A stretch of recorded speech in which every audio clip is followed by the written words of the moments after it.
At a blood-soaked battlefield, where a ferocious war had just raged, thick smoke and dust mingled with the pungent stench of blood in the air.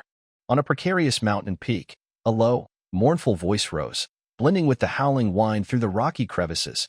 So this is how it all ends. I'm sorry, everyone. I was too weak. Those words came from Evan, a young man with sorrowful eyes. He raised a hand to cover his face, his voice choking as he continued. Chris should have been the hero, not me. Seeing Evan tormenting himself, the purple-haired girl beside him turned, her eyes gleaming with resolve. Clenching her teeth to suppress her emotions, she spoke to encourage him. Please don't say that. Hero Evan. We did everything we could.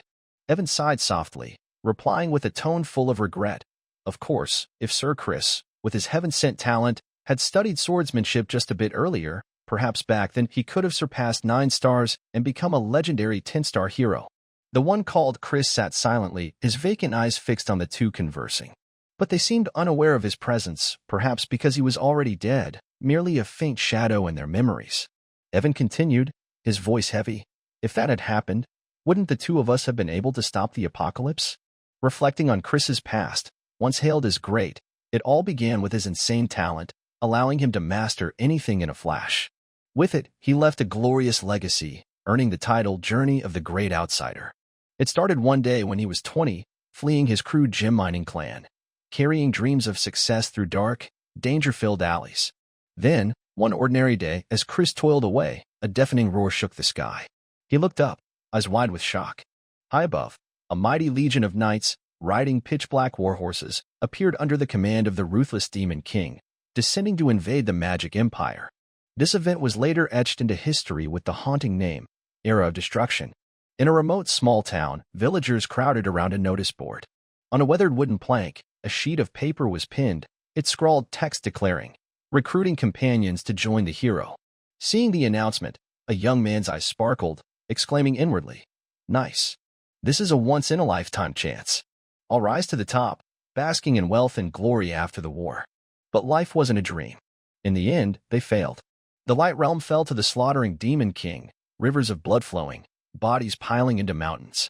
Returning to Evan's conversation, he continued, voice filled with remorse, if I could, I'd wish to turn back time so Sir Chris could be chosen as the hero. Hearing this, the young man, now named Chris, grew pensive. A hero? Even if time rewound, I wouldn't want to do this again. One lifetime of suffering is enough. Besides, dreaming's pointless now, when the world's about to end. In the sky, a blazing red energy orb erupted, radiating terrifying power. Fierce lightning bolts struck the city below, tearing space with deafening explosions. The three, Evan, the purple-haired girl, and Chris, stood frozen, helplessly watching the destruction. Inwardly, Chris thought, this is truly the end. Closing his eyes tightly, he whispered to himself, in the next life, if it exists, I just want to be born as the son of a wealthy family, living a peaceful life. That was his final thought. The scene shifted to a tranquil room.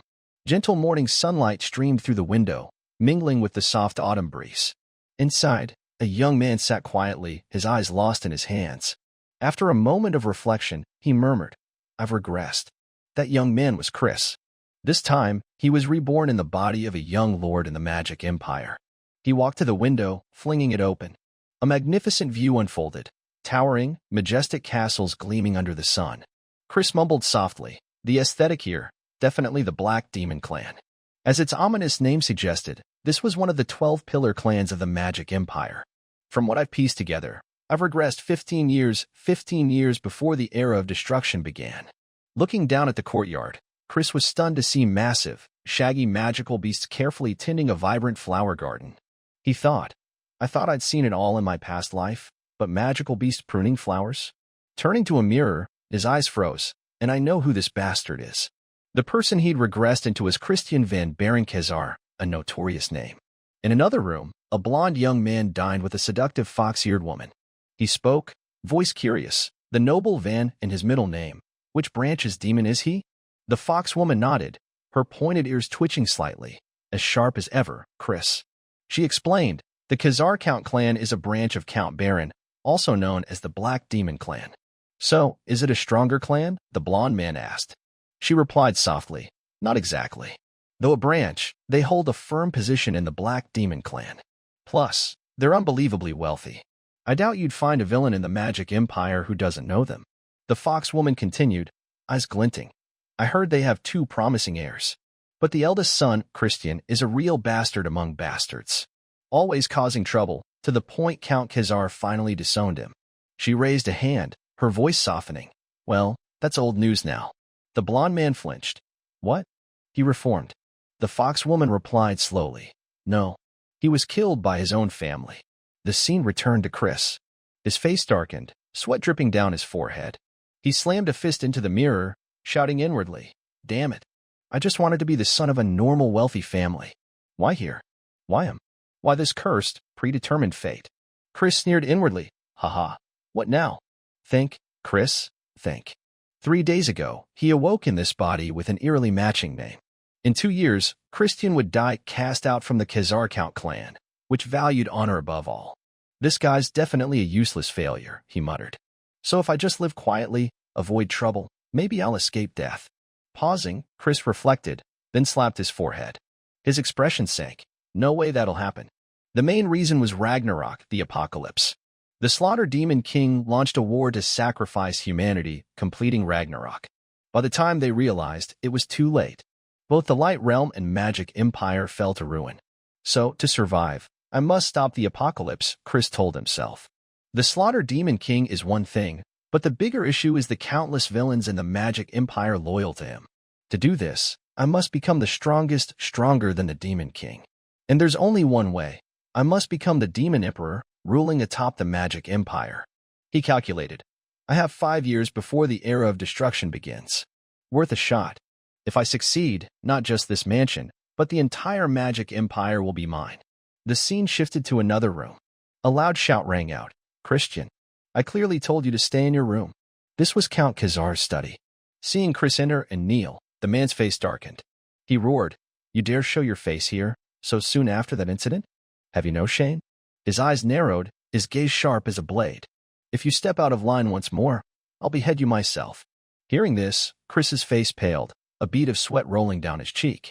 He thought, Count Khazar, his overwhelming presence is terrifying. But taking a deep breath, he spoke, startling the Count.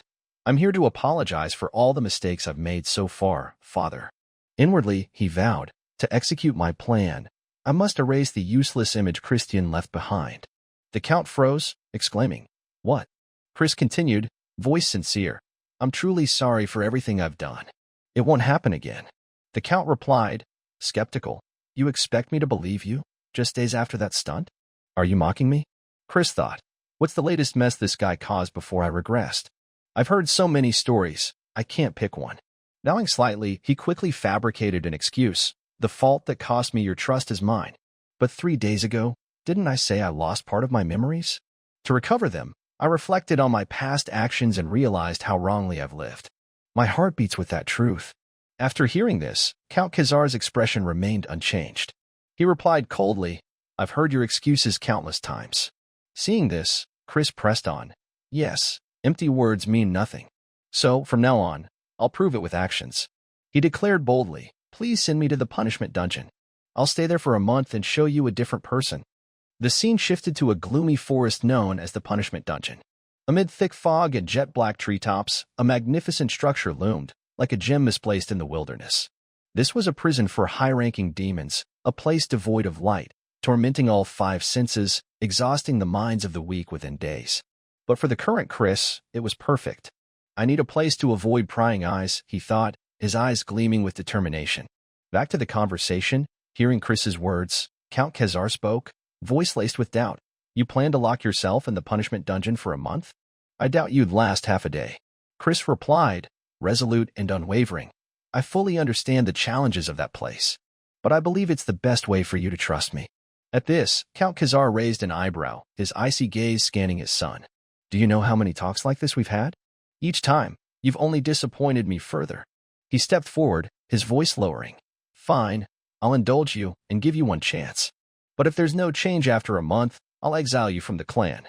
Hearing this, Chris flinched, his hands clenching until his knuckles whitened. He thought, exile means a death sentence. There's a long list of enemies gunning for Christian's life. Without the clan's protection, I could meet my ancestors any moment. After a moment of reflection, he nodded slightly, Voice firm. I understand. But if I prove I've changed, please grant my request. Count Khazar frowned, his tone tinged with surprise. You sound confident, as if you're certain you'll walk out unscathed. He sighed softly, continuing, very well. If you prove you've changed, I'll grant any request you make. Turning to leave, he added coldly, but don't think I believe that'll happen. Soon after, Chris returned to his room, savoring his final moments of relaxation before heading to the punishment dungeon. Suddenly, the door swung open, and Cox, the butler, entered, voice respectful. Young master, the punishment dungeon is ready. Chris nodded lightly. I know. They packed and began their journey, passing through the clan's grand halls, where magical lamps cast eerie shadows on stone walls. Along the way, servants whispered about Chris. One maid spoke mockingly. Heard the news? That useless guy's voluntarily going to the punishment dungeon. Another gasped, eyes wide. What? What's he up to? Remember the recent fiasco when he insulted the young lady of the Poison Demon clan? Chris flinched at this. The maid continued, her voice hushed. You mean when the Count himself had to apologize? The other nodded. Exactly. So embarrassing, keeping face before a rival clan. Watching Chris's back, they burst into laughter. Ha. When will that good-for-nothing grow up? I bet never. Another chimed in. How long do you think he'll last in there? The first smirked. Ha. 2 days tops. Hearing this, Chris said nothing, only flashing a sinister smile, his eyes glinting coldly. They continued through the halls, unaware of a shadowy figure silently trailing them since they left the room. Eventually, Chris and Cox stopped before the punishment dungeon's massive door. Cox said, We're here, young Master Christian. Chris gazed at the towering door, etched with ancient magical runes. Scanning the surroundings, he thought, using knights as guards? Typical Magic Empire style. Well, as long as it keeps everything away from this dungeon. Rubbing his neck, he prepared to enter. Suddenly, a voice called from afar. Big brother. Chris turned to see a familiar face, Thurn van Khazar, Christian's younger brother, the clan's model student. Before he could react, Thurn raised a sword to his face. Though Chris's eyes remained steady, inwardly he jolted. That was close. He spoke calmly. What do you want with me? Doesn't seem like you're here to say goodbye. Thurn replied, voice icy. You know damn well. You're a disgrace to this clan. He scowled, continuing. I don't know what scheme you're plotting, but if you keep tarnishing our honor, I'll kill you myself. Got it? This is your final warning. Chris flinched, thinking, I get it. This kid might be the one who killed Christian. I met Thurn during the Era of Destruction. He was a notorious demon with cursed magic. So, he was pretty cute as a kid, huh? Looks like he trained hard. His expression darkened, and he shouted, Get out of my way. Inwardly, he mused. To me, he's just a brat who saw the worst of the Era of Destruction. Hearing the shout, Thurn frowned. What did you say? Chris replied curtly. I got it, so leave. Turning, he stepped into the punishment dungeon. Thurn yelled after him. I'm serious. But before he could finish, the door slammed shut, making him pound it in fury, roaring. What's with that attitude? The scene shifted inside the punishment dungeon. Chris walked, eyes scanning, but all was pitch black. He frowned slightly. Can't see or hear anything. Just a faint sensation at my fingertips. He thought, they did this so prisoners can feel their belongings. Otherwise, they'd starve. A normal person would break mentally here. But not me. I've faced worse as a treasure hunter, he told himself. Blocking the 5 senses is what I want. It lets me feel deeper within myself. I can't instantly fix this useless body, but I have a chance. With my medical skills from my past life as a holy healer, bone shaping from the scrape-resist branch, and knowledge of magical gems, I can do this. He smirked. Honestly, I never thought I'd touch magical gems. They were too expensive. But now, that's the best perk of a wealthy clan. They'll meet my every request, even as a good-for-nothing. In my past life, Evan and I struggled to get them. Haha. The first step is white magic stone, he calculated. It purifies toxins in the body. Boring, but crucial. I need white mana to purge accumulated poisons. One small mistake, and I'll feel agony through my entire body. Closing his eyes, Chris felt the white magic stone seep into him, cool energy spreading. After a while, he opened his eyes, smiling. This is child's play for me. The scene shifted to Count Khazar's study. Light from a magical chandelier overhead illuminated his stern face. He spoke, voice low. Cox, how's Christian doing? Butler Cox bowed, replying. He's obediently entered the punishment dungeon, sir. but I fear that place will break him beyond even crying for help. Count Khazar propped his chin, pensive. He thought, was sending him there a mistake? That child with such a promising future. Why did he suddenly collapse like this? Did his talent make him too arrogant? Shaking his head, he told himself, whatever the reason, better he fails utterly or dies than live such a wretched life. Suddenly, Christian's image flashed in his mind. The boy's resolute voice echoed, I'll show you with my actions. The Count shook his head to return to reality, warning himself, no, I shouldn't hope for him anymore. He's deceived us too many times. Turning to Cox, he asked, did you notice anything odd when he entered? Startled, Cox stammered, something odd. The Count's voice grew cold. Don't hide anything. Report every detail. Cox took a deep breath, beginning. Actually, the young master brought magical stones into the dungeon, including a dream stone, one that causes hallucinations. Unsure of its side effects, I reported immediately. Count Khazar's face darkened, his voice icy. If so, let him die. Time flew by, and a month passed. Count Khazar stood before the punishment dungeon's massive door, eyes tinged with sorrow. He pictured Christian emerging haggard, body broken. He thought, he must be exhausted by now. But suddenly, the door swung open. A young man's figure appeared, startling the Count. Contrary to his expectations, Christian stepped out refreshed, eyes blazing. Smiling, he said, Father, you're here? I've been waiting. Seeing the Count's stunned expression, Christian added, surprised? I promised I'd return a different person. The Count frowned, studying Christian's determined gaze. Those eyes hadn't looked at him like that since the boy was young. He spoke. So you endured it? Christian laughed. Ha. Is that a compliment? The Count cut short his joy, voice stern. Don't get cocky. This is a trivial matter. I still don't trust you. Christian sighed. What a tough old man. Then he said, then I'll just have to try harder. Inwardly, he thought, he thinks I barely survived the dungeon. But that's not true. I was too busy training to feel bored. First, I crafted an optimal body for mastering swordsmanship, Christian mused. Thanks to the white magic stone, every cell felt alive after each session. Moreover, the dream stone was the game changer. The butler tried to stop me from bringing that addictive magical stone, but I'm glad I insisted. Its hallucinations pushed me past my limits. Plus, I created 2 magical cores. He smirked inwardly. Ha.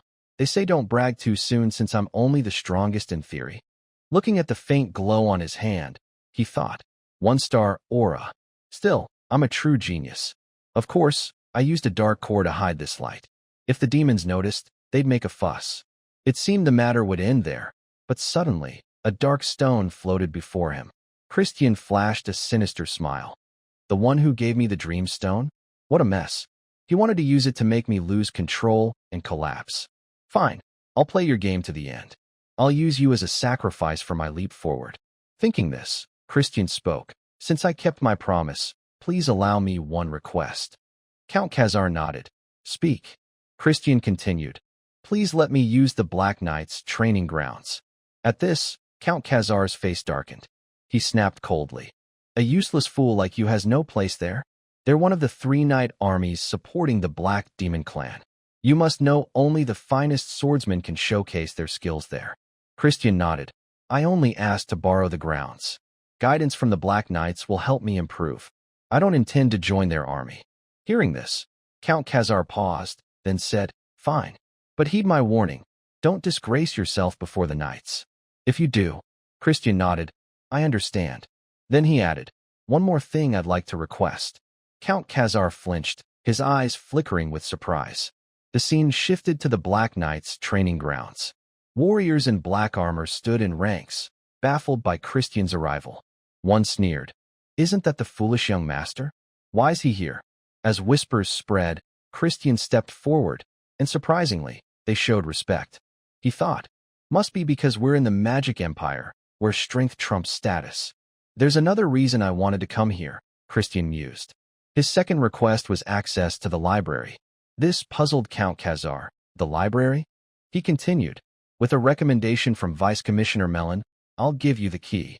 It holds all the dark magic books of the Khazar Count clan. To learn dark magic, Christian needed access. After gaining approval, he nodded. I understand. The Count added a condition. You're still a clan member. Then, coldly, you haven't forgotten selling high-grade magic books on the black market for cheap, have you? Sweat rolled down Christian's forehead. He thought, what kind of life did this body live? He's the perfect, useless fool, utterly worthless. Back to reality, Christian held his sword, striding confidently, thinking, my top priority is still earning the vice commander's recognition. Suddenly, a group appeared ahead, making Christian frown. It was Thurn, his younger brother. Thurn spoke, voice icy. This isn't a place someone like you can waltz into. Christian sighed, slinging his sword over his shoulder, lamenting inwardly. Him again. Such a hassle. Then he smiled. Actually, this might be a good opportunity. Thurn stepped closer to Christian, his cold voice ringing out. This is my final warning. Turn back. I'm guessing you don't want to throw away the life you just barely kept in the punishment dungeon, right? Hearing this, Christian sighed, his eyes flashing with mild exasperation. Thurn, can you back up those words? Father's the one who allowed me into the training grounds. Thurn frowned, surprised. What? Father? Suddenly, firm footsteps echoed from afar. A steady, deep voice spoke. I respect the Count's decision, but you're not very trustworthy, young Master Christian. The speaker was Vice Commander Melon, a woman with long black hair and an overwhelming presence. Her arrival made Christian raise an eyebrow, turning to face her. The pressure from Melon's dark energy was clearly at 4-star level. They're trying to intimidate me right off the bat, Christian thought. But I'm used to this by now. He bowed slightly, voice calm. Greetings, Vice Commander. Seeing Christian unfazed by her dark energy, Melon frowned, inwardly surprised. He can withstand my energy? While she was momentarily stunned, Christian spoke.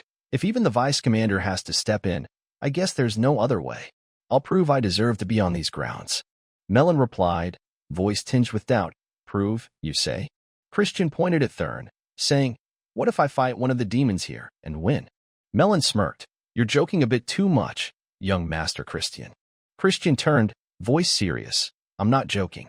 Instead, I'd like you to restrain your dark energy output. As you know, due to my past lifestyle, my ability to wield dark energy is far from my true potential. If possible, I want a hand-to-hand fight. Hearing this, Melon frowned, thinking, even if it's a fair fight, we can't let an heir get injured. This is tricky. She spoke. You think you can win in a hand-to-hand fight, young master? Christian replied calmly. That depends. Who should I pick as my opponent? He lowered his hand, pointing at Thurn. Thurn's a good choice. Seeing Christian's finger aimed at him, Thurn's face darkened, his voice sharp. How dare you? A voice from behind tried to intervene. I think you should pick a more suitable opponent. You know young Master Thurn's at 2-star level, right? Christian thought. 2 stars, a level no ordinary 13-year-old could reach without innate talent. Otherwise, whether 13 or 23, they'd never touch that kind of power. But I'm not your average scum either. Shaking his head, he said, no, if I'm proving myself, I need someone stronger than me. I think fighting Thurn is best. He looked at Thurn. So, Thurn, what's your call? You're not scared of your own brother, are you? Thurn's face grew darker. He growled, I accept your challenge. Soon, they faced each other, surrounded by the knights at the training grounds.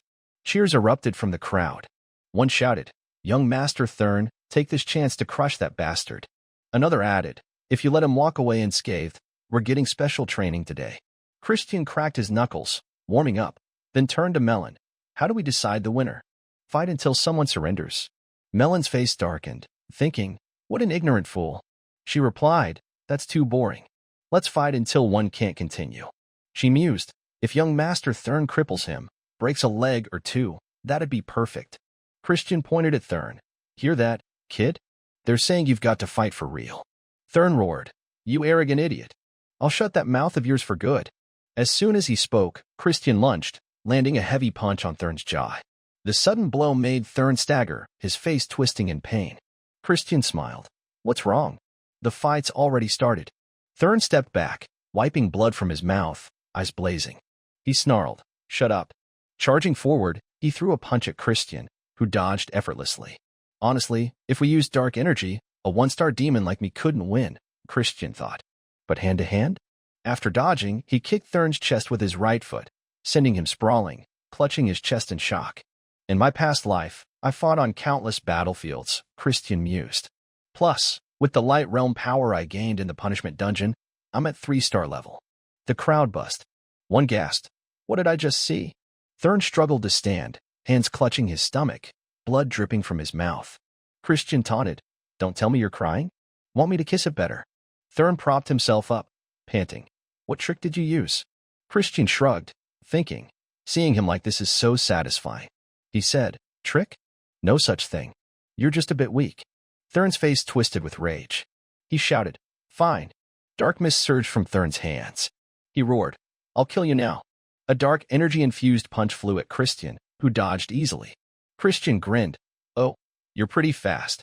Inwardly, he thought, that's the fighting spirit. Thurn threw punch after punch, but Christian weaved left and right, dodging with a calm expression. Then, he blocked one of Thurn's punches, forcing him to lower his dark energy.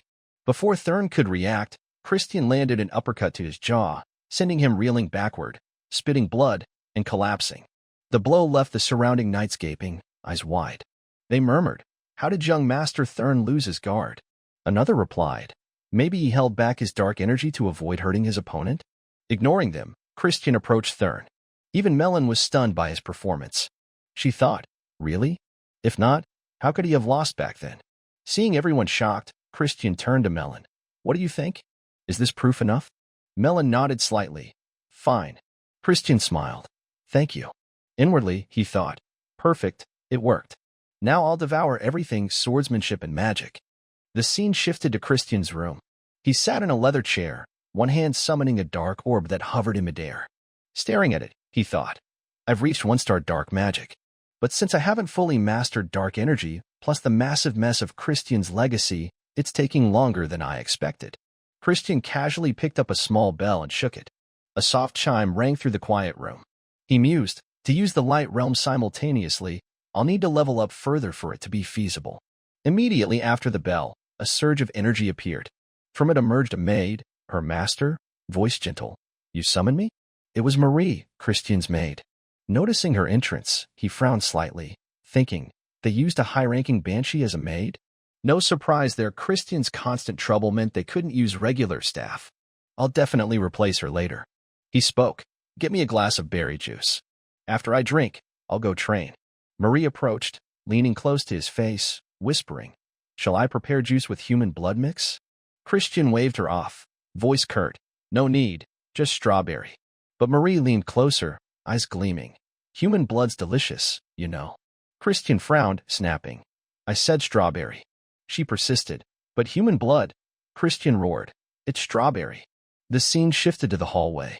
Christian slung his backpack over his shoulder, heading to train. Cox's voice called from behind. Young master, it's early, already off to training? I'm worried you'll overexert yourself. Christian turned, back to face Cox. He continued, warmly. Of course, I'm thrilled and proud to see you so diligent. I, Cox, will always believe in you, even when others criticize. At that, Christian suddenly flared up, clenching his fists. I've never betrayed your trust. Who are you to decide whether to believe or not? Cox's face darkened, and he bowed apologetically. I'm sorry, I overstepped. Good luck with your training, young master. With that, Cox turned and left. Watching his back, Christian thought, there's something suspicious behind that devotion. Then he turned and walked away. Soon after, Christian arrived at the training grounds. The crowd no longer eyed him with scrutiny like the first time. He mused, their gazes are more subdued now. They've lowered their guard. Could I gradually win them over? Thinking this, he tossed his backpack to the ground, grabbed his sword, and swung it through the air to warm up, movements crisp like a true warrior. A soldier spotted him and rushed to Melon's tent, reporting, Vice Commander, young Master Christian's at the training grounds again today. Melon grew pensive, her face tinged with contemplation. What's he planning? That duel the other day, what was it? Young Master Thurn's movements were impressive, but Christian neutralized his dark energy at the exact right moment. She wondered, did Christian see through the entire fight? If so, his talent might surpass even young Master Eskid the main clan's direct heir. No, he's just a wretch. His dark energy was ruined by his debauchery. He can't close that gap now. Suddenly, commotion outside snapped Melon from her thoughts. She stood, stepping out, shouting, What's the noise? What's going on? A soldier replied, Vice Commander, The wretch. It seems the young master had a minor clash with a servant. Seeing someone sprawled on the ground, another soldier asked, "What happened?" The one beside him answered, "Cannon's a one-star demon." Could that wretch have reached 1 star too? Melon's face flickered with surprise. Christian ignored the surrounding gossip. Turning, he challenged, "I want to witness the famed strength of the Black Knights. But it seems they don't live up to their reputation. Anyone here want to step up? Surely you're not a bunch of cowardly knights, right?" At this, the surrounding soldiers gritted their teeth in anger but held back. Suddenly, a foot stepped out from the crowd. It was a burly magical beast with dark purple skin. He introduced himself, voice deep. "I'm Torin." Seeing someone step forward, Christian smiled. They took the bait. He waved his hand. "Come on." As he spoke, Torin charged with his sword. Christian thought, "I didn't expect them to willingly teach a useless guy like me their Knight Order skills. If that's the case, I'll just take them by force this way." Christian effortlessly blocked all of Torin's attacks. During the clash, he observed, "I've learned their sword grip and footwork. So this is the rumored swordsmanship. If I mimic it like this, it'll work, right?" Thinking this, Christian copied Torin's stance, swinging his sword in a powerful strike to his opponent's face. Torin spat blood, collapsing. Melon stared, stunned, while Christian flashed a satisfied smile. With that single blow, he'd floored Torin. Stepping forward, he sat on the defeated foe's back, turning to the crowd. "Well?" The crowd buzzed. One gasped, "No way. Is that wretch that strong? Wasn't his dark energy ruined? How's he 1 star?" Melon was the most shocked, her eyes dazed. "So I was wrong back then." Amid the chatter, Christian turned, voice disappointed. "How pathetic. I must have put too much faith in these knights. If your skills are this dismal, shouldn't the vice commander take responsibility?" The knights behind broke into a sweat. One whispered, "That lunatic." "Should we jump in?" Melon spoke, "Young master, I understand you're thrilled with this surprise victory. But haven't you gone too far?" Christian assumed a stance. "Then can the vice commander show me the true skills of these Black Knights?" Melon's face darkened. She snatched a sword from a nearby soldier and charged at Christian. A earth-shattering slash tore through the air, but Christian deftly dodged, leaving a deep gash in the ground. Melon gritted her teeth, hurling the sword forward, shouting, "I can handle someone like you in a single note." Seeing Melon's anger and readiness to fight for real, Christian spoke calmly. "You plan to use your full strength against someone like me? Let's limit dark energy to 1 star and ban dark magic, all right? Of course, we'll only use wooden swords." Melon frowned, puzzled. 1 star. Immediately, a nearby soldier swapped her real sword for a wooden one. Melon pointed it forward, voice cold. "I'll break both your legs with half that power." Christian glanced at his legs, smirking. "I'll bet these legs." "What about you, Vice Commander?" Melon shot back. "Anything." With that, she charged at Christian, shouting, "You're not walking out of here today." A powerful slash tore through the air. Christian swiftly raised his wooden sword to block, then countered with a thrust. They traded blows relentlessly, the clack-clack of wood clashing echoing nonstop, stunning the onlookers. The crowd watched, then whispered. One soldier gasped, "How's he holding out against the vice commander this long?" Another chimed in, "Isn't her main weapon a greatsword?" But only those fighting understood the true situation. Melon thought, "It's not like my attacks are missing for some reason. He's weak inside and out, no match for me." Didn't this happen with Thurn in that earlier fight too? Noticing her distraction, Christian smiled. "Things not going your way, huh?" Melon's face darkened, and she snapped, "Shut up." A surge of dark energy enveloped her wooden sword, forming a terrifying aura behind her. She unleashed a devastating slash. But Christian stayed calm, focusing as he sidestepped the blow. He thought, "Now." Instantly, he stomped the ground, lunging at Melon, and headbutted her beautiful face. Melon clutched her face in pain, blood dripping from her nose. Christian frowned, inwardly marveling. It worked. Melon's a sword magic hybrid. As long as her dark magic is restricted, she's vulnerable when her guard drops, unable to counter my physical strength. I called it right. If she were a pure sword demon, this wouldn't have worked. Melon stared at her bloodied hand, dazed, then burst into laughter. "Ha. A headbutt? Didn't see that coming. Seems I underestimated you a bit, young master. I'll get serious now." Christian scratched his face, silent. He thought, "But isn't the fight already over? When I headbutt, I scratched her with my nails. If I'd laced my nails with poison, you know what'd happen, right?" Melon smiled, resting her sword on her shoulder. "I admit defeat. What do you want?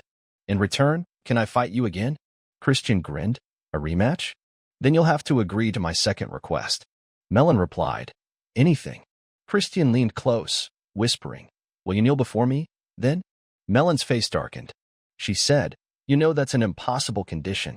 My loyalty lies with the main Black Demon clan, House Baron. Christian replied, of course I know. You're here on a visit from the main clan.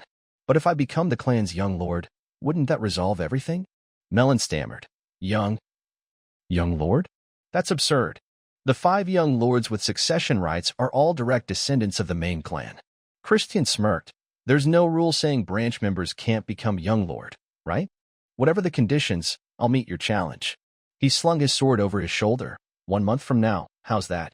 I need more training too. But next time, we'll limit ourselves. Melon replied, if so, you won't beat me then, young master. Christian shrugged. Who knows? Not much is truly impossible these days. With that, he clasped his hands in a salute, turned, and left. See you in a month. That day, I'll show you where your loyalty should lie. The next day, Christian presented Melon's recommendation letter to his father. He said, the demon's strength is pathetic. They need more training. Count Khazar read the letter, recalling days earlier when Melon visited him. She'd said, the young master's a genius. Despite his low star level, he defeated someone with a solid foundation like me. He'd asked, even you? Melon replied, yes, it was a rare fight I truly enjoyed. Back to the present, Count Khazar looked at Christian, thinking, this kid. This time he really. Noticing his father's stare, Christian asked, something on my face? The Count replied, nothing. He handed over a key, as promised. Here's the library key. Christian took it and quickly left. Outside, he rejoiced. Brilliant. I got the library key and shifted Melon's perspective. She's a demon from the main Black Demon clan. In the era of destruction, she was a 6-star demon. To control the entire demon clan, I need to win her over as my witness. Not fully there yet, but a month should do it. Because I'm a genius. He continued, smiling. The Count's expression just now. Wasn't that a father's proud look? Guess demons have family bonds too. Maybe he's a better father than my last life's dad. I won't let you down, Count Khazar. With that, he opened the library door. The sight before him made him gasp in awe. Wandering around, he mused. Blood arts, summoning studies, curses. All stuff banned in the light realm. He grabbed a book from the shelf. As he pulled it out, an eye appeared behind the shelf, making him jump and shout. Who's there? It was Marie, the banshee. She laughed. Haha. What else? I'm the librarian here. Striking a cute pose, she winked. Don't tell me you want me as your exclusive maid? Christian's face darkened. Shut up.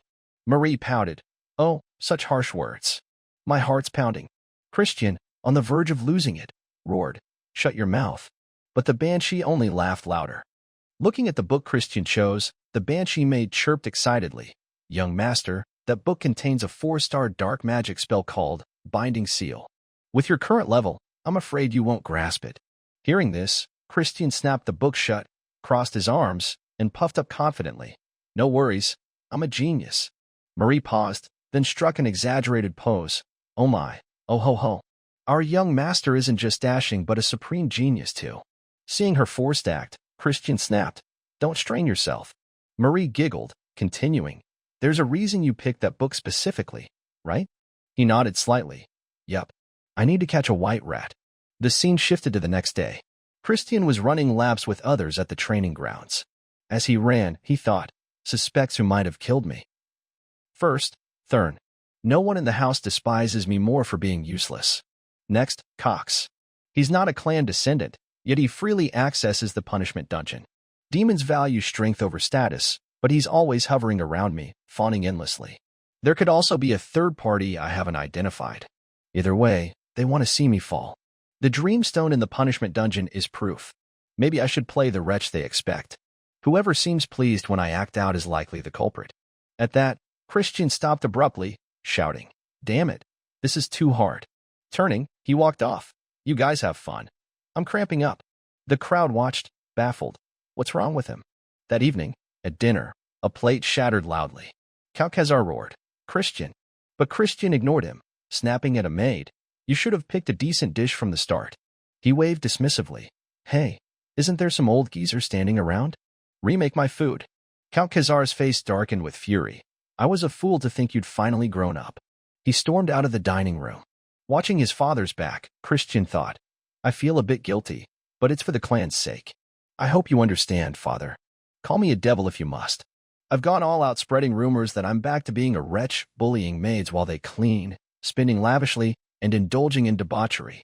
Staring at the wine glass before him, Christian shouted, Why no booze?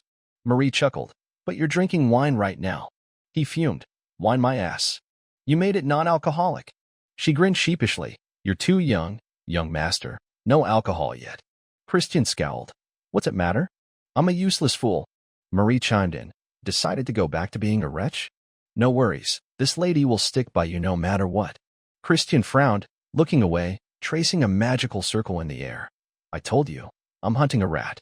Seeing the circle, Marie gasped, No way. You've mastered binding seal already? Christian smirked. I said I'm a genius. I modified it to work at a lower level. It's not just time. I've relentlessly practiced countless spells. Marie bit her lip. Are you really a genius? At that moment, Thurn burst in, striding toward Christian. Seeing this, Christian thought, Hope I can fake being drunk. He slurred. What's up, Thurn? What are you doing here? Thurn shouted. Is this all you can do? I thought you'd changed for the better. Seeing Thurn's anger, Christian smiled inwardly. He's genuinely pissed. That clears him from the suspect list. He said, Thurn, I think there's a rat in the house. Thurn blinked, confused. What are you talking about? Christian stood, approaching. Someone wants me to crash and burn. I'm gonna play along with their plan for a bit. Thurn gasped. You're saying this is all an act? Christian poured a glass of wine and handed it to Thurn. Yep, even this wine's fake. Thurn asked, Who's the rat? Christian swirled his glass. Hard to say now. But they'll take the bait. With that, he smashed the glass on the floor. Suddenly, a butler rushed in. What's wrong, young master? Christian kept acting. This isn't the wine I ordered. Tell someone to bring another bottle, now. The butler stammered. Master Cox is busy. Christian cut in. Busy how? I'll pay him a visit. Thurn, stunned, muttered. You're acting so real. Like a theater star. Minutes later, Christian reached Cox's quarters. He slammed a wine bottle on Cox's desk, startling him. Why are you here, young master? Christian poured the wine over Cox's head. This isn't my wine. You mocking me? Cox stood, calmly. Of course not. I'll order the right wine for you. Christian snapped. I don't need it. Pointing at Cox's face, he barked. You go get it. Cox's hands clenched slightly. But I'm busy. Christian slapped Cox's cheek. You're working in this state? Change and go. Cox trembled, gritting his teeth. I'll return soon, young master. He left. Watching him, Christian thought, got to admire his patience enduring this humiliation. But that hostility. He glanced at wine-stained papers nearby, grabbing a stack to skim. A smile curled his lips. Here it is. If the butler's the rat, he's definitely tied to finances. But this isn't enough. I need clearer evidence. As he set the papers down, Cox returned. Here's the wine you requested. Christian said coolly. Thanks. You're not mad at me, are you? Cox replied. Of course not. How could I be? Christian grinned. Hee hee, good. You might not know, but you're my favorite, Cox. Cox nodded. I'm grateful. By the way, young master, I have a message for you. Christian flinched. What is it? Cox continued. Your friends want to meet you secretly at the usual spot. Christian thought. Friends? Cox added. I don't approve of you associating with them, but I can't judge your friends. Christian smirked. Humph. Maybe I'll meet them. Cox replied. As you wish. Seeing this, Christian smiled inwardly. Things are going better than I expected. The next day, at a tavern, Christian met his old, Val friends. They drank and laughed. Christian, I heard you've changed lately, but I didn't buy it. We know you too well. His attention suddenly shifted to the petite waitress, disgust rising within. Forcing a kid this young to serve drinks? What scum? The two raised their glasses, urging, Come on, Christian, drink. But he didn't clink glasses, merely sipping, irritating them. What's with the hesitation? Down it. Unable to stomach their vileness, Christian flung his glass into the fat one's face. The man sputtered, coughing, and snapped. What the hell are you doing? Christian replied coolly, testing the wine. Your reaction tells me it's undrinkable. The fat man faltered, realizing Christian saw through their scheme, and quickly raised a hand. casting magic to press hard on the waitress's forehead. In a flash, Christian knocked her out. The fat man gaped. You can use dark magic? Unstoppable, Christian stomped onto the table, declaring loudly, You shouldn't be surprised by this. The two cowered at his intensity. Grabbing the fat man's head, Christian slammed both their heads onto the table. Blood gushed as they begged in terror. Stop. The fat man trembled. Why are you hitting me? Calm down. Christian pulled back. Still don't see your mistake? Then die. He drew a dagger, eyes brimming with killing intent. After a brutal beating, they pleaded, Spare us, young lord. They confessed, We were forced to drug you and frame you with fake evidence. He threatened to expose our drug trafficking, leaving us no choice. Christian leaned closer. Who ordered you? The skinny one hesitated. Christian stomped his dagger near him, threatening, Speak, or I'll cut it off. The skinny man, terrified, spilled. It was Cox. Please spare me. I'll do anything you command. Christian, skeptical, asked, Really? Anything? Both nodded frantically. Yes, we swear. He shouted. I didn't hear you. Sobbing, they screamed. We swear. Satisfied, Christian said, Fine, I'll remember that. You'll serve me loyally until death. With that, his magic surged, binding them with a slave contract. They foamed at the mouth and passed out. Meanwhile, Cox rushed to report to Christian's father. My lord, trouble. The count asked. What is it, Cox? Cox blurted. The young lord killed someone. Christian's father, losing composure, stood abruptly. Cox continued. Last night, the young lord got drunk, killed his drinking buddies, and dumped them in the river. This won't be easy to fix. What should we do, my lord? Horrified that his son killed and hid bodies, the count stormed out, ordering, Bring Christian to the demon court. I'll request direct jurisdiction. His eyes darkened, terrifying. Cox, seeing his plan nearing success, couldn't suppress a satisfied smile. At the demon court, Christian was presented as the culprit but insisted, I'm innocent. The judge scoffed. Fooling kids, are you? The witnesses are right there. Christian denied. This is simply impossible. Looking at the two men, he asserted, There's a misunderstanding here. Then, the waitress from the previous night entered. Christian smiled, turning the tables. The serving girl is alive and well. The two men gaped, shocked she was alive. She shed her cloak, testifying. The young lord took me home after I passed out and gave me money for rent. But those two are the real villains. They spiked the young lord's wine. The courtroom buzzed. What's going on? Christian wasted no words, acting swiftly. The two men, suddenly vacant-eyed, confessed. Yes, we filed a false report. We were ordered by Butler Cox to frame the young lord. Cox denied. What nonsense are you spouting? Turning to the judge, he pleaded. My lord, they're slandering me. The young lord and his friends are pinning this on me. This isn't funny. Seeing Cox react as expected, Christian sighed. I knew you'd say that. He addressed the judge. Father, as a victim, may I make a request? The count asked. What request? Christian smiled. Allow me to interrogate Butler Cox as your representative. The judge, stunned, agreed. Fine. Cox, take the stand. Cox tried to protest, but was cut off. However, if you act improperly, I'll revoke your authority immediately. Christian stepped down. I'll be quick. He approached, declaring, as the representative of the Demon Emperor, great leader of the Magic Empire, member of the Black Demon Clan ruling the Southern Magic Kingdom, and proxy of Count Khazar, I now interrogate the accused. Cox, will you swear to tell me only the truth?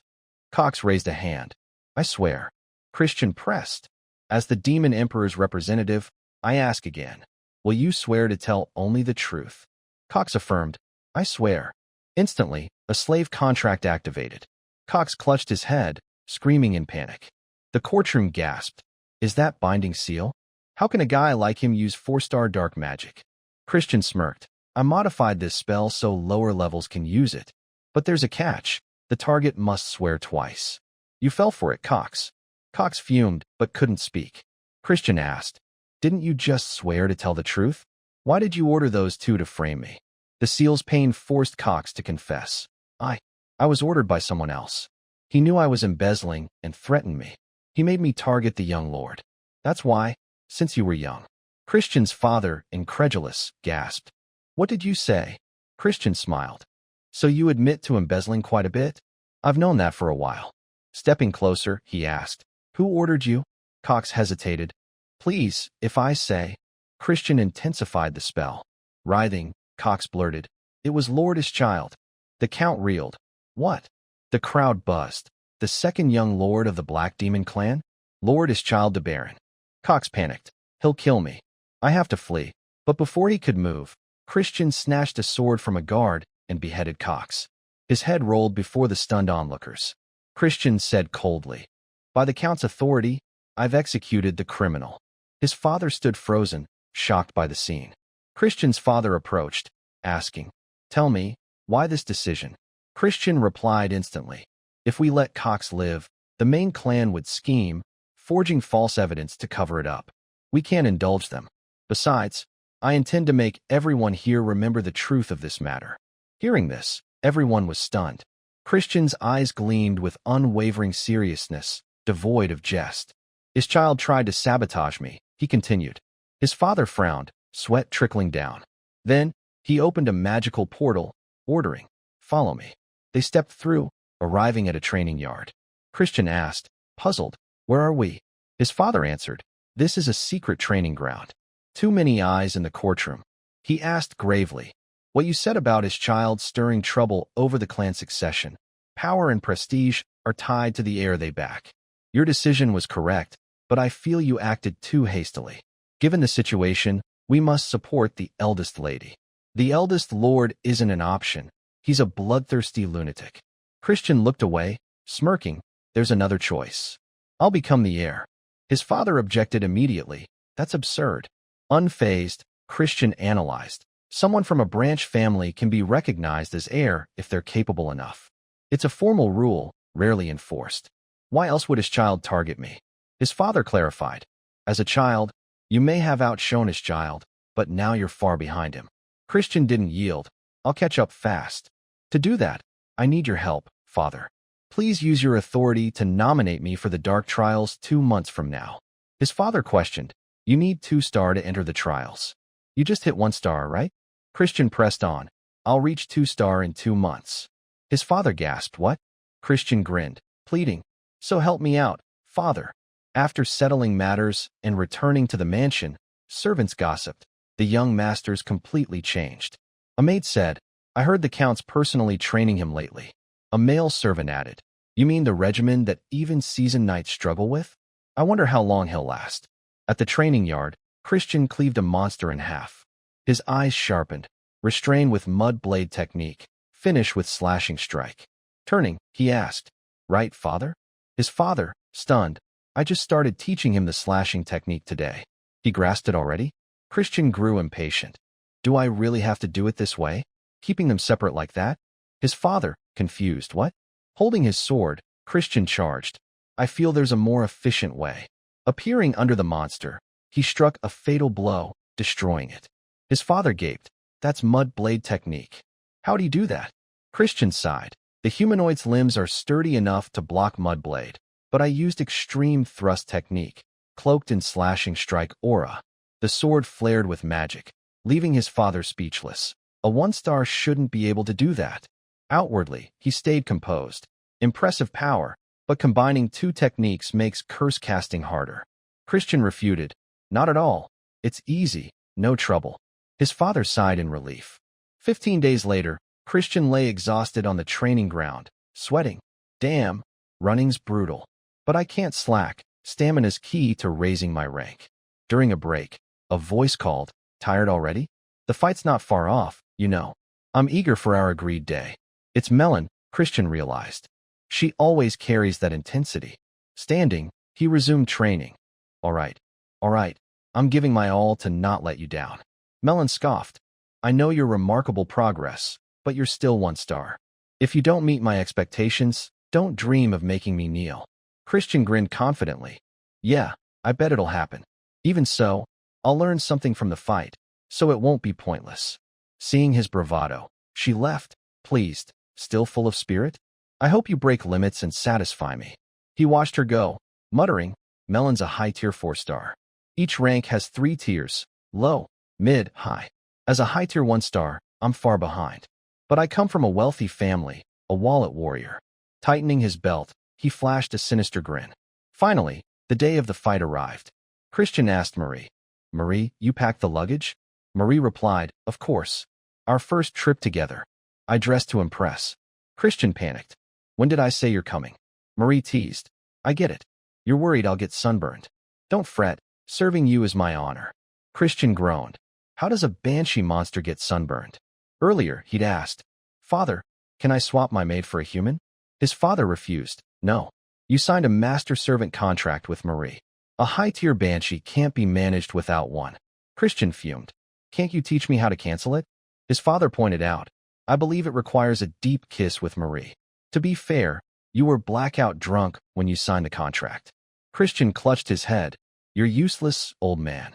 Back to the present, he told Marie, "You can't come. I'm going to a crowded place." Marie sulked. "But I was so looking forward to this trip." He sweated. "Your spiritual energy could harm others." Marie whined. "I've been cooped up in the mansion for decades." Seeing her pity, Christian relented. "Fine, you can come, but don't show yourself to others." Marie beamed. "Thank you, best young master ever." He waved dismissively. "Just follow me." Christian and Marie set off. Marie asked curiously, "But where are we going, young master?" He replied, "Somewhere I can make a profit." Marie hiked her skirt, coins spilling everywhere. "You already have tons of money." Panicking at the cascading coins, he shouted, "That's not enough. Put it away." Marie puzzled. "If not money, then gold? Land deeds?" He smirked, shaking his head. "Wrong." Marie hit a dead end. "Then what?" Christian explained, "Something I've used before." Thurn suddenly appeared on the carriage, scolding, "You're late." Seeing Thurn, Christian froze, flustered. "Thurn, what are you doing here?" Thurn stated his purpose. "I'm here to keep an eye on you, in case you act like a wretch again." Hearing this, Christian assured him, "No way. Don't worry." He puffed up regally. "I'm just heading to a casino, after all." Thurn blurted, shocked. "What?" Christian boarded the carriage, not missing a chance to educate Thurn. "We're demons. Indulging in booze and gambling is natural. Gambling's even encouraged by the demon emperor, and there's a reason it's legal." Thurn, undeterred, declared, "Then I'm coming with you." Christian, surprised, cheekily hopped onto the carriage, boasting, "Thurn, could it be you're worried about your dear big brother?" Thurn, flustered, denied it. "Why would I worry about you? I'm just concerned you'll disgrace the clan." The carriage rolled off, but the brothers kept bickering. Christian said, "You know, for a bookworm like you, this might be too thrilling. Do you even know the rules?" Thurn, naively, "Isn't gambling just card games?" Then he vowed confidently, "I'll crush that arrogance of yours." Christian teased, "Oh no, I'm terrified." Inwardly, he sparked with excitement. "Well, my golden ticket little brother, today you'll be ruined." After a while, they arrived at a grand casino. Thurn, seeing it for the first time, marveled. "Gods, I didn't know a building could look like this." Marie, experiencing the world for the first time, squealed, "My maiden heart's about to swoon." Only Christian remained calm. "I've probably been here dozens of times, old news." He handed Thurn a mask. "Stop acting like a country bumpkin. Put this on. You can only enter if you hide your identity." Christian reminded Marie, "From now on, stay hidden so no one sees you. Also, come here." He whispered, "Go," and Marie chirped, "I'll follow your orders, young lord." With that, she vanished. Thurn, confused, "Huh? Where'd Marie go?" Christian donned his mask, replying, "Don't worry about it. Let's head in." The two entered the casino, drawing every eye. Seasoned gamblers smirked. "Look, fat rookie lambs. Didn't expect them to walk right into the tiger's den." Christian leaned close to Thurn, challenging, "Want to bet who wins more in an hour? If you win, I'll call you big brother for a month." Thurn's eyes lit up. "Really?" Christian added, "But if you lose, you'll call me esteemed imperial big brother." Thurn, baffled by the title, turned. "What?" Christian didn't elaborate, tossing a money pouch. "Here's your cash. If you're scared, back out." Thurn's competitive fire flared, snatching the pouch. "Who's scared? I'm going first." His eyes burned with determination. At the blackjack table, the dealer flipped cards, hitting blackjack. A man beside Christian patted his shoulder. "Victory for the young sir. Wow, you're good, play more, and you'll rake it in." Christian played dumb, gleefully scooping chips. Guess I'm lucky today. Inwardly, he calculated. They let you win just enough early on to lure cocky rookies into big bets. I know exactly how these swindlers operate. Suddenly, a yell rang out. Thurn clutched his head, panicking. No way. My hand was solid. A rookie had fallen for the trap. Christian approached. Hey, how about we head home and sleep? Thurn asked. You lose too. Christian replied. Just 500 rupee. Thurn, not to be outdone. I only lost 1,000 rupee. The crowd overheard their chat, scheming silently. Christian nodded approvingly. Good. They see Thurn as a rookie. A swindler's bound to target him. He asked. So, you playing more? Thurn grabbed the pouch. I'll win. Hand over the cash. Christian smirked. Remember, I tried to stop you. Outwardly cautioning, he thought. Stop you? I'm hoping you lose everything, my dear little bait. Time passed. In the casinos, crooks colluded, pulling tricks right under Christian's nose. He thought, perfect. Finally, Marie returned, whispering, Master, I found the ones you mentioned. He praised, well done. Thurn, meanwhile, wailed, I'm ruined. My 10,000 rupee. Marie beamed, am I awesome? Christian gave a thumbs up. Yup, awesome. They left the casino, heading elsewhere. Marie said, It's here, young lord. He ordered, Open the door, Marie. The door swung open, startling the people inside, who rushed forward. Who are you? Christian didn't hesitate, removing his mask. I'm sure you all know who I am by now. They recognized him, stammering, Why, young lord? What brings you here? He smiled, Call your boss out. A voice exclaimed, Well, damn. Young lord, here to play. It was Grantel, head of the Grandel Trading Guild, famed for commerce but in reality. Christian waved. I'd like a private chat. Grantel, nervous. What's this about? Christian cut to the chase. You swindled my brother. I care deeply for him. And you ask what this is about? Grantel flinched. No way. Could the masked guy be? Christian confirmed. Yes, he's an heir of Count Khazar. Grantel waved frantically. Young lord, I swear I just run the casino. Others' actions aren't my fault. Before he could finish, Marie materialized, terrifying Grantel into a scream. You want to die? He dropped to his knees, groveling. I beg forgiveness. Had I known he was the Count's son, I'd never have dared. Please, mercy. Christian asked. That's not empty talk, right? Grantel insisted. Absolutely not. I'll compensate. How much? Christian said casually. 1 million. Grantel gasped. What? Flustered, he said. Young lord, we don't have that much cash. Christian lowered it. Then 200,000. Grantel wailed. Is that enough? It's our entire fortune. Christian's eyes glinted threateningly. You'll give me one more thing. Grantel, defeated. What's that? After forcing Grantel to pay, Christian used the money to buy weapons. Marie, amazed.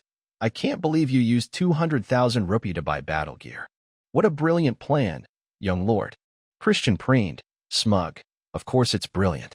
Marie noticed the sword at his hip. But that sword they gave you. Is it Granette? She questioned. Isn't that the holy sword a past hero gained by sacrificing his soul? I heard many demons coveted it after the hero fell. But it's all rusted now. Christian shrugged. No matter, it's all part of the plan. Tired of her chatter, he handed her something. Enough. Take this. You were eyeing it earlier, right? It's a gift. In Marie's hands was a delicate necklace.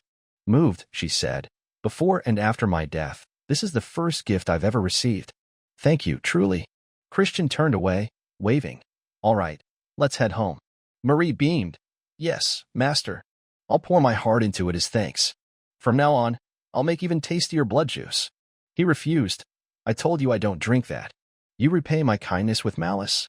Marie blinked. But all this time, it's been in your strawberry juice, master. Christian groaned. Can you stop with the creepy jokes? Brushing off a thought, he muttered. Wait, I feel like I forgot something. Marie pondered. I'm sure we'll remember later. Back at the casino, Thurn sat trembling, clutching his last rupee. Early in the morning, Thurn was shouting up a storm. The kid rushed over, yanking the blanket off a soundly sleeping Christian. Thurn demanded, Why'd you ditch me? I almost got sold off as a slave. Lucky someone recognized me. Christian yawned, apologizing. My bad. I knew Grandel would bail you out. Seeing his nonchalant face, Thurn roared. What kind of apology is that? Christian reminded him. By the way, don't you think something's off? You lost, so you gotta keep your promise. Come on, call me esteemed Imperial Big Brother. Thurn's face paled, sweat pouring. Clenching the blanket, he fumed, then relented. Big brother, Christian picked his nose. Huh? Say it again. Thurn, enraged, tore the blanket apart, bellowing. Esteemed Imperial Big Brother. Christian flicked away the booger, grinning. Good job. Keep respecting me, all right?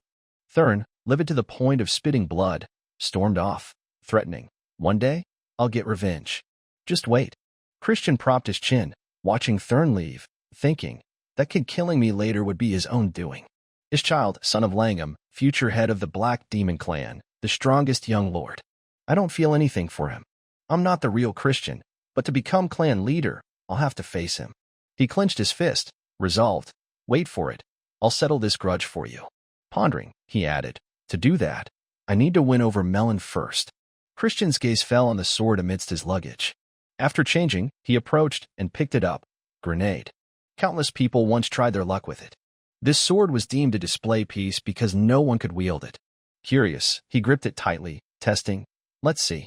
The moment he touched it, the sword emitted a resistant force, making his hand throb. He nodded, as I thought, it rejects dark energy. Makes sense, it's a creation powered by holy light. He grabbed repair tools from a box. You're just a sword. I'll fix that dark energy rejection of yours. Christian seized a hammer, striking hard. Each blow carried immense energy. But the hammer shattered, not the sword. He had the tools that hurt. Grabbing another hammer, he grinned wickedly. Get ready. Holding a second hammer in his left hand, he threatened. I'll keep this up all night. The sword seemed to tremble in fear.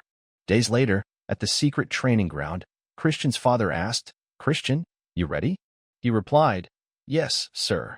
Glancing at the woman beside him, he wondered, Who's she? I think I've seen her before. She turned, and he recognized her instantly. Wait. He bowed politely.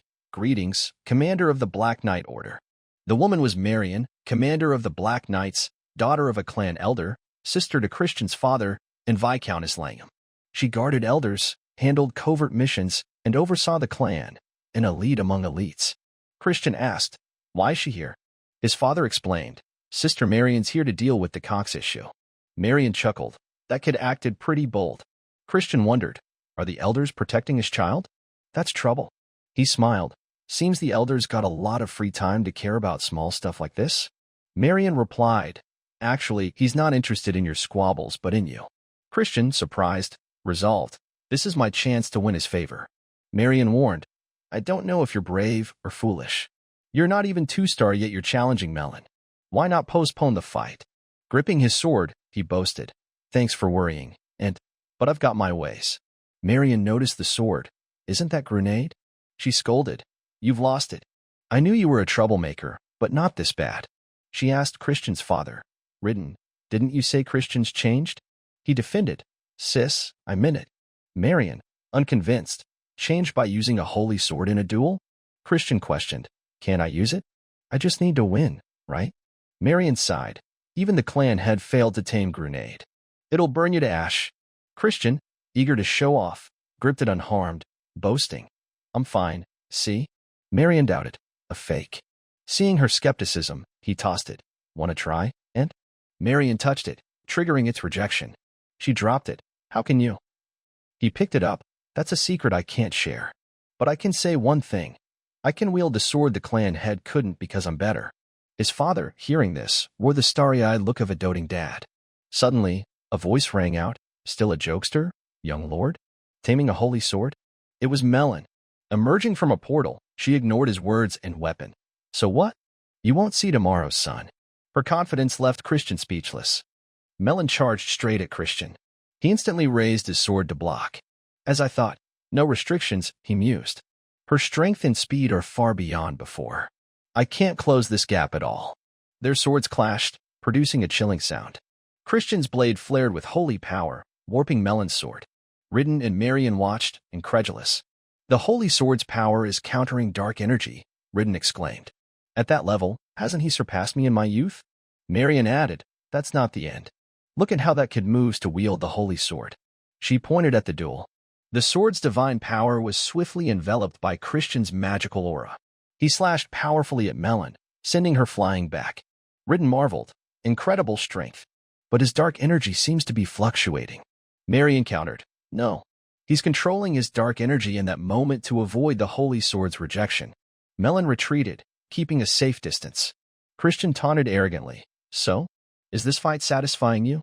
Melon replied, "I've been thinking for a while. You're predicting my moves, aren't you?" Christian grinned. "I happen to have sharp eyes. Every sword strike has a preparatory stance. You raise your arm before swinging down, and to do that, you shift your shoulders and torso. It's universal for novices and experts alike." Melon sighed, then activated magic. "How about this?" The sudden attack put Christian on the defensive. Melon smirked. "Black Knights are magic swordsmen. I almost got in trouble there." Suddenly, a blinding light flashed. Christian cheered. "Nice try, but luckily, I'm fine." The amulet around his neck left Melon helpless, the purification relic. Christian turned to Ridden. "Father, thanks to you, I survived." Ridden tilted his head. "Wasn't that in the secret vault?" Christian chuckled. "I've got a bit of a thieving streak sometimes." Ridden and Marion sighed in exasperation. Christian pulled another item from his cloak. "Good gear is a skill too." He tossed it out. The object exploded, catching Melon off guard. He warned, "Dodging wouldn't help anyway." He threw a red orb next. It detonated violently. Christian said casually, "I got this relic with Grandel's money. Pretty effective." "Not underestimating her," he shouted. "I know you're alive. Come out." A sword shot from the flames. Christian calmly slashed, blocking Melon's blade. Her sword shattered, leaving her exposed before him. Ridden bragged to Marion, "Look, sis. I told you, he's a genius." He tossed the corrosion gem into the air. Marion stayed silent, watching intently. Melon emerged from the blast, radiating killing intent. "Young master." She grinned, charging at him. "This is too fun. What's your next attack?" Marion gasped. "Gods, Melon's lost it. We need to stop her." But Christian deftly dodged Melon's punch with one hand. He redirected her fist with a light push, then stepped back. Melon, stunned. "You blocked my strike?" Finally, he pressed his sword to her throat. Christian, thrilled. "Looks like victory's mine." Satisfied yet? Blood trickled from a cut on Melon's face. Ridden beamed with pride. Marion sighed helplessly. Melon laughed. "You're really asking that? I can't stay calm anymore." Christian replied, "Then please answer my earlier request soon. Though I won, I'll respect your refusal. Loyalty can't be won by force." Melon asked, "If I side with you, will you keep fighting me like this in the future?" Christian took her hand, pulling her up. "As many times as you want, I'll indulge you." The scene shifted to Marion, hands clasped, gazing into the distance. She recalled the clan leader once tossing the grenade Christian now held. "I reject it." Marion, exasperated. "Even the clan leader couldn't do it?" He replied, "I could use it briefly, but dark energy waves constantly shift. You'd need to adjust endlessly so the sword doesn't notice the difference. Who could do that in real combat? Only Demon King Gehenna or the Black Dragon of the Demon Realm. Otherwise, only a madman who controls dark energy as easily as breathing. And that madman is Christian." Christian grinned at Marion. "Aunt Marion, how'd I do? Worthy of praise yet?" Marion, silent, then sighed. "Perhaps your father's long-held wish might come true." A luxurious kitchen came into view, its opulent setting filled with chefs and bakers engrossed in their work. A fierce-looking baker slammed a powerful chop onto a small object on the cutting board. A strawberry split neatly in half, its shape appetizing. Each berry was meticulously arranged on a cream cake, tempting anyone who saw it. Christian gaped. "I can't believe it. He's making a strawberry cake." Marie laughed. "Oh ho ho, don't judge by looks. His skills are top-notch." The baker, finished, approached Christian, his voice slightly slurred. "Young Lord Chuck, what brings you to the kitchen?" Christian put his hands on his hips. "To bake some cookies." Marie blinked. "You're baking cookies?" He boasted confidently. "For a gift." Hearing this, Marie leaned on him, fake crying. "For another woman, not me?" Christian shouted. "Gods, it's not like that. But yeah, it's for a woman." The baker, seeing Christian roll up his sleeves, offered politely. "I can bake the cookies for you, Chuck." Christian declined. "No need. Making them with my own hands is what matters." Closing his eyes proudly, he said, "It may not look like it, but cookies are." Before he finished, red liquid splattered his face. It came from a mortar where two fierce-looking bakers were pounding what used to be strawberries. Christian panicked. "Hey, you sure they're not mixing blood into the juice?" Marie just laughed. "Oh ho ho. Once done, Christian brought a box to where Marion was preparing her horse to leave. He called, "Aunt Marion." She paused, asking, "Christian, what's up?" He smiled politely. "I heard you're leaving, so I came to say goodbye." Marion praised, "I appreciate that. You must be tired after yesterday's fight." Christian offered the box. "I'm fine, Aunt. I have a gift for you." Marion opened it, revealing beautifully shaped, colorful cookies neatly arranged. Surprised, she said, "Cookies?" Her eyes sparkled, but her tone stayed stern. "You didn't need to prepare a gift." Christian beamed. "I was happy to see you again and wanted to make something." Ridden, beside Marion, stroked his chin. "So that's why he came to me." He realized, this is why he's acting like this. Smart kid, he knows how to win people over. As Marion eyed the box hesitantly, Christian urged, "Try one, Aunt." "I made them myself."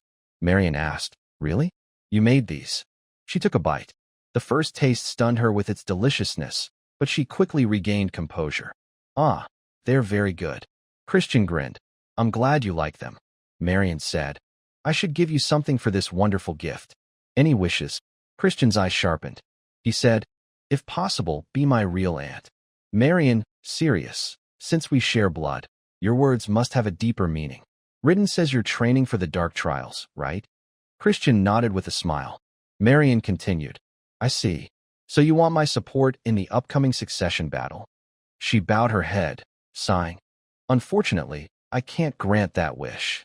She explained, "As you know, adults from the main branch must remain impartial toward candidates. It's the rule." Christian replied, "No, it's a sincere request. I just want to be closer to you." Marion questioned, "Really? No ulterior motive?" Christian said calmly, "Of course. But if you support me secretly," clasping his hands, eyes gleaming, he added, "I wouldn't refuse." He gazed at Marion with sparkling eyes. She ate a cookie, saying, "I don't dislike your honesty. A nephew who bakes delicious cookies for me. I can only cheer for him." Christian beamed. "Thank you, Aunt." Marion asked, "In return, can I have more tasty cookies next time?" He replied, "That depends on you, Aunt." They didn't notice Ridden nearby, wiping away touched tears. Christian teased, winking, "If you upset me, I might sulk and skip this flavor." His childish antics made Marion chuckle, but she suddenly asked, "Christian, what do you think about joining the Shadow Corps?" He hesitated. "That," Marion pressed. "You stood out against Melon. You could surpass the elders. But your rivals aren't easy to beat. I worry your talent will fade before it blooms." Christian declared firmly, "If I fail to follow my path, I'd rather die." Confidently, he added, "I appreciate your concern, but I don't think I'll lose." Marion studied him, thinking, irrational confidence, but with this kid, it might work. She said, "I understand. You're a demon. After all, I can't stop you from walking a bloody path." Mounting her horse, she emphasized, "Beware the eldest lady." Ridden interjected, "Julian, not his child? Isn't she the most refined?"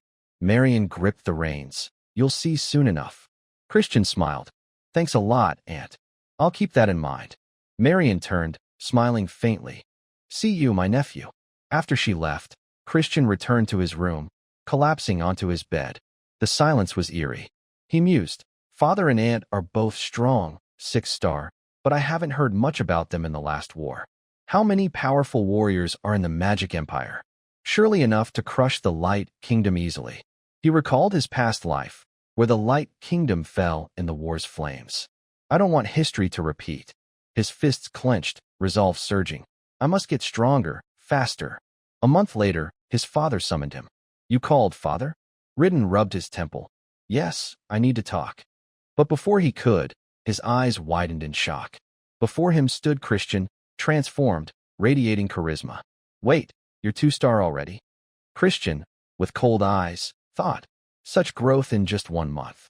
He shrugged lightly, asking, "I don't get why you're surprised, father. I promised you, didn't I?" One side questioning, the other fuming, Ridden slapped a letter before him. "I got news from the main clan." Sighing, his face darkened.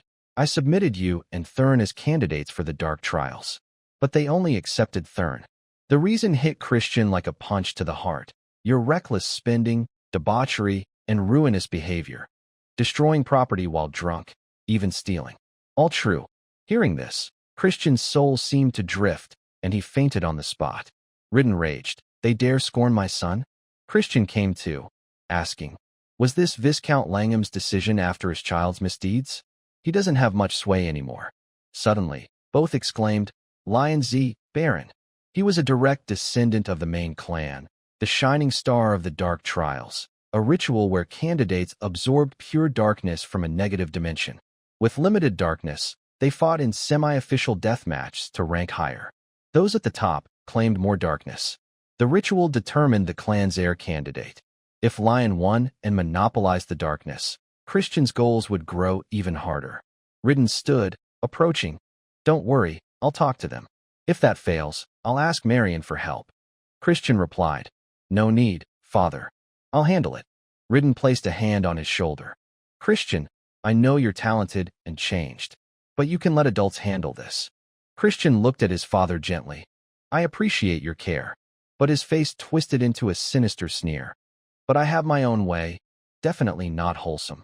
He asked, is any child of Count Tyraman from a branch family joining? Ridden answered, yes. The third son of Count Tyraman. He shouted furiously. That scoundrel sides with Lion, saying you're unfit for the Dark Trials. He's just a fraud, controlling demon beasts.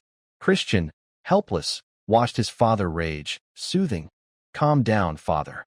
I just need to prove myself. The Tyraman clan is holding a dark elixir hunt. I'll join as a leader.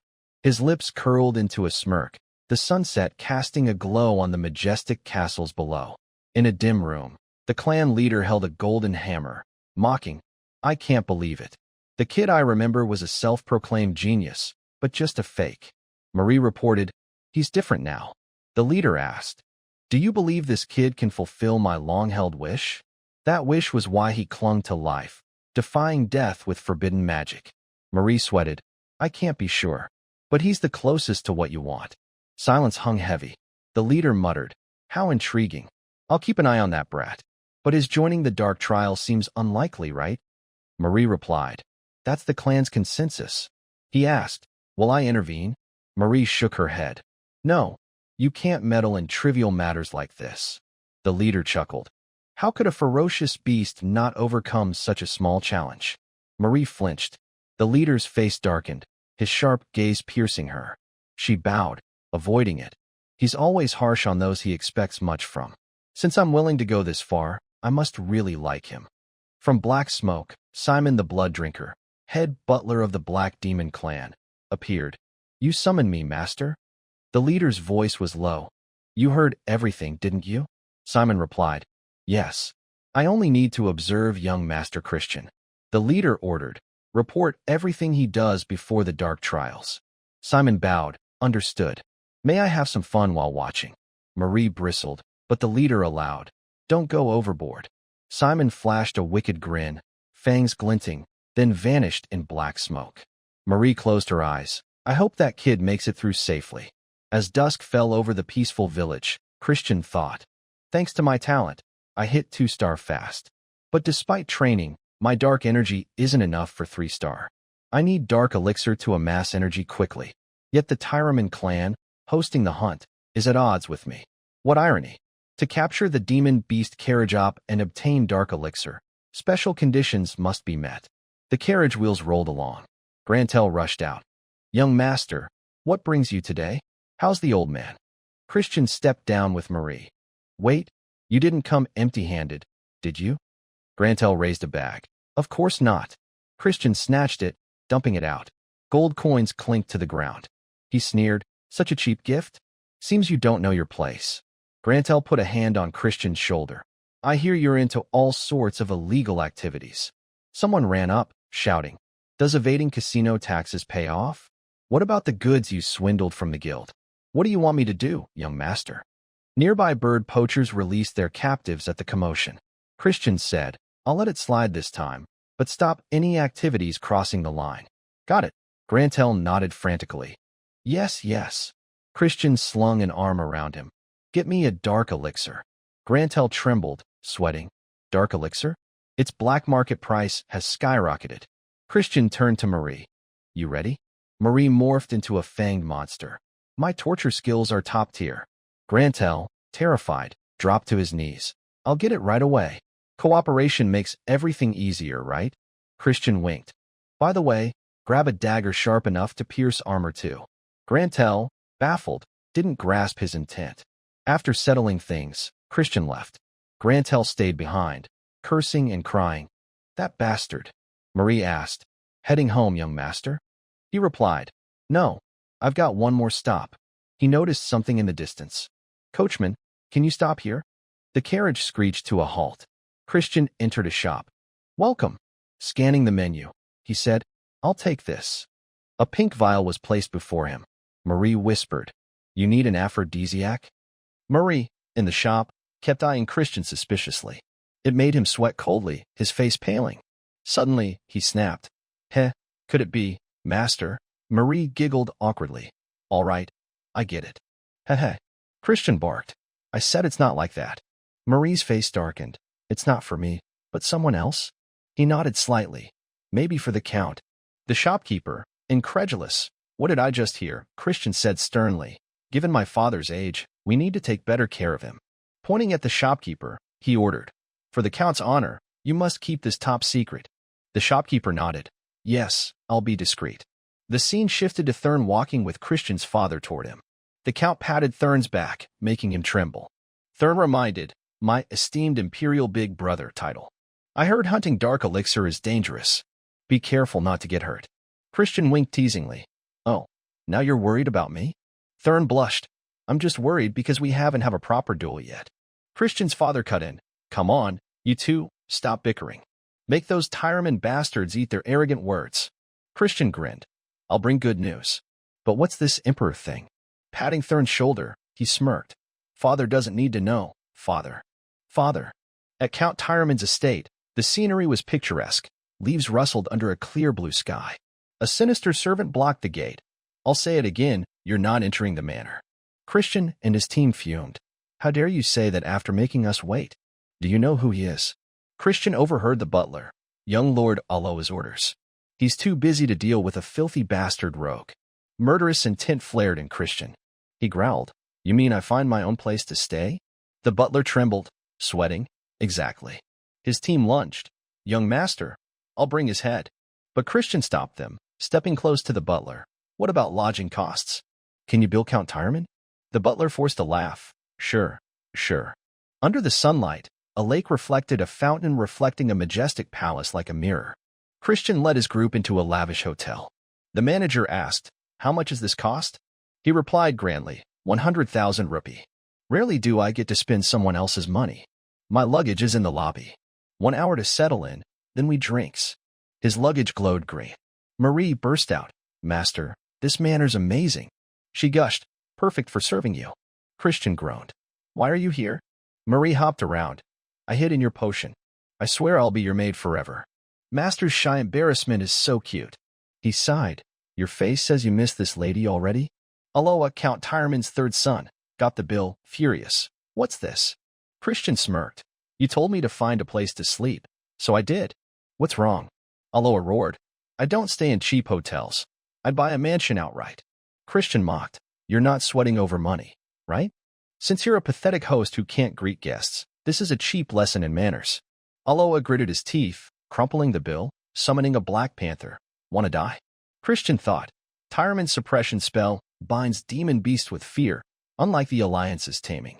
It uses a secret formula to paralyze reason, causing hallucination of fear and frenzy. More complex than I thought. Hard to learn quickly. For now, I'll beat him to a pulp. He ordered. Marie, take out that cat. I need a weapon. A sword appeared in his hand. He taunted. What's next? Charge like a demon. Aloa commanded the panther to attack. Filthy bastard, don't order me. Sharp fangs bared, saliva flew. Christian parried with his longsword, but the bite's force cracked it. He was thrown back, rising from dust. Not a bad counter. But 2-on-1's cheating, huh? He provoked. If I win, I'll be an escort, not a leader. This stakes are enough to cover costs, cheapskate. Aloa, enraged, rode the panther forward. Arrogant fool. I'll make you kneel. His eyes blazed red. The panther swiped, but as it pounced, Christian vanished. Aloa, confused. Where'd he go? Christian appeared behind, clubbing Aloa's neck. Aloha screamed in pain. Christian paused. Hurts? Don't cry. I won't go easy if you do. Two sides clashed, one like death incarnate, the other blind with hatred. The panther cowered, trembling. Aloha yelled, Bastard, you dare do that to my Chaco? Christian laughed. Just a 2-star illusion spell. Looks like your pathetic suppression can't beat it. Aloha summoned a magic circle, calling a massive black horse. Christian sneered. Know what Trash's trait is? Before finishing, he struck, blasting past Aloha's head, knocking him out instantly. The horse shook its head in fear. Christian said, We're not waiting for transformations, you know. He entered a casino. Young master? You sure? There's time, rest. Christian snapped. What's wrong with a loser doing loser things? Turning to Marie. Right? Marie brought ginger ale. All's fine, as long as you don't drink liquor. He wailed. Damn it, I want booze. Not ginger ale. A Tyreman servant cut in. Why'd young Lord Aloha order us to watch this jerk? Christian taunted. Why not play? Your boss won't wake till tomorrow. I beat him to a pulp. I'll keep it secret, how's that? The two growled. No need for your concern. Christian grinned. Then watch all you want. As dusk fell, he kept gambling. Deal. Drink my share. No mercy this time. Night came, and they didn't stop. The two servants glared like they'd devour him. Christian, drunk, passed out with cards on his head. Waking, he acted sober. Clean up and go. He thought, annoying pets. It's dark, time to move. He said, Marie, I need to hit a place fast. Don't follow. Marie pouted. That aphrodisiac from earlier. Christian flinched. What? Marie whispered. I knew it. Not for the Count, but for you. I'm sad we can't share a bed, but I'd cheer your nightly escapades. Darkness cloaked Mount Need. Christian, hooded, sneaked along, Tyreman's secret zone. Monster energy's thick, as rumored. Touching a canopy, almost at the hunting ground. A camp appeared with 2 large fires. Just 2 guards? Sloppy. Using invisibility magic learned from Marie, he slipped past. Marie popped up. What's young master doing with invisibility? Heh. Christian snapped. Why do you keep bringing that up? He infiltrated the base, spotting a magic circle under moonlight, the dark elixir hunt's ritual shrine. Weird as they say. He recalled instructions. To get dark elixir, Karajop must offer its life, terrified enough to prefer death. He traced a path on the ground. Light erupted like a blast. When fear and joy connect, a useless pill reborns as dark elixir. That's why Tyreman leads by crushing beasts with fear. He grinned. As Lena said, I plan to steal their ultimate skill, dose Karajop with mixed aphrodisiac, drive it mad, and monopolize the elixir. But no time to learn. Need another way. A chill down his spine made him turn, but only endless night greeted him. He walked toward it, hearing rustling leaves. A shadow led to a massive cave. Terrifying demonic intent poured out. Don't tell me this is Gehenna's Rift, the dangerous demon realm. A magic circle inside glowed. He paused. Wait, what if I lure Karajop here? He grabbed the vial. I've got bait. Perfect. No time to waste. Christian ventured deeper, unaware of a red shadow with claws watching. It was Simon. Didn't expect the kid to be this interesting. Thrashing the Tyreman brat, loosening surveillance with a loser act. Every move's in my sight. Simon grinned, fangs glinting. This makes me want to play a bigger trick. He stepped on the magic circle, reaching into the rift. Gray ooze dripped, creating an eerie scene. A voice echoed. What is your wish? Simon licked his lips, extending his hand toward the rift. The next day, when the hunt began, someone planted a flag in the ground, none other than Alois. Christian, in his group, remarked, Alois must think he looks cool, even after getting thrashed. Alois snapped. Shut it, imposter. Why carry a holy sword you can't even use? Christian retorted, it's more effective than a stick. Want to try it? Alois changed the subject, ordering, lure the beast to the altar.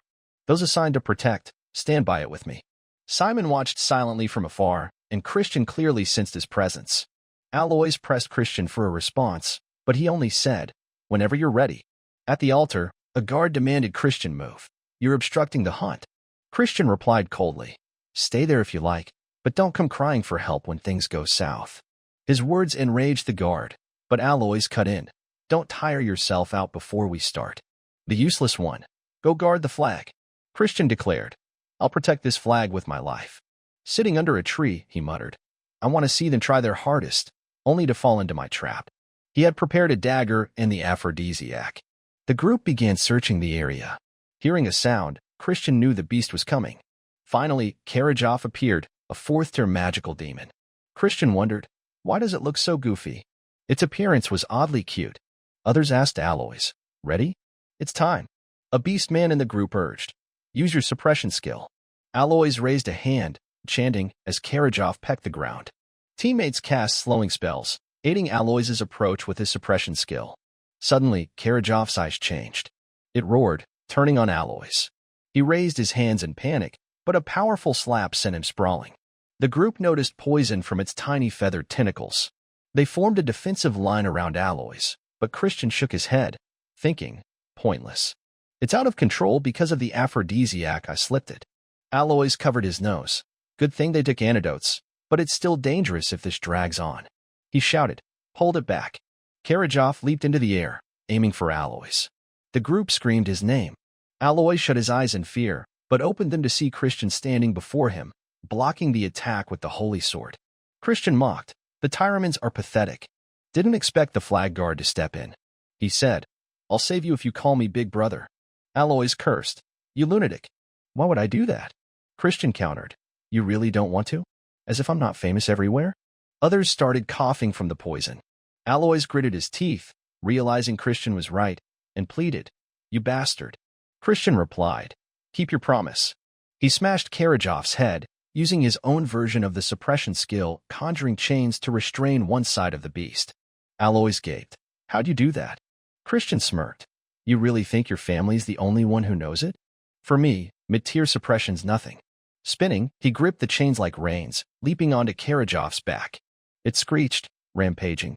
Aloys yelled, wait, there's a rift ahead. He tried to warn, but Christian smiled. I knew since last night. He charged toward it. Karajov panicked. Christian said, must be its first taste of Gehenna's malice. Be afraid. Its red eyes turned glowing gold. Christian tightened his grip on the dagger, stabbing through the beast's hide, killing it instantly. The others ran up. You okay? This cave's dangerous. We need to get out.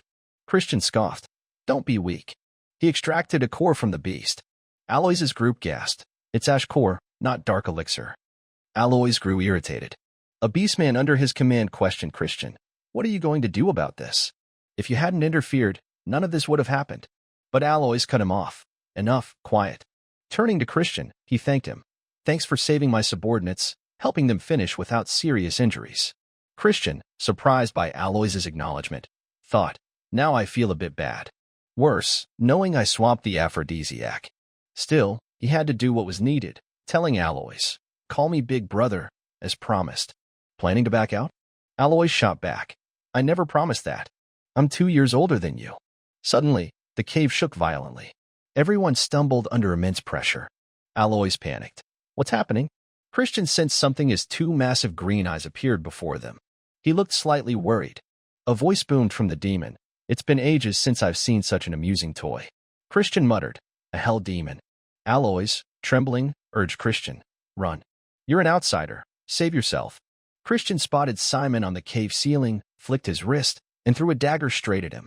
The blade pierced through, but it was only a familiar Simon used for spying. The connection broke instantly. Simon, shocked, wondered, when did he notice? Is he trying to stop the demon? The familiar fell, his teleportation plan ruined. He calculated, even pushing blood magic to the limit, it'll take 5 minutes to get there. If I'm late, they're all dead. He rushed off, not entirely villainous, just aiming for a prank, as he'd told the clan leader.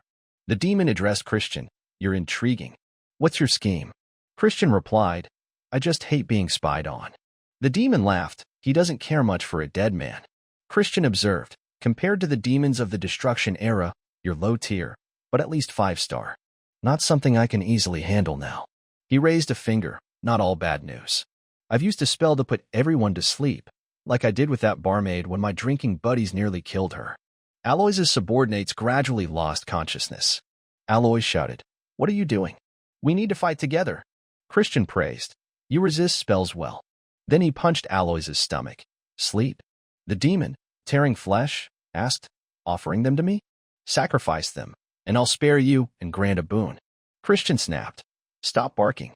My rule is no deals with vile demons. He drew the holy sword. The demon recognized it, mocking, nice idea, But a holy sword you can't wield is trash. It fired a spell at Christian. He blocked with the sword but lacked strength, getting flung into the cave wall, knocked out. The demon grabbed his arm, lifting him. Last chance, offer them to live.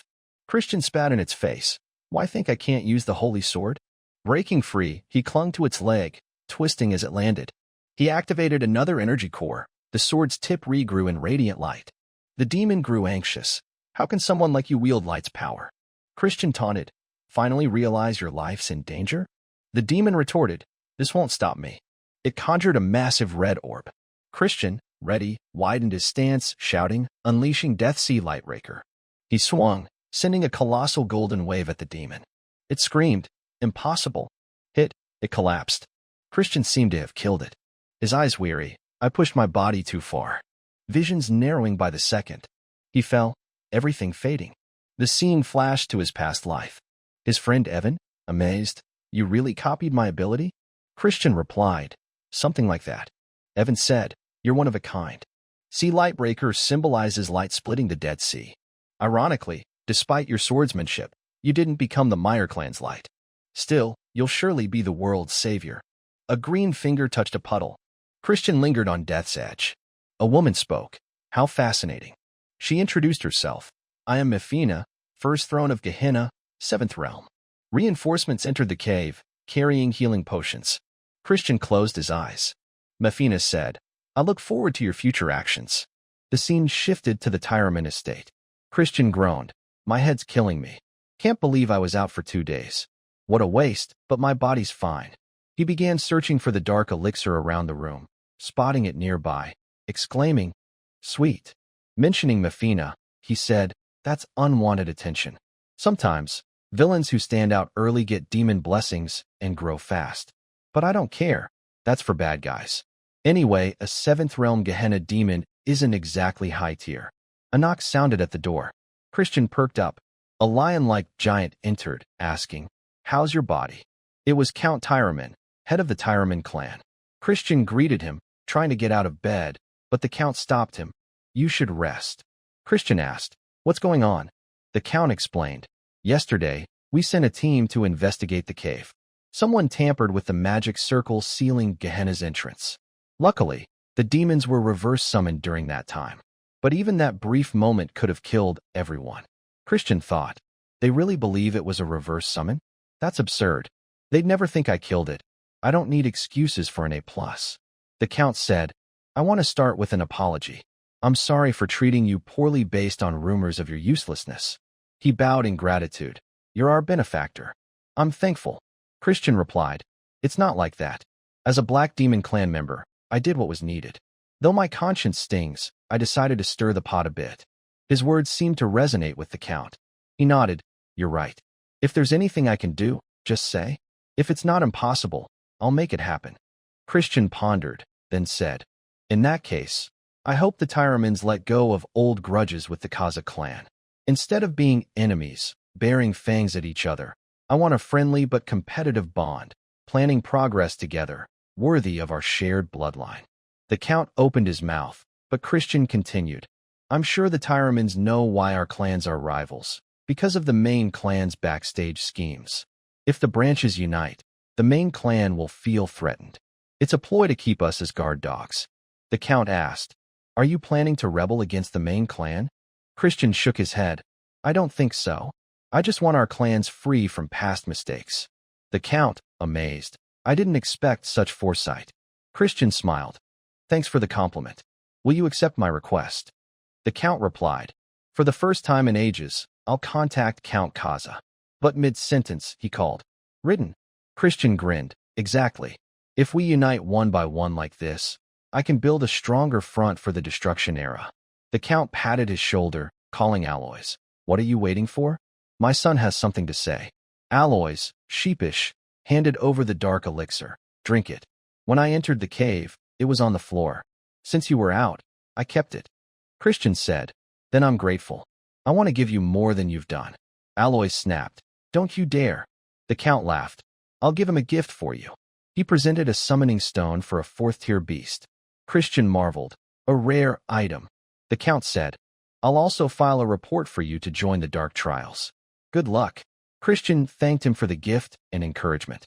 The Count urged him to rest. As he and Aloys left, Christian smiled, calling, "Come out." A red glow appeared. Simon said, "As expected, you didn't spot me by chance." Christian replied, "I smelled blood." Simon introduced himself. "I'm the head butler of the Black Demon clan." Christian wondered, the clan leader's lackey? "I've heard of Simon, leader of the Blood Shadow Demon sect."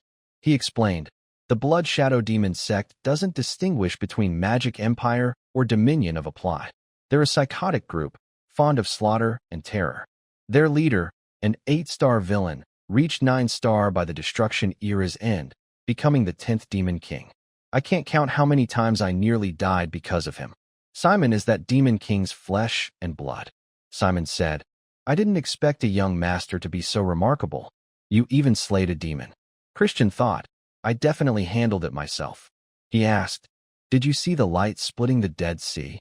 After a pause, he denied, "I don't know what you mean."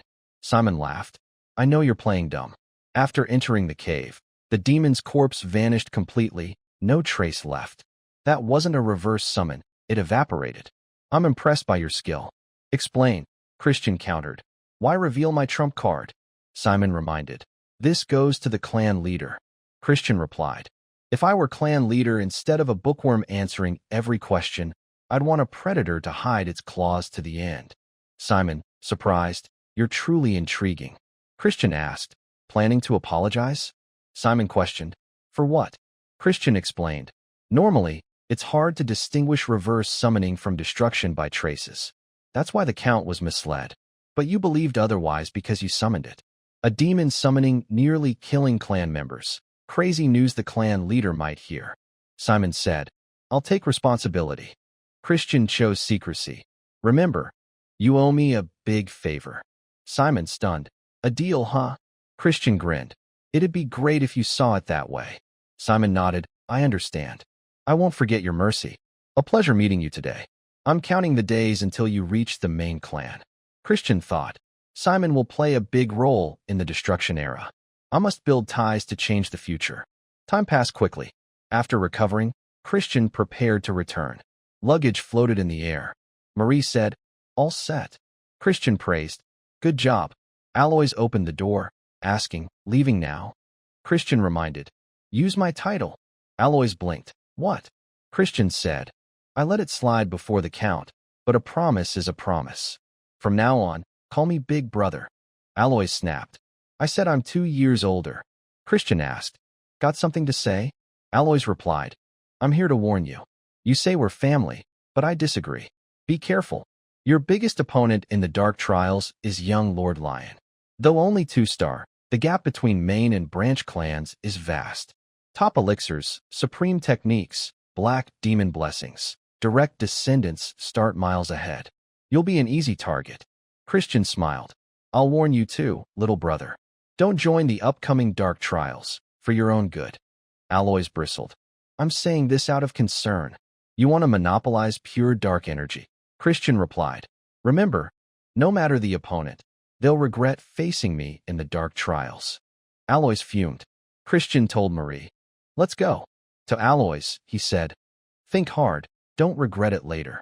The scene shifted to the Kaza clan. Thurn sought his brother, but the butler reported. He went to the training cave right after returning, wanting to train alone until the Dark Trials. Soon, Thurn caught up, calling formally, "Esteemed Imperial Big Brother." Thurn said, "You promised a duel when you returned." Christian, surprised, "You've grown fast." Mid-tier 2-star, leaping ahead. He said, "I'm busy training." Realizing Thurn was also joining the Dark Trials, Christian worried. "That's not good." He said, "Wait. After I finish training, we'll duel. You should train too." Thurn demanded a promise. "No delays like last time." "Be careful." Christian laughed. "All right." Thurn left. Christian thought, "That kid's stubborn." Watching Thurn's back, a green-haired girl's image flashed in his mind. She asked, "You promise?" The memory made Christian smile, whispering, "He's like me." In the training area, Christian sat on his bed, eyeing the dark elixir, thinking, half a month left. He chewed it, bitter as hell. Lying down, he tried absorbing it. It slid into his stomach, and he muttered, more chaotic than I expected. A strange sensation emerged. He asked, "What's this? Light energy in the elixir?" He wondered, did the beast's excitement at death fuse into it? No wonder demons struggle to absorb it. He guided it through mana channels. All that's left is this light force. Demons usually expel it with a teacher's help. But why waste something so valuable? He channeled it into his light core, absorbing it alongside darkness. Light and darkness flowed through pathways to their cores. Christian opened his eyes, flashing brightly, then closed them, revealing darkness. Meanwhile, the scene shifted to a red-haired woman. She allowed a subordinate into her room. He reported, on the dark elixir investigation, a demon was summoned during the hunt, but Christian survived. Sorry for the delay in thorough review. She praised, well done. The subordinate said, unless you have questions, I'll take my leave. She studied Christian's photo. This young, beautiful woman was Eidline. Time flew by, and half a month later, Thurn sought out Christian to demand their duel. Standing outside the door, he called, brother, today's the day you promised. Christian's voice echoed, come in.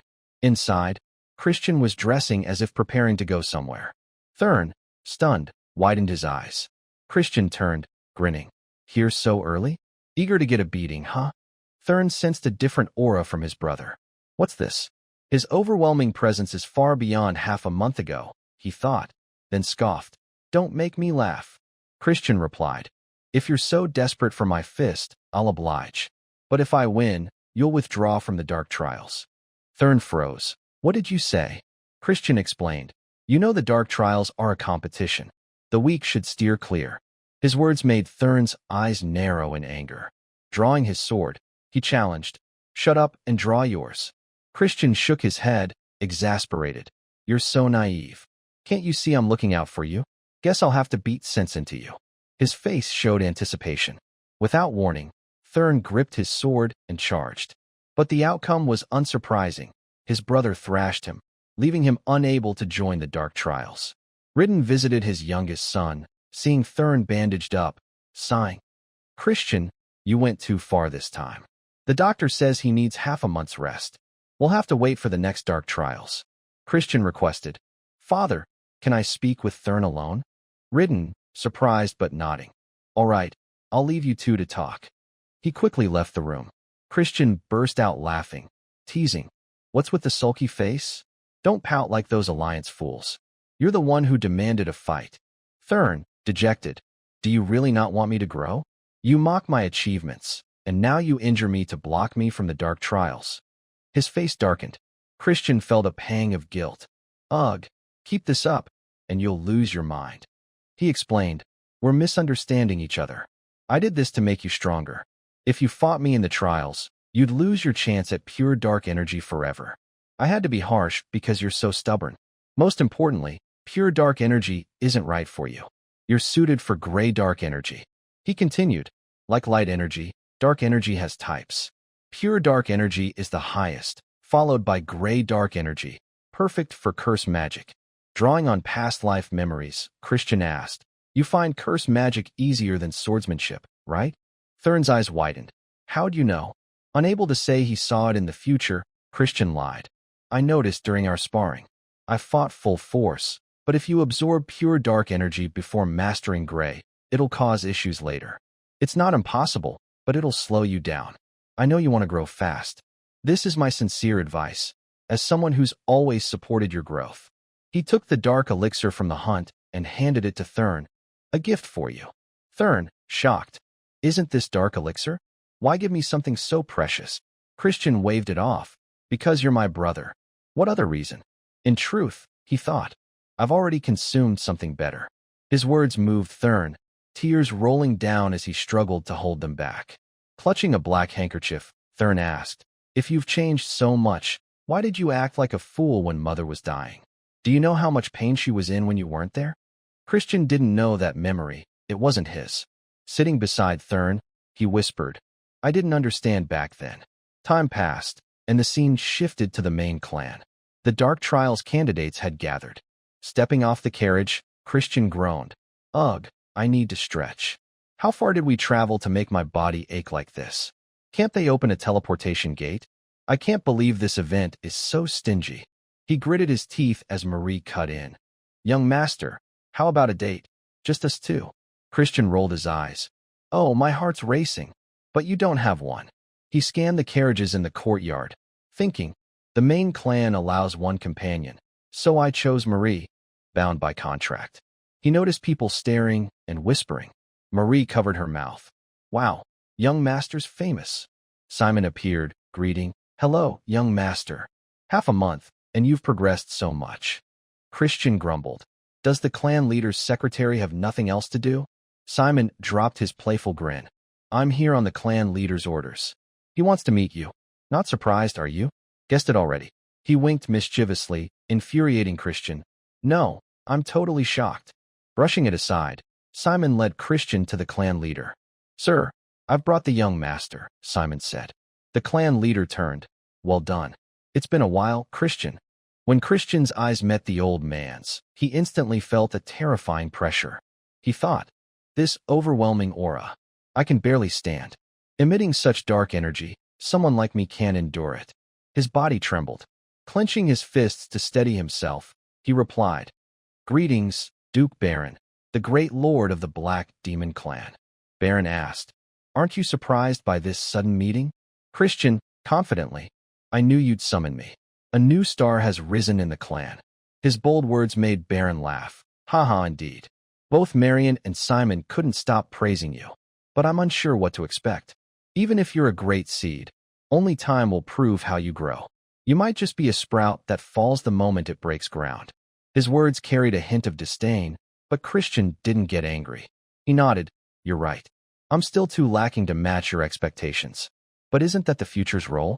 Only time will show if a sprout exceeds expectations, becoming a great tree or a monster overshadowing even the grandest. I won't disappoint you. Christian's words were loaded with meaning. Baron seemed uninterested in hearing more, waving him off. I'll hold high expectations. You may leave. As Christian exited, Marion turned to her father. What do you think of the boy? Baron said bluntly. He exceeds my expectations. But with great talent comes a harsh fate. You know that, don't you? Bloody winds are blowing toward the magic empire. Yet today, this faint hope, that child might fulfill my long-cherished dream. His eyes gleamed with anticipation. Time flew, and the scene shifted to the night before the dark trials. The main clan hosted a welcoming banquet. At the entrance, two servants announced loudly, Eldest son of Count Kaza has arrived, Christian Baron Kaza. Christian strode confidently into the grand hall. His presence irked some, who whispered, Why'd the clan leader meet a fool like him? Who knows, he looks like a bootlicker. Christian wasn't deaf, catching their jabs. He thought, as expected, I'm too handsome. Gods, being this good-looking is tough. Spotting a servant with wine, he perked up. Hey, that's wine, right? He reached out, but the girl refused. Young master, you're underage. Have ginger ale. She poured a glass and handed it to him. Christian screamed internally, Damn these tactless demons. I don't want ginger ale. Suddenly, a shout drew everyone's attention. The young lords and ladies have arrived. All eyes turned to the entrance. 4 figures entered. First was the second young lord, Eskid Jebberin, the handsome guy who'd tormented Christian since childhood. Next were the eldest lady, Julian Jebberin, the second lady, Jupi Jebberin, and the third young lord, Misak Jebberin. Christian sighed in relief. The crazy eldest lord isn't here. He thought, Eskid, what should I say? The victim of your little games, the one who tarnished your name? But Eskid walked past, as if Christian didn't exist. Christian fumed, cursing silently. That bastard. After everything, he won't even look me in the eye? I must be an ant to him. Julian approached, slightly lifting her skirt in greeting. Christian recalled Marion's warning, beware the eldest lady. But looking closely, he saw nothing odd. Thinking, I'll figure it out later. I've scouted enough today, it's time to prep for the ceremony. As he turned, a butler coughed, saying, Greetings, young Master Christian.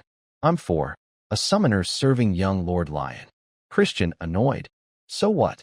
For replied, I heard an unworthy person will join tomorrow's dark trials. I fear an incompetent could cause an accident, tarnishing the Black Demon Clan's name. Christian caught his drift. You're saying I'm incompetent, huh? For responded, just prove otherwise. Christian glanced at the second floor, where Lion stood, muttering, don't like it? Come down yourself. But I'll say it straight in the trials. Tossing the glass aside, he said, fine, proving it's no big deal. Show me your parlor tricks. 4 flustered, what? Here? You don't even have a weapon. Christian waved him off. You expect me to need a weapon for you? For roared, you'll regret this. Christian smirked. Regret? I think you're the one who'll regret it. Their standoff drew the gazes of Julian and Juppie from afar. Time passed quickly, and the guests around paled as they witnessed the scene before them. Old 4 was mercilessly beaten by several shadow spirits, only able to shield his head. In another corner, Christian was served by 3 shadow spirits like an emperor. The crowd couldn't believe it. What did I just see? A summoner starts with evil spirits, but with one wave of Christian's hand, they turn and tear their own master apart? How did he seize control so fast? After enjoying the pampering, Christian stood, glaring at Lion. Was that young Lord Lionswell just now?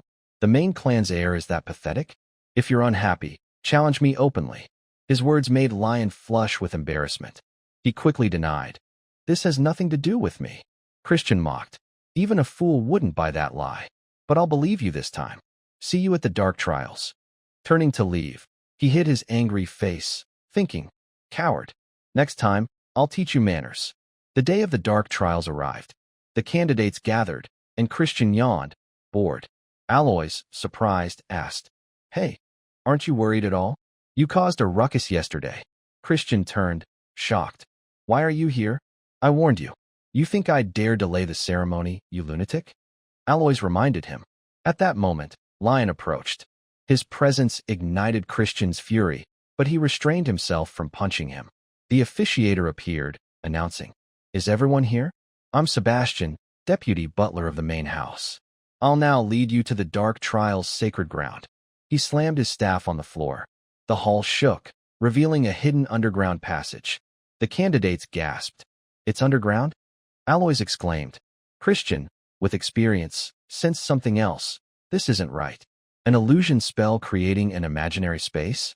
Sebastian ignored their shock, striding down the stairs. Despite his small stature, he moved startlingly fast. The group scrambled to follow. Hurry, he's leaving us behind. They ran with all their might, but the path grew tougher. Before reaching the sacred ground, they were exhausted, sweating profusely. This is weird. Isn't this underground? Why is there such a steep slope? Seeing the candidates lag, Sebastian turned. Hurry up. The ground won't hold forever. As he spoke, the ground quaked, flinging 2 candidates away. The rest panicked. Sebastian continued. We're late, so I'm speeding up. He shot forward like a machine. Moments later, 2 more were thrown off. Lion thought smugly. Losers can't keep up? Worthless insects. But he froze, seeing Christian running alongside. Relaxed, not a drop of sweat. Why isn't he sweating? Christian caught Lion's stare, taunting. Giving it your all yet? All talk, no skill. Shouldn't the main clan's heir be better? Don't they feed you enough elixirs? He silently mocked the candidates. These idiots. Ignorance only makes their bodies suffer. Sprinting full force in an illusion space wastes energy. No matter how hard they try, my endurance won't falter. One tweak of the spell, and I'm invincible here. Sebastian noticed Christian's ease. Oh ho, that must be young Master Christian, right? Time passed, and the group reached the sacred ground. Except for Christian, the other 3 were half dead from exhaustion. Aloys, unable to hold back his curiosity. How are you unscathed? Christian, not revealing his trick, scolded. That's why you need to train your body more. Stop riding demon beasts everywhere. A pale-faced man, looking near death, stepped forward. Welcome, everyone. This is the sacred ground, where pure dark energy erupts endlessly. We call it the Sanctum. I'm Rihu, the Sanctum's keeper. Greetings, young lords and ladies. Today, you must seize the great pure dark energy, like the 3rd demon king, the destroyer of darkness, the progenitor of the Black Demon Clan, Rihu said, waving his hand to create 4 streams of white energy toward 4 doors. He explained, however, there isn't enough to share. The demon beasts inside will test your worth. Christian eagerly raised his hand. So you're saying it depends on who gets there first, right? Rihu looked at him approvingly. Exactly. As expected, young Master Christian is sharp. One candidate asked, if something happens between candidates during the ritual, will we be disqualified? Rihu replied, each takes a different path, so you shouldn't cross paths. But if you do, avoid conflict. Wasting time only benefits others. Focus on your own safety. Good luck. Immediately, the 4 candidates sprinted toward their doors. Seeing their haste, Sebastian got excited. Want to bet some blood coins on who? Before he finished, Rihu vanished, making him stomp in frustration. Ignoring me like that? So cold. The scene shifted to Lion. In a corridor, he encountered a 4-eyed black dog spewing fire. Spotting Lion, it barked wildly, flames pouring from its mouth. Lion focused dark energy into his palm, accelerating, and landed a punch straight to the beast's jaw. It spat blood, howling in pain. Defeating it easily, Lion smirked. At best, a low-tier 2nd-grade beast. For me, a high-tier 2nd grade. They're nothing. That bastard Christian must be struggling. Each path has the same distance and challenges, but I bribed the mage to put stronger beasts on Christian's route. He'll face some ferocious ones and die miserably. A death in the dark trials will be ignored. This is your grave. Soon, Lion reached a large door. Here it is, the sanctum's entrance. I'm definitely first. He gloated, but Christian's voice rang out nearby. You're too slow. What took you so long? I was dying of boredom waiting. Lion shocked. How'd you get here so fast? Christian scratched his head. It wasn't hard. Sebastian, stunned. Impossible. Your path was supposed to have stronger beasts. Realizing his slip, he fell silent. But Christian heard, sneering. So that's it. No wonder they were tougher than usual. You're doing. He cracked his knuckles, ready to pummel Lion. Lion, itching for a fight. What did you say? Who do you think you are? Christian taunted. Come on. It's just us here. No need for pleasantries. Lion clenched his fists, cloaked in dark energy, roaring. Arrogant fool. Clashing between candidates is taboo, but I'll crush you now. He charged, throwing a right hook. Christian dodged lightly, recognizing the technique. Demon Combat Art. Enhances close-range magic power or breaks an opponent's joints. Lion swung like a machine, but couldn't hit Christian. Furious, he yelled, annoying little rat. Lion lunged again, aiming to break Christian's left arm. But it was a trap Christian intentionally left open. Idiot, he mocked, grabbing Lion's wrist with his right hand, twisting it back. Don't cry if it hurts, Christian warned, applying force that made Lion scream in agony. Soon, Aloys trudged up. Hey, am I late? He froze, seeing 2 candidates beaten to a pulp by Christian. You did this? Christian scolded. You're too slow. Want to pass out on your own? Or should I knock you out? Aloys, undaunted, activated magic to fight. I'm not sitting still. Bring it. But with a few simple strikes, Christian floored him. Oh, déjà vu. They'll come get them.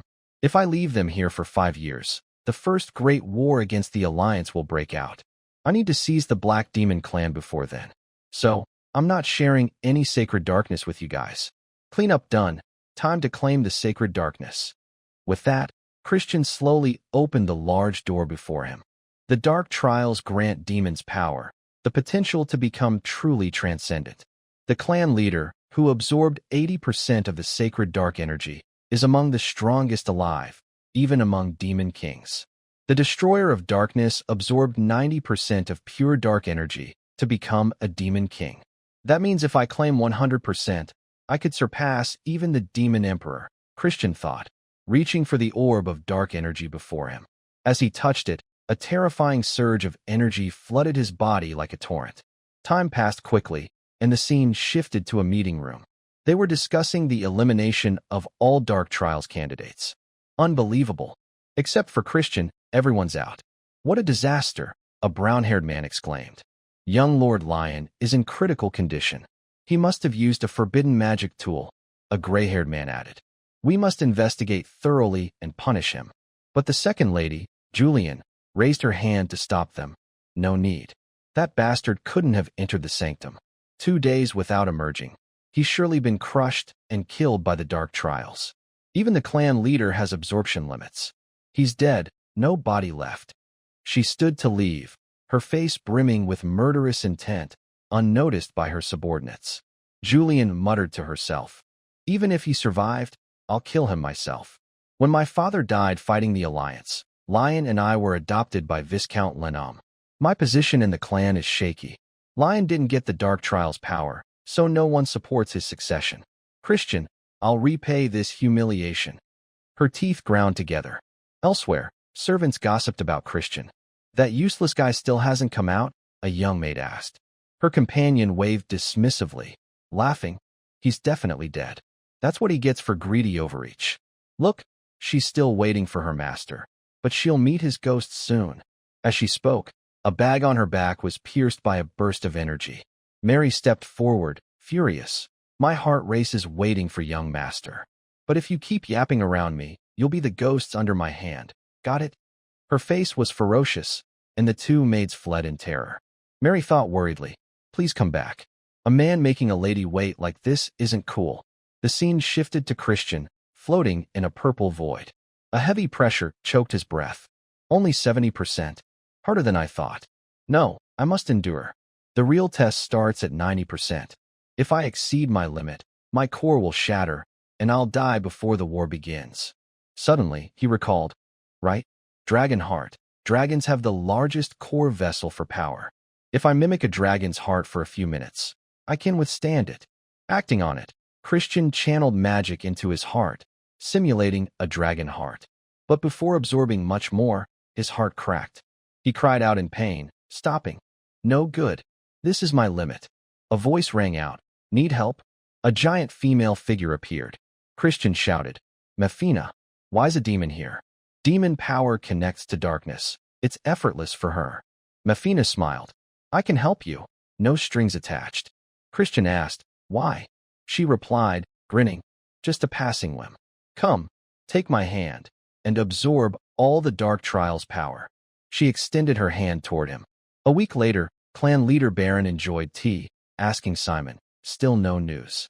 Hard to say he survived, huh? His voice carried disappointment. Marion, Christian's aunt, scolded. Such reckless greed. Why'd he take such a gamble?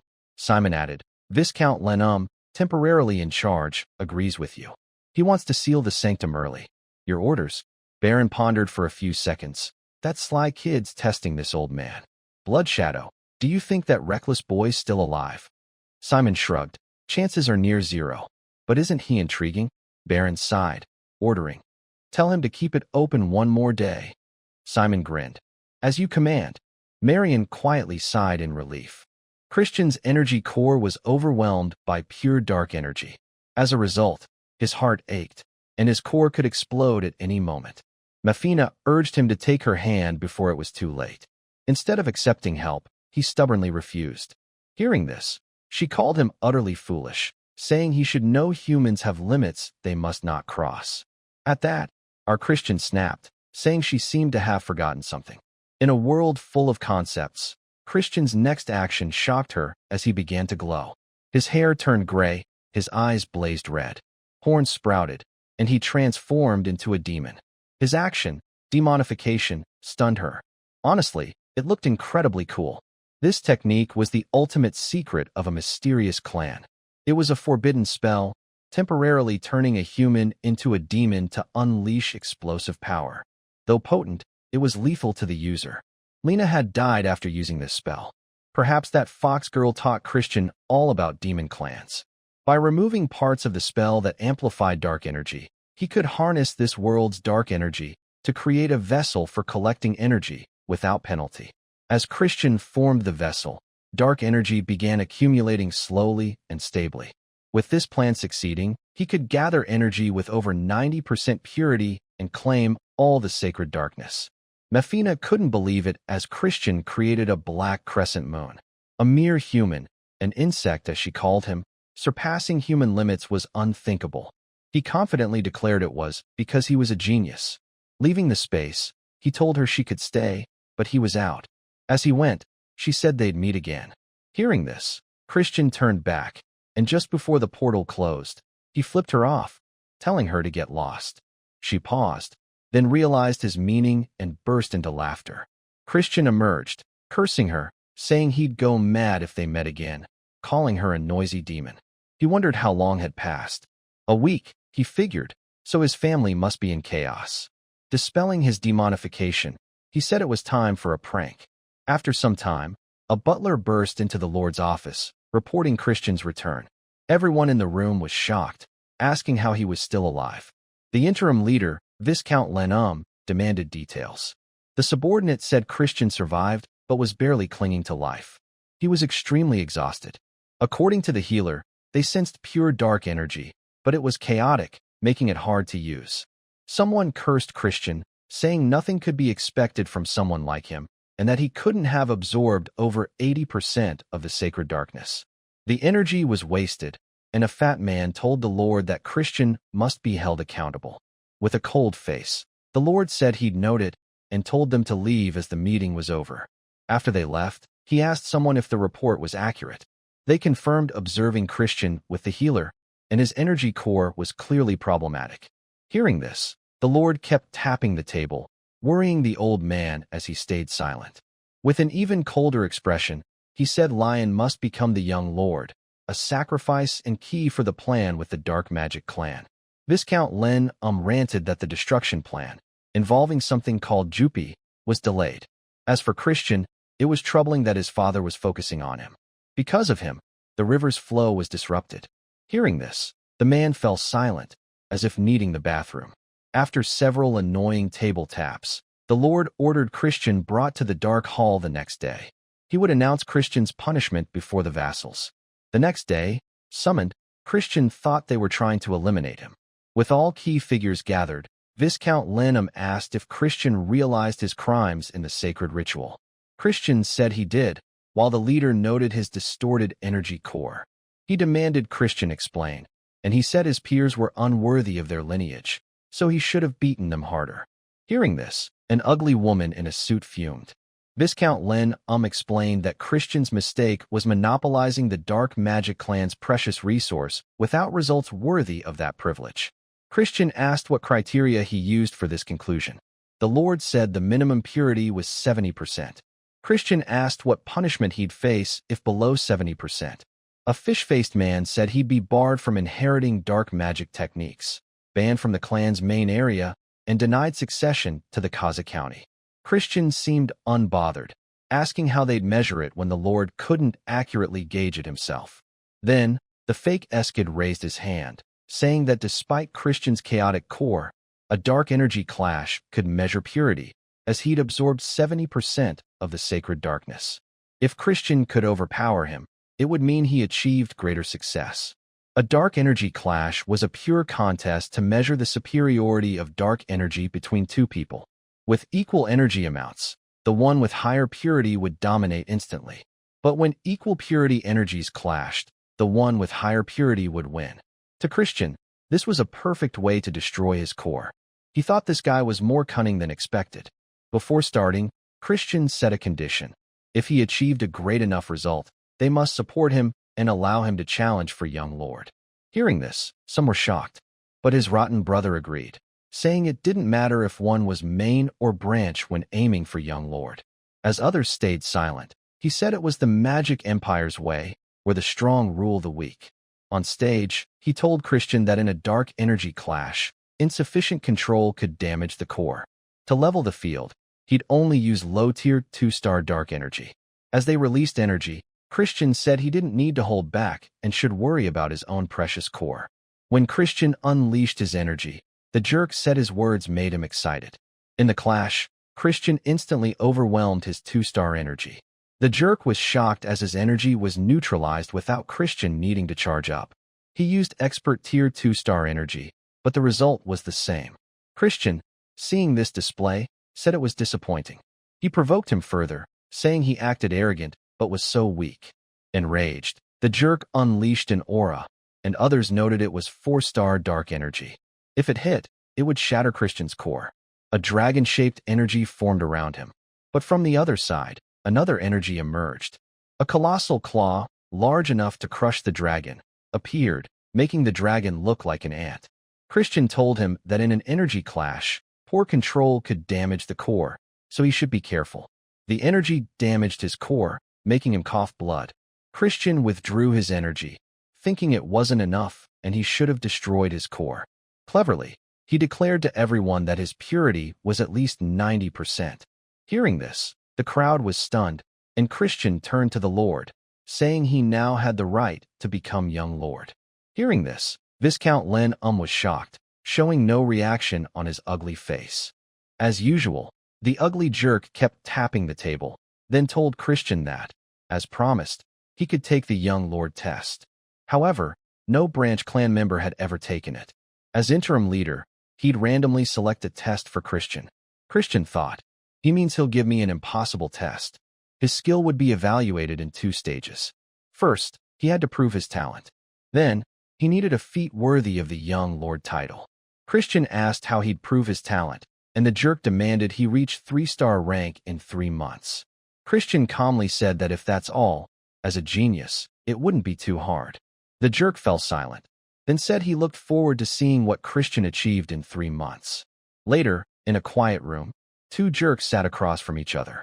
As sipped tea, he expressed disappointment in Eskid, saying it was his fault for underestimating Christian. As a result, even his energy core was damaged. They had to deal with Christian quickly before he became a problem.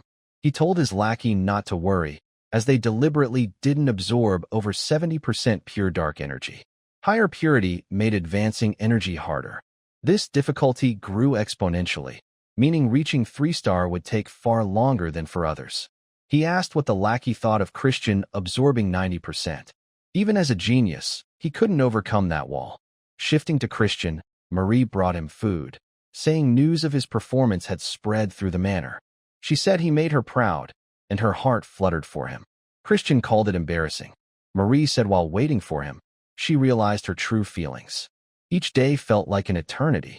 Hearing this, Christian recalled past memories.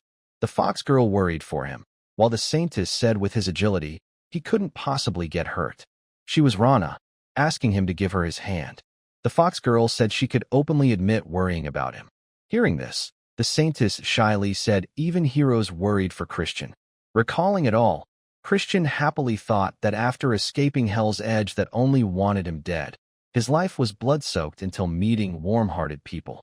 As Marie prepared blood juice, Christian said he could now say things he couldn't before, thanking her for waiting. Hearing this, she blushed, saying he finally understood her true feelings. She playfully acted like her heart raced.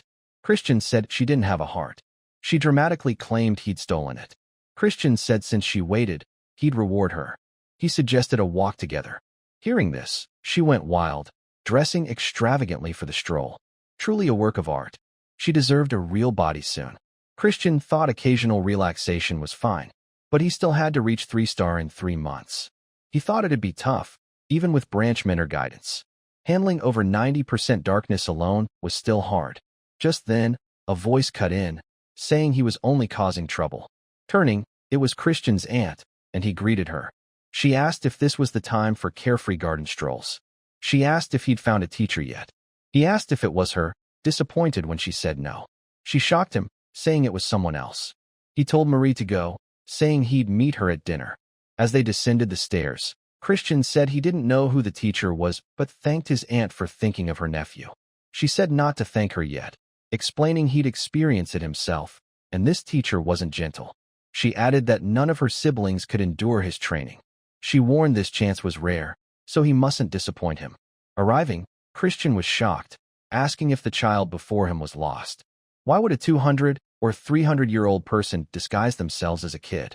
Seeing the child, Christian patted its head, asking where its parents were. But the child's expression was more terrifying than he expected. At that moment, Christian realized what he'd done. His aunt told him to show respect and greet properly, as this was the clan leader's avatar. Observing Christian, the old man greeted him formally.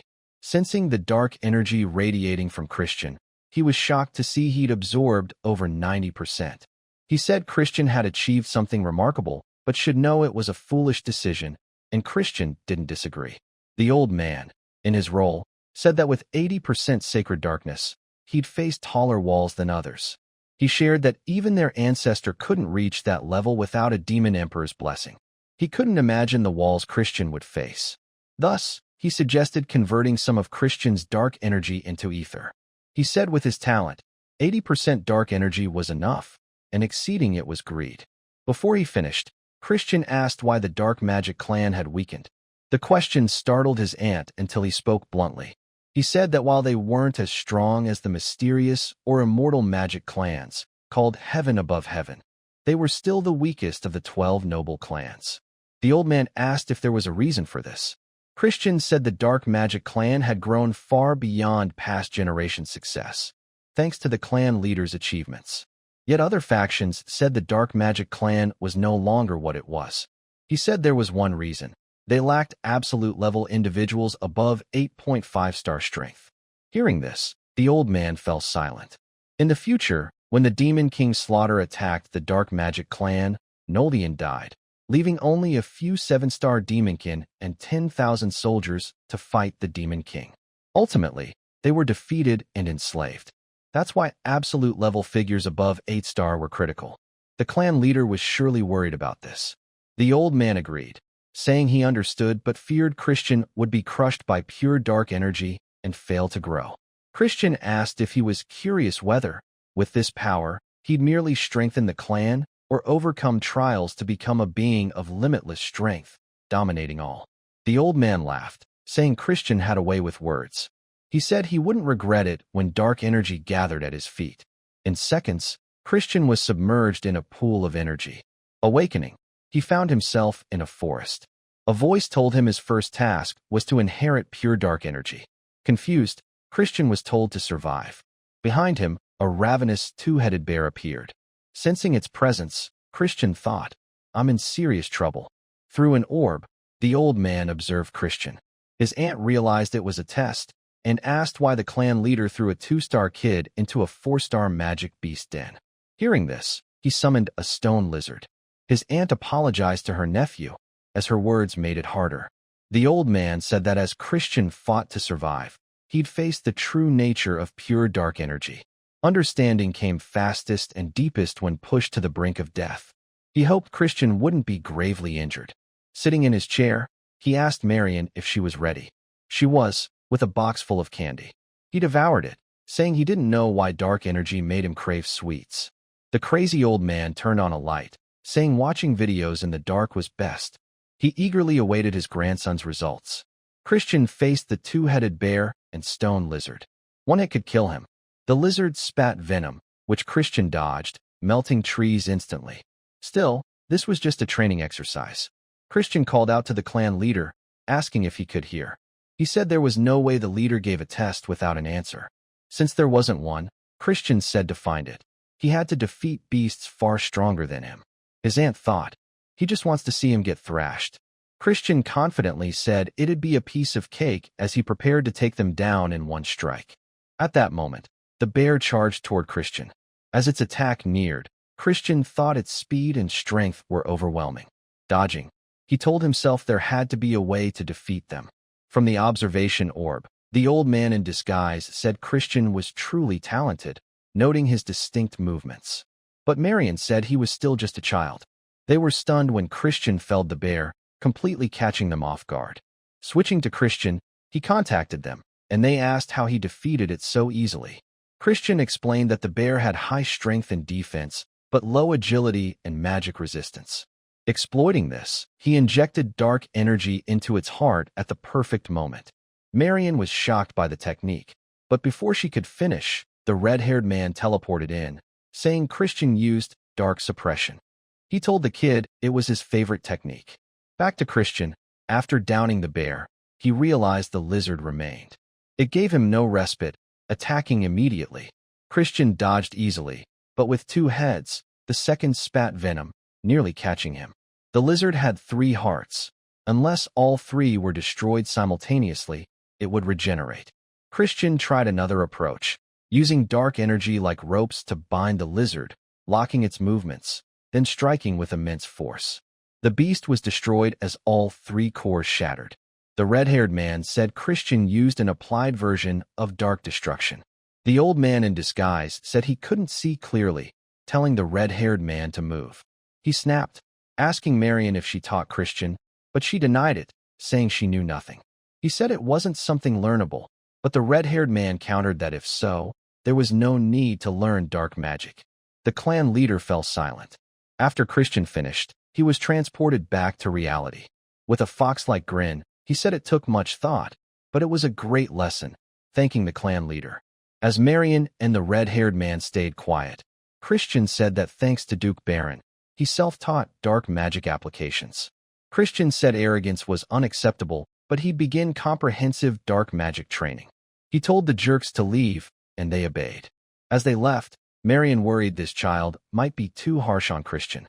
The old man asked what Christian thought of dark magic before his first magic transmission.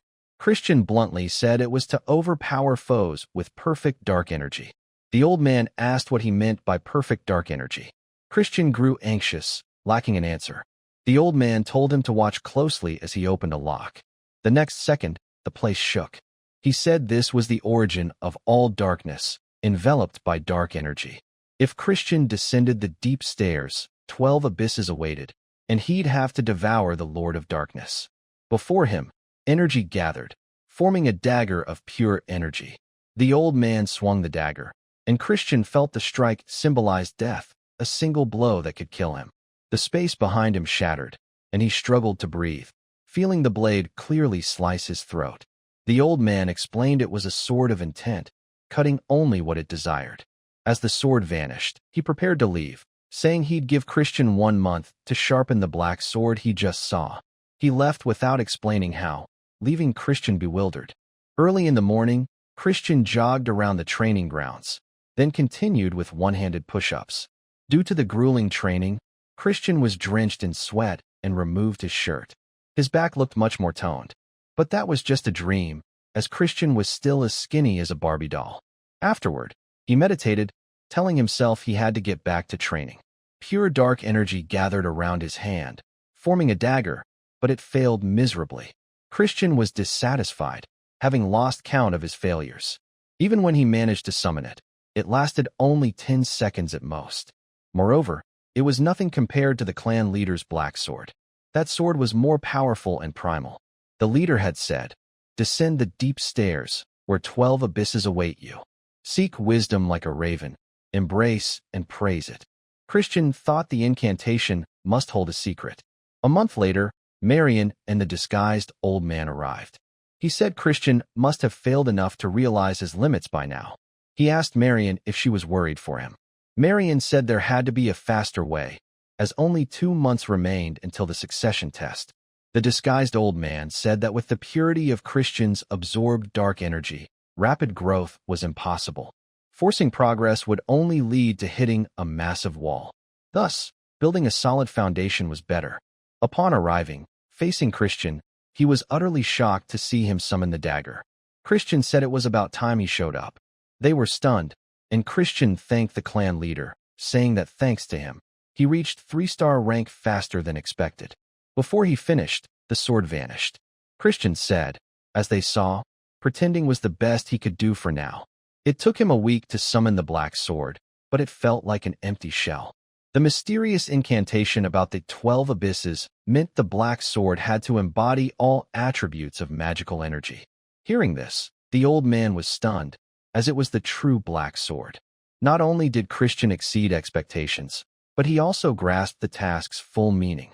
According to the clan leader, it typically took a year to summon a basic black sword, and a lifetime wasn't enough to understand the 12 types of magical energy and awaken the true black sword. Yet Christian did it in less than a month. He could truly be the only hope at the end of the cursed demonic path. The stoic man smiled, telling Christian to prepare, as from tomorrow, his lessons would be far from easy. Instead of worrying, Christian confidently said it was fine and trusted the clan leader. Having cleared the first hurdle, Christian made a mischievous face, thinking of raising a toast. He went to the wine cellar, dancing wildly. He thought he deserved a break, drinking expensive wine he never dared dream of before. He figured he'd better drink fast before Marie came to take it away. Someone called Christian. Turning, he saw a beautiful face, saying he was drinking in broad daylight, as usual. Christian wondered who this 3-star demon was. Based on her eyes, she wasn't from the Dark Clan. With a serious expression, he asked if she knew him. Hearing this, she was shocked, and her servant was equally surprised. She asked what he meant, then erupted in fury, slapping him with magical force. Christian fell, and her servant told her to ignore him, saying there was no need to bother with trash like Christian. As she turned away, the old man from the test appeared, holding a wine bottle. Christian, angry, said she was rude and asked who she was. The old man said she was Princess Marissa of the Poison Clan. Hearing this, Christian froze, as she might be his fiancée, or rather, his former fiancée. Christian was in big trouble after this, as he might have caused a problem. Shifting to Marissa, as she stormed through the corridor, her anger was clear on her face. In a flashback, 8-year-old Marissa played with ants. She thought to herself that everyone only talked to her brother, so she didn't understand why her father brought her to the Dark Clan. While Marissa focused on the ants, busybodies whispered that she was an illegitimate child. They said they didn't know if Duke Baron had lost his mind, as his son was useless, so they thought he wanted to marry off his daughter to secure a son-in-law. Sensing a presence, Marissa looked up to see Christian. He asked what a kid was doing alone here. Seeing Christian for the first time, Marissa was captivated. Our Christian was quite handsome, it seemed. Marissa said she wasn't a kid, but Marissa. Hearing this, Christian called her name, then introduced himself. Marissa realized he was Count Kaz's son. Christian told her not to mind the adults' words, advising her to get back at them when she grew up.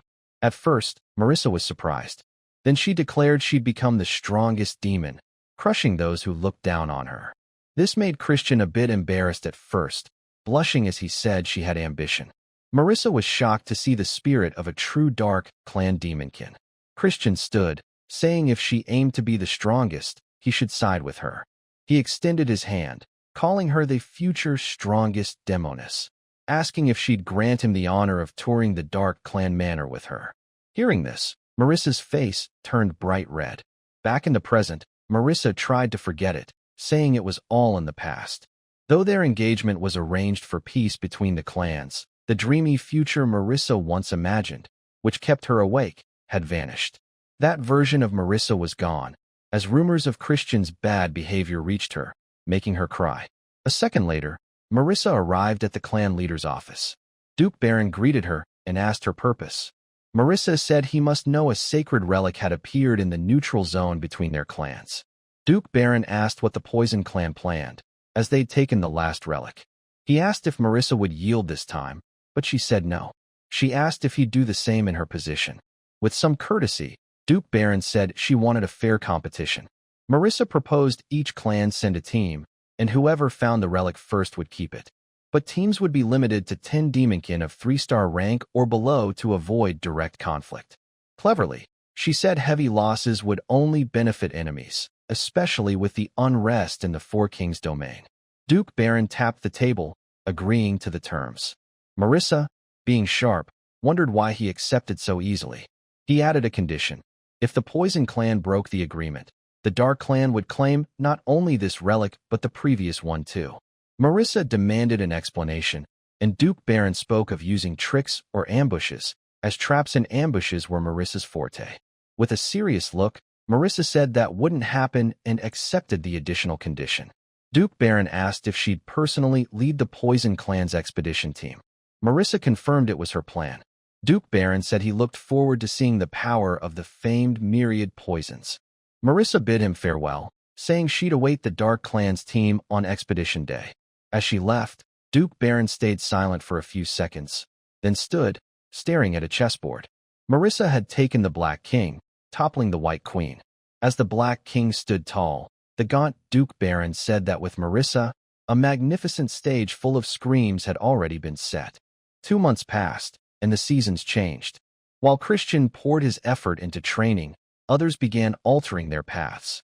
Some clashed over past loves, while those who lost in competition were left behind. Meanwhile, the envious sharpened their blades, and others acted for the approaching future. As a mysterious figure lurked in the shadows, others moved for that future. Christian faced the useless Duke Baron, tasked with proving his worth. Seizing the chance, Christian summoned the Black Sword. Seeing this, his brother's face darkened. Noting their expressions, Christian thought it was a priceless moment. The disguised old man had warned Christian not to show the true black sword, lest he assign a harder task. He told Christian not to act arrogant just for being a genius. Now, Christian smirked inwardly, thinking he'd restrained himself as advised today, but looked forward to their shocked faces later. Duke Baron said he'd acknowledge Christian's achievement and assigned the second test. They were sending Demonkin to retrieve a sacred relic in the neutral zone. Since the Poison Clan was also involved, if Christian succeeded, Duke Baron would recognize him as heir. Christian was surprised, as it sounded too easy. He asked if he'd go alone. Duke Baron said Christian would join a team led by Second Princess Julian. Arrogantly, Duke Baron said this was an opportunity beyond Christian's station, so he should consider it an honor. Christian seriously said he'd obey. As he left, Christian's brother asked their father if he worried Christian would achieve more. Duke Baron stopped him, saying not to worry, everything was going to plan. He told him to be ready when the time came. Outside, Christian thought he'd guessed they'd send him on a life-threatening mission, but he had a bad feeling. Recalling Duke Baron's words, Christian wondered what happened to Lion in the original timeline. Initially, the chosen heir this time wasn't Christian but Lion, yet Christian never heard of Lion in the Great War. In the past, the Fox Girl forced Christian to pet her constantly. If he stopped, she'd say nothing, so he had to comply. She told him about the Demon Charm incident, a relic conflict between the Dark and Poison clans, little known to others. Though the Dark clan's team was wiped out in the relic expedition, the Poison clan suffered losses too. Both sides kept silent. Crucially, this event sowed disaster's seeds. She said Noldian died at Marquis Ranum's hands. Without that, the Demon King's slaughter wouldn't have conquered the Dark clan so easily. The Demon Charm incident hastened the destruction era. The Dark clan's team was annihilated, meaning instead of Lion, Christian was now on the death list. But with no evidence, acting was too risky. Currently only 3-star, Christian couldn't do much, so he needed to prepare and head out. Julian told him to wait, asking where he was going with that attitude. Christian asked why Julian cared where he went. She said she heard he was joining the expedition team, replacing Lion. She wasn't pleased, but Christian said he didn't need to do anything yet. Julian insulted him, calling him a fool who couldn't do anything immediately. Hearing insults about his brother, Julian threw a dagger at lightning speed. Christian clearly saw its movement. With grace, he dodged without blinking. Seeing his fluid motion, Julian was shocked. Christian said that was enough of a greeting. He said they didn't like each other, so staying apart was best. Not letting Julian speak, Christian said he had things to do. As she retrieved her dagger, Julian fumed because Christian tracked its movement with his eyes but didn't dodge. He deliberately let her know. Julian thought Christian might be more dangerous than she imagined. Julian thought that since Christian had nothing to do, he was wandering the city. Christian grabbed a mug of beer and downed it instantly. But before he could finish, the tavern keeper yanked the mug from his mouth. Then, Christian went to a gambling table and won a ton of money. This broke guy ran around with a pile of meat skewers, making a kid nearby feel exasperated. Christian said it had been ages since he could relax, and now he could live a lazy life. While devouring the meat, Christian thought the shop he was looking for must be nearby. But first, he needed tea to shake off the pests tailing him. He found it annoying since they looked like people sent by that jerk. Suddenly, a mysterious figure grabbed Christian, telling him to stay quiet. Looking, he saw a stunningly beautiful girl. Christian asked who she was, but instead of answering, she said someone was watching her, though her people had dealt with them. Christian wondered how that was supposed to reassure him when she gagged and dragged him here. He asked again who she was, and she mentioned something about the Four Kings. Hearing this, Christian was shocked. She said she was trying to stop unrest from spreading in the kingdom. They should move elsewhere, and she asked if Christian wanted to join her. Christian paused, then told her to lead the way. As they ventured deeper into the alleys, Christian asked how far they'd go. She continued, saying demons in the king's kingdom were vanishing without a trace, and even safe city areas were gradually being destroyed. Christian must know the kingdom was torn by conflict among 3 clans in a power-dominated place, with the clan leader caring little for ordinary demons' lives. Thus, she concluded that purging criminal forces required help from multiple clans. But she couldn't expect aid without offering something. She'd provide information to calm the storm in the Dark clan. She said Marquis Ranham was colluding with a senior Poison Clan member, aiming to assassinate Princess Marissa of the Poison Clan. Hearing this, Christian was shocked and worried, as not only was he targeted, but Marissa too. He didn't understand why they'd do this. If both clans lost key figures, the kingdom's troublemakers would grow bolder.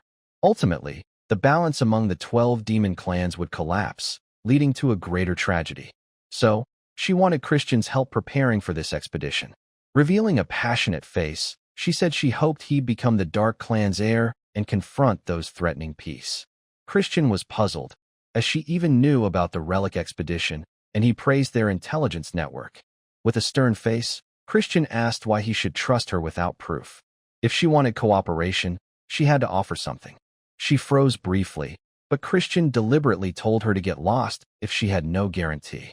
She told him to wait and pulled something from her cloak. Seeing it, Christian was so shocked he fell silent. As he bid her farewell, she turned away, and a figure emerged from Christian's shadow. She asked it why she couldn't reveal her true identity to Christian. A demonic shape said it was for her safety, as if Christian faced danger and leaked her info, things would worsen. As she began transforming, she said she'd observe from the sidelines for now. She called herself Adrin. Back to Christian, he walked normally, then burst into wild laughter because she'd given him a VIP card, the very thing he sought. The Dark Auction House, a secret venue for trading relics and rare creatures. Only verified nobles or wealthy buyers got entry cards. Before, no one in his hero group had one, making access tough. The card bore the name Rhea de Wolfman, one Christian hadn't heard. He recalled the encounter, but felt it was too early to trust her. So, he decided to prepare more for the expedition. Christian told a man he wanted to send a carrier pigeon. The man told him to write the message and send it. Christian wrote something we couldn't read, and a cute owl flew off as he watched. He muttered that it was done. Now he had to visit some guy about his Barbie outfit. After a long journey, Christian arrived at a lavish place where crystal chandeliers sparkled like stars, their light reflecting on polished marble floors. The air exuded nobility, making his heart race with awe and curiosity. As he paused before a massive gate, a tall man in a sleek black suit stepped forward to block him. Scanning Christian from head to toe, the man sneered. Well, kid, this isn't your place. Scram. Christian, his face hidden behind a mysterious mask, didn't flinch. He slowly raised his hand, revealing a gleaming VIP card under the light, his voice cold but confident. How about this? The card shone like a declaration of power. The man's face paled, eyes widening in shock, stammering. This is, his earlier arrogance vanished, replaced by fear and awkwardness. In an instant, his attitude flipped completely. Bowing low, his voice trembled but tried to sound respectful. My deepest apologies, sir. You're a VIP. Please come inside. Christian smirked slightly, nodding in satisfaction, his piercing gaze as if seeing through the man's soul. Good, he replied curtly, striding past the gate with a relaxed air. Inside, a magnificent scene unfolded like a legendary palace. Intricately carved walls, flowing crimson velvet curtains, and the air filled with the scent of aristocratic flowers. Guests in extravagant attire, looking like nobles, chatted lively, their eyes gleaming with confidence and power. Christian scanned the room, mentally assessing every detail of this opulent space. Suddenly, a staff member approached, eyes cautious but polite. Greetings, sir, he bowed, voice slightly hesitant. Are you Rhea de Wolfman? Christian, still masked, gave a mysterious smile. He raised the VIP card, nodding. Exactly. Today, I'm Rhea de Wolfman. Is there a problem? The staff member frowned briefly, his gaze sweeping over Christian as if searching for something off. In his mind, he thought, that's clearly a man's voice, yet. But outwardly, he maintained a professional smile. Oh, no, not at all. Christian cut him off, his voice sharp. Then can you take me to the branch leader? The staff member jolted, stammering. Why, yes, sir. Christian raised an eyebrow, his tone dropping with authority. Didn't hear me? Take me to the branch leader. Now, not daring to delay, the staff member hurriedly led Christian to a private room. The room was just as lavish, with exquisitely crafted furniture, from an ebony-carved table to crimson velvet chairs. Christian surveyed it, muttering to himself, as expected of the famed Rudolph Trading Company. Everything's top tier. The Rudolph Trading Company, one of the greatest powers, rivaling the Deere Trading Company of the Alliance, dominated not only legal trade, but also the black market, controlling nearly the entire distribution network of the Magic Empire. If Rudolph doesn't have it, no one does, Christian thought, a confident smirk curling his lips. Minutes later, the door swung open. A woman entered, exuding authority yet undeniable allure. Her long, glossy hair and sharp eyes seemed to pierce through all secrets. She walked straight to Christian, her voice soft but commanding. "Apologies for keeping you waiting. I'm Rubid, head of this branch and leader of the Rudolph Trading Company." She sat opposite, her gaze probing. "What business do you have with me?" Christian leisurely removed his mask, revealing his true face. He got straight to the point, his voice calm but icy. "Bring Luina here." Rubid froze, repeating, "What?" Christian smirked, his eyes glinting with mockery. "Don't know Luina?" She replied, trying to stay composed. "Oh, I know her. The Deere Trading Company's leader, right? But even we can't just bring the Alliance's trading leader here." Hearing this, Christian raised an eyebrow, his mocking smile growing. "Oh, really? But she's already here." Rubid stiffened, her eyes betraying panic. I don't know what you mean," she stammered, her hands clenching slightly. Christian stared into her eyes, his voice low and mysterious. "Must be thanks to materialism's power, huh? Nice disguise." Rubid's body trembled, her teeth grinding, unable to speak. Christian continued, his tone light but sharp. "Anyway, we'll meet often. Drop the cat-and-mouse game." Instantly, a blinding light erupted from Rubid. She slowly removed her mask, revealing a face both beautiful and proud. Looking at Christian, her voice trembled but held firm. "How did you know?" Christian only smiled mysteriously, not answering. In his mind, he recalled his past life, when she'd tricked him countless times. "Of course, I paid her back 100-fold later," he thought, his eyes flashing with mischief. He spoke, his voice low and teasing. "Your disguise, Rudolph's trading leader using cheap materialist tricks? It doesn't even work well with equipment." Rubid looked at the mask in her hand, muttering, "How could this be?" Christian grinned triumphantly, covering his mouth as if teasing. "Oh, maybe your face is too big to cover properly." She fumed, pouting. "No way that's true." Quickly regaining composure, her sharp eyes fixed on Christian. "And you're not the real Rhea de Wolfman either. Word is your name's been buzzing in the Magic Empire, all dressed up fancy. Now you're sneaking around here, probably haven't done much, huh? Using someone else's name to get in. I could kick you out right now." Christian sighed lightly, pointing straight at her, his voice brimming with challenge. "Threatening who?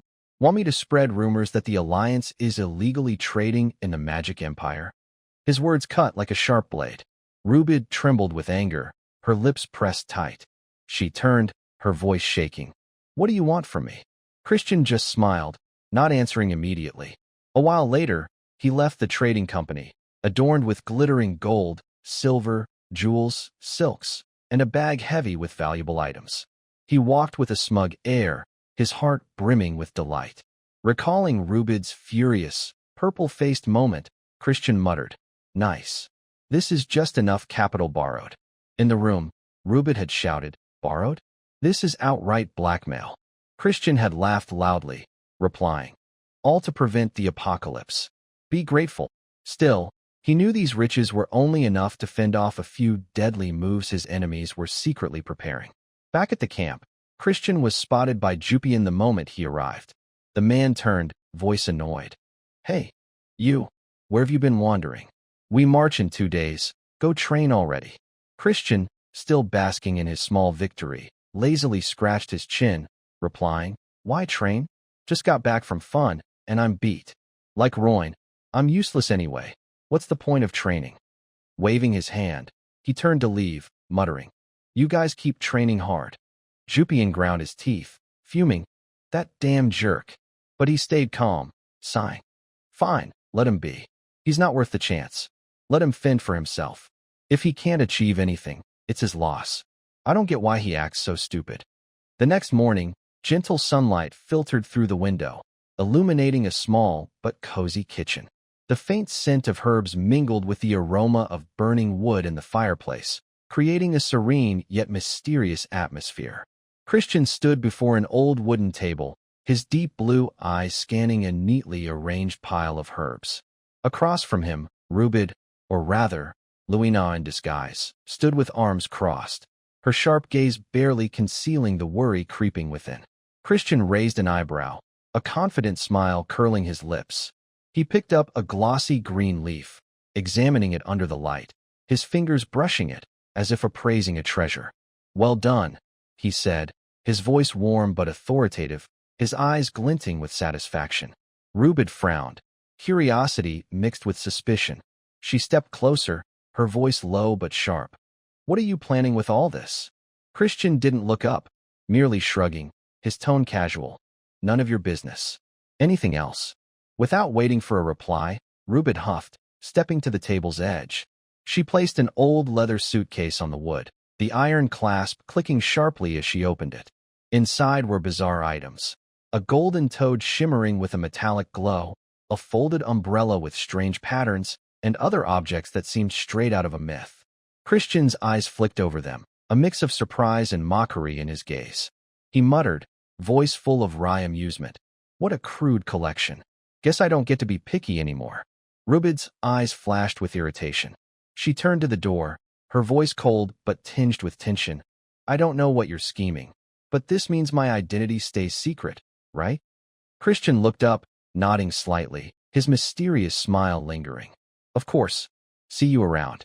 She paused, turning back, her lips pressed tight, eyes blazing with anger. "I don't want to see you ever again," she snapped, her voice echoing in the quiet kitchen before she vanished through the door. Christian stood there, watching her retreating figure, muttering, "Luina, or should I say Rubid now? The war's coming soon." His voice grew heavy, carrying a dark premonition of the storm ahead. Suddenly, Rubid returned, her eyes darkening, brows furrowing as if his words had touched a deep fear. "You," he continued, "you, who moves between the Alliance and the Dark Empire, must know how unstable the continent is right now. If war breaks out, all routes will be sealed. I'd have to cut ties with the Alliance or the Empire, and my profits would be halved. You get that, right?" Christian smirked, his gaze sharp as a blade. "Think I don't know? Given the recent rumors from Dominion, war isn't far-fetched."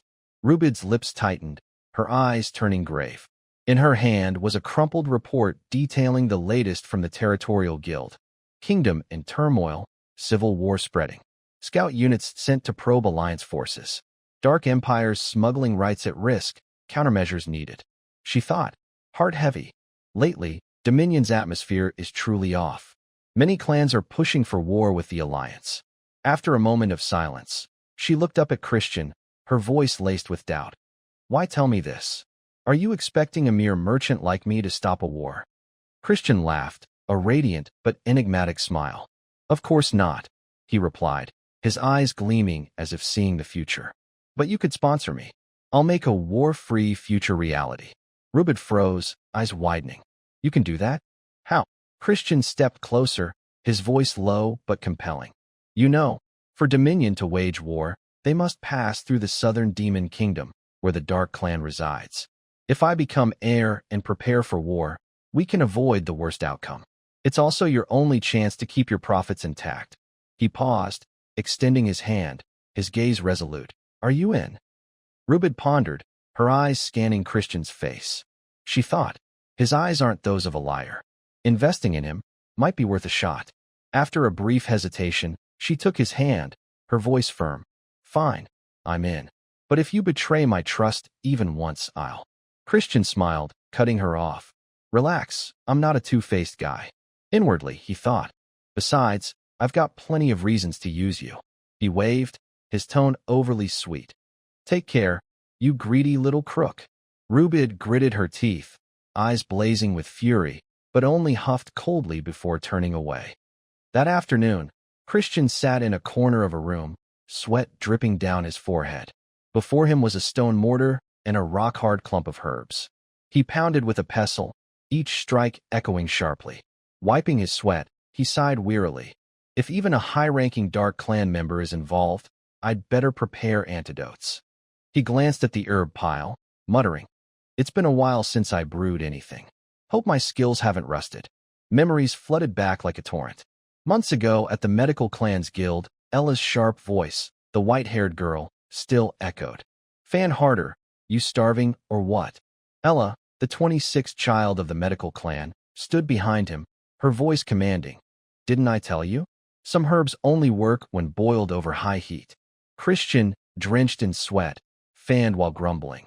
"Slow down, the pot's hot enough. Lie down already." In his mind, he recalled first meeting Ella on the battlefield during the First Great War. Though young, she was forced to fight, carrying the pain of her clan massacred by the blood-dripping Demon King. The Medical Clan, the Alliance's top healers, became a thorn in the Demon King's side, and Ella was the sole survivor. Ella looked at Christian, her eyes curious yet wary. "No matter how I look at you, you're strange. With just a few explanations, you recreated our clan's elixir. Why haven't I seen you before?" Christian replied, voice mocking. "The Medical Clan calls that genius? Even your leader's so frail and sickly." Ella choked, coughing blood, her hands clenching. She roared, "Insolent. I survived the Demon King's wrath because of my medicine." Her voice dropped, heavy with pain. "I can't just lie here. In that hellish world, the tormented never stop suffering. It's tragic that the Medical Clan's legacy ends here." Christian looked at her, his eyes softening with pity. He said, "Nothing's more useless than clinging to the past. Focus on recovering." Ella glanced at the ancient books beside her, her voice weak. "The book recording our clan's secret arts barely survived the war. Please take it." She coughed violently, blood staining her sleeve. Christian hurried over, saying softly, "Talk less, rest." Ella grabbed his hand, her eyes resolute. "I have a request. Save those suffering in my place. If you do, I'll find peace. Will you accept?" Christian paused for a few seconds, then gently, "From now on, can I call you master?" Ella smiled, tears welling. "Someone like me isn't fit to be a teacher, let alone a master. But I chose the right disciple." After studying, Christian became an exceptional healer, called the Battlefield Saint. Looking at the pill in his hand, he muttered, "Master, you're probably living peacefully somewhere now. But in this life, I'll still keep my promise." At Christian's family manor, a messenger bird circled the clear blue sky, carrying Christian's letter. In the lavish parlor, a servant bowed, reporting, "Sir, the young master sent a letter." Count Khazar, Christian's father, lit up with joy. He stepped forward, laughing heartily. "Finally, some news." Holding the letter, he muttered, "According to Marion, the kid safely obtained the heart seal. Just like me in my youth." Looking at the scrawled words, he frowned. "What's he writing here?" He turned to the servant, smiling. "Looks like I need to prepare a few things for my son." Seen at the Biskin Mountains. The next day, a hazy dawn stretched across the Biskin Mountains, where the boundary between the Dark Clan and the Poison Clan blended into a cold, perilous atmosphere. Towering stone peaks, shrouded in mist, seemed to conceal ancient secrets. Jupian's expedition team gathered in a clearing, tension thick in the air. Jupian, stern and imposing, stood before the group, her voice sharp. "No one acts alone. Move in groups, at least two." Her subordinates responded in unison, their voices resolute. "Understood, sir." Jupian turned to Christian, her gaze strict. "You." But before she could finish, Christian raised a hand, cutting her off, his eyes glinting with defiance. "I'll go alone," he said, his tone calm but brimming with arrogance. Jupian flinched, her brows furrowing tightly. "What?" she growled, her eyes flashing with irritation. Christian shrugged, a mocking smile curling his lips. "It's easier alone.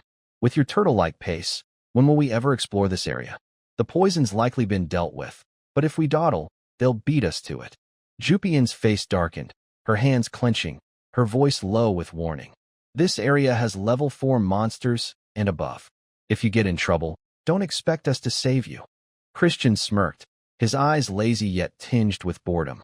"Don't burden me further," he replied, then casually pulled a small glass vial from his pocket, containing a few shimmering green pills.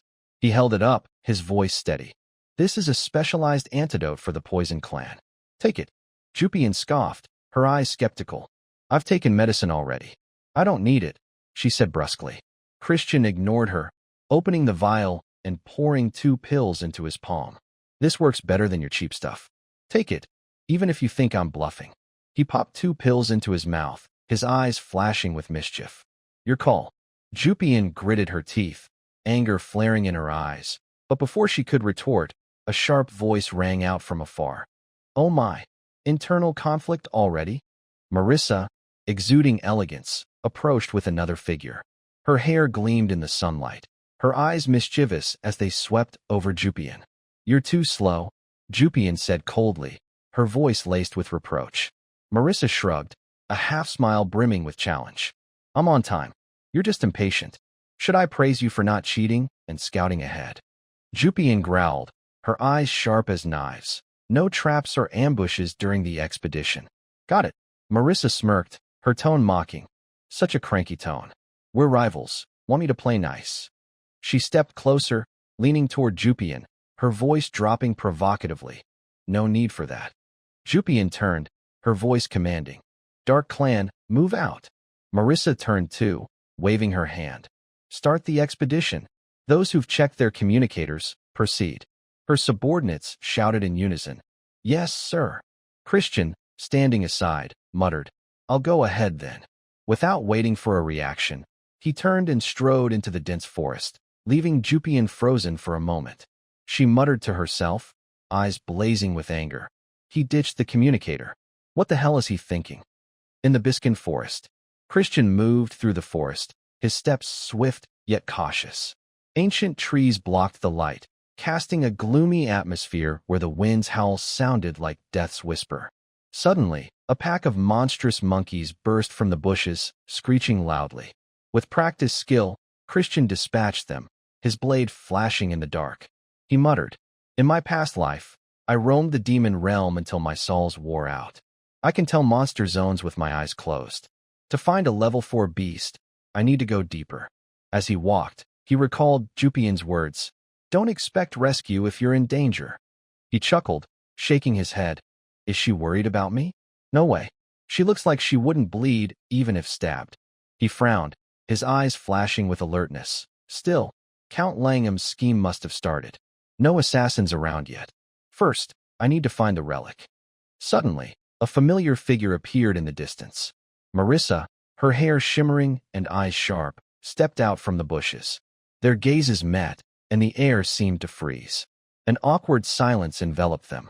Christian thought, didn't expect to stumble into Poison Clan territory. He waved, his voice light. Must have taken a wrong turn. I'll head another way. Marissa nodded slightly, her eyes tinged with unease. Be careful, she said softly, her tone meaningful. Christian pressed deeper into the forest, his heart full of vigilance. Suddenly, he stopped, his eyes flashing as if realizing something. Their target is to harm Marissa. Who in the Poison Clan has the clout to sacrifice a princess? He turned, calling out. Hey, Marissa, I've got a question. She started, turning back, her eyes curious. What is it?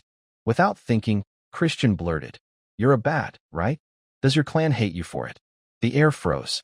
Marissa stood stunned, her eyes widening, her face flushing with rage.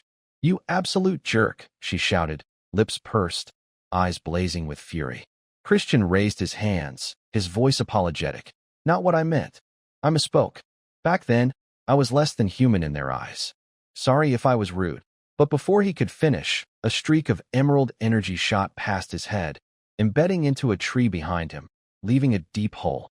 Christian paled, sweat beading on his forehead. Marissa stepped forward, eyes burning, her voice icy. Apologize properly now. Christian froze, thinking, she's this mad. It's not just a family feud. To find the real motive, I need the mastermind. But first, she's in danger. He took a deep breath, breaking the tension. Hey, you're breaking the rules, you know? Marissa flinched, her voice trembling. What did you say? Christian pointed at the damaged tree, his tone calm.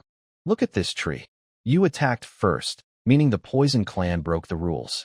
The Dark Clan gets the relic. Am I wrong? Marissa huffed, pulling 3 colorful glass vials from her pocket, her eyes sharp. For insulting my clan and the humiliation of a broken engagement, this is self-defense. With that, she flung the vials at Christian. Boom. The vials exploded, creating a vibrant cloud of toxic smoke. Christian coughed violently, his face paling, strange runes appearing on his body. Clutching his chest, he collapsed in pain. Marissa approached, her voice cold. This is blue simo flower. One snap of my fingers, and the poison will erupt through your body. Apologize. She raised 3 more vials, her eyes merciless. Kneel and beg for your life. Christian, in the toxic haze, stammered. Come on. But she didn't let him finish, throwing 3 more vials, thickening the poisonous cloud. Christian was nearly immobile, his body trembling. But suddenly, from the smoke, his hands shot out, gripping Marissa's wrists. He stood, facing her, his eyes gleaming with strange resolve. Time seemed to stop, a magical romantic tension hanging between life and death. His voice was warm, tinged with defiance. I'm afraid I can't do that. At this moment, Christian's entire body glowed with radiant flowers emitting a sparkling light, mesmerizing yet laced with deadly danger. The light was both a warning and a lure, beautiful yet terrifying, making anyone who saw it shudder. He slowly stepped closer to the girl, his voice low and suggestive. They don't call you little poison for nothing. His eyes glinted with mischief. I heard this poison is so agonizing it can kill if not countered. Is that true? The girl blushed briefly, a flicker of shyness passing through her clear eyes, but she quickly shook off Christian's grip, her voice resolute. No way. I'm the only one with the antidote for this poison. Her lips pressed tight, her gaze sharp as if daring him. Christian smirked, a confident smile spreading across his face. He tilted his head, his tone arrogant. Ever heard of the medical clan? I took inspiration from them and made this.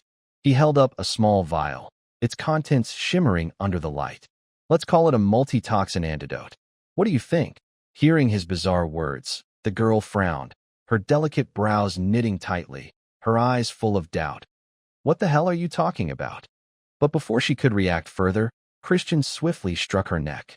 The blow was lightning fast, leaving her stunned, her eyes wide for a moment before she collapsed, unconscious in his arms. Looking at the beautiful girl resting in his embrace, Christian whispered, his voice warm yet resolute, "Rest for now. I'll definitely save you." He gently propped her against an ancient tree, his skilled hands binding her with rope, his gaze never leaving her serene face.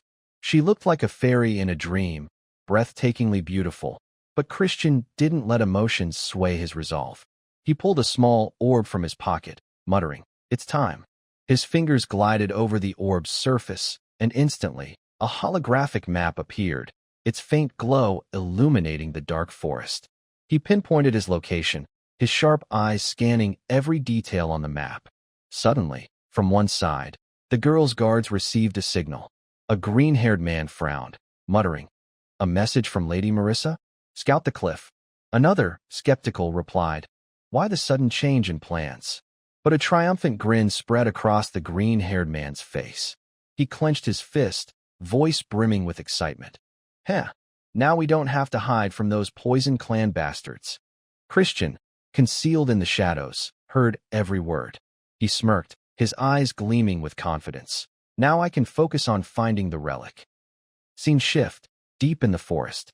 Christian darted through the trees, his body light as a phantom, moving so fast he left only a breeze in his wake. As he moved, he muttered, his voice low and haunting. Sacred relics, imbued with power by demons or constellations. Hidden for centuries or dropped from the heavens as a test for lowly creatures below. Go ahead and try using them. He recalled Rena, the talkative shadow, saying, relics were once ignored due to their unstable power, until Marquis Langham studied them for 2 years to unlock their use. And that's why Lord Norgaza died. Christian murmured, Nordian must not die, at least to delay this world's destruction. Suddenly, he stopped, his sharp eyes spotting a leaf with a missing chunk, as if bitten. He crouched, examining strange footprints on the ground. His heart sank, his voice low with caution. Footprints. In this demonic land where no one should survive, a relic can't sprout legs and walk. Someone got here first. Christian activated his stealth skill, his body blending into the surroundings, invisible as a specter. He ventured deeper into the forest, where a group was noisily debating. One spoke, voice impatient. "The Dark Clan hasn't shown up yet?" Another replied, "Not yet, sir." A young man in the center, voice cold. "How long must we wait?" "Those sluggish worms." Christian, hidden in the shadows, observed each one. His eyes flashed as he sensed their energy. Poison Clan. One's 4-star, the woman's about 5-star. But the other guy, his aura's dark, his energy core unclear. Who is he? Suddenly, a masked man spoke, voice dripping with contempt. "Marissa, that girl's the root of all trouble. I wouldn't care if she just died." Christian narrowed his eyes, thinking, the way he talks, he's likely a direct heir of the Poison Clan. So it's all a power struggle. A white-robed man nodded, voice low. "Either way, this will wipe out the rest." Christian pondered, his gaze icy. "So they're after the relic. But what kind is it?" "Doesn't matter. That's Langham's problem after dealing with Marissa," the masked man ordered. "Find where those bastards are." 2 guards nodded and left. Only the purple-haired man remained. Christian muttered, "Just the dumbest one left. He's about 4-star. I could take him head-on, but that'd be too noisy. I need to steal the relic quietly." Just then, a troop of monkeys screeched from above, catching Christian's attention. He looked up, a confident smile curling his lips. "Oh, I've got a plan now." As the purple-haired man yawned in boredom, something fell from a tree, hitting his head. He flinched, looking up, shouting angrily, "What the hell? You damn pests, throwing trash." The monkeys, oblivious, screeched joyfully as he raged. The purple-haired man roared, "You bastards dare mock me? I won't let you off." Christian, hidden behind a tree, chuckled softly, signaling the monkeys to leave. The purple-haired man, furious, chased them, yelling, "Get down here." Once he was out of sight, Christian dropped his stealth, approaching a box on the ground. He muttered, "Time to have some fun." He took out a summoning stone, wearing it around his neck. The stone glowed with a mystical purple light, opening a subspace. Christian rummaged inside, pulling out a box identical to the relic's container. "I spruced up Rena's old box to look brand new," he thought, eyes gleaming with mischief. He executed a bait-and-switch, placing the fake box in the original spot, chuckling smugly. What they're about to chase is just a fake. After finishing, Christian opened the real box, his gaze intent. Seeing the item inside, his face froze in shock. He exclaimed, voice full of awe, Isn't this the dusk necklace?" Scene shift, Marissa's location. Marissa slowly woke, her eyes fluttering open as faint sunlight filtered through the canopy, illuminating her face. Suddenly, her body jolted as she realized she was tightly bound to an ancient tree, ropes digging into her wrists. Fury surged in her chest, and she shouted, voice brimming with rage, "What the hell is this?" Memories flooded back. Christian leaning close, his low voice echoing in her ears. "They don't call you Little Poison for nothing." Recalling that moment, her eyes shimmered with a mix of embarrassment and anger. She gritted her teeth, yelling, "Coward!" She thrashed violently, the ropes chafing her wrists, muttering with contempt. "Won't even apologize, and pulls this dirty trick. You think I'm a joke, Christian?" Suddenly, a rustle from deep in the forest made her pause, her sharp eyes scanning the darkness. A voice rang out, "Found someone." From the bushes, a brown-haired girl stepped out, a mocking smirk on her face.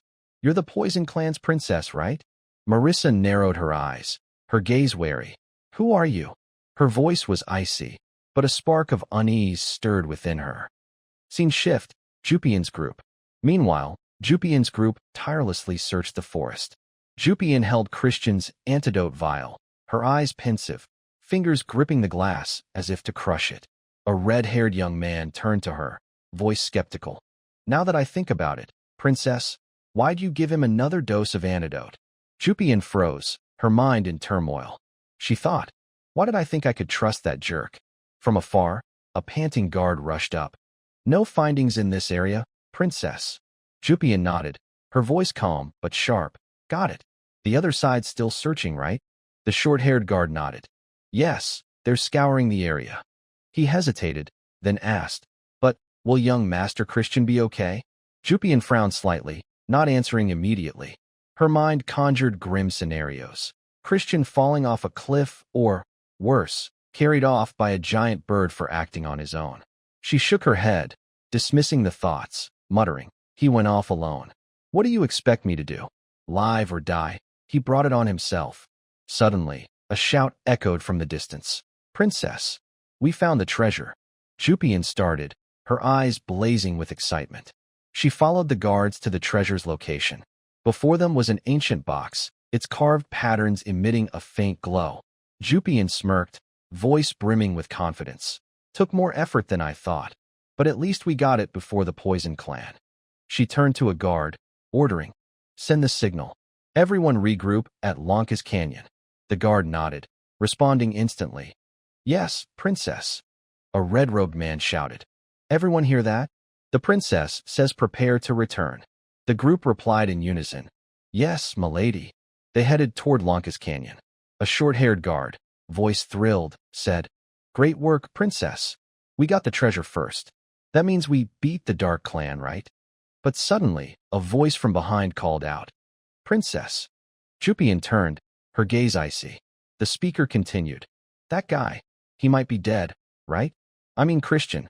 Jupian paused, a flicker of unease in her heart. She said coldly, "Teams 1 and 2, stay and find Christian. Even if it's just a body, bring it back." A guard grumbled, voice annoyed. "What? Why bother with that idiot?" Jupian replied, her tone sharp. "He's a nuisance, but he's still direct bloodline. We need something to bring back." The guard nodded reluctantly. "Understood."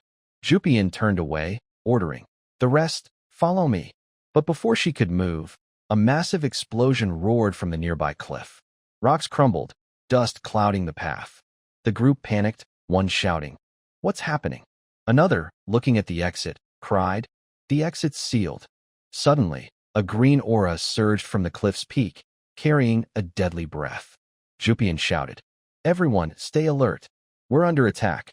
From the sky, a ghostly green flower plummeted, releasing a horrific toxic gas.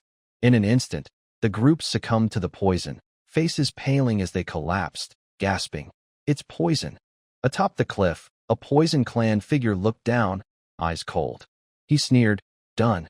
Marissa's deadly green flower. I stole it from her lab. No one will suspect, and all blame will fall on Marissa." The figure descended toward Jupian's group, thinking, "Risky, but to wipe them out in one go, this is the only way." She glanced around, her eyes gleaming with cruelty. "Now, take the treasure to Marissa's lab." But suddenly, a trident flew from nowhere, aimed straight at her.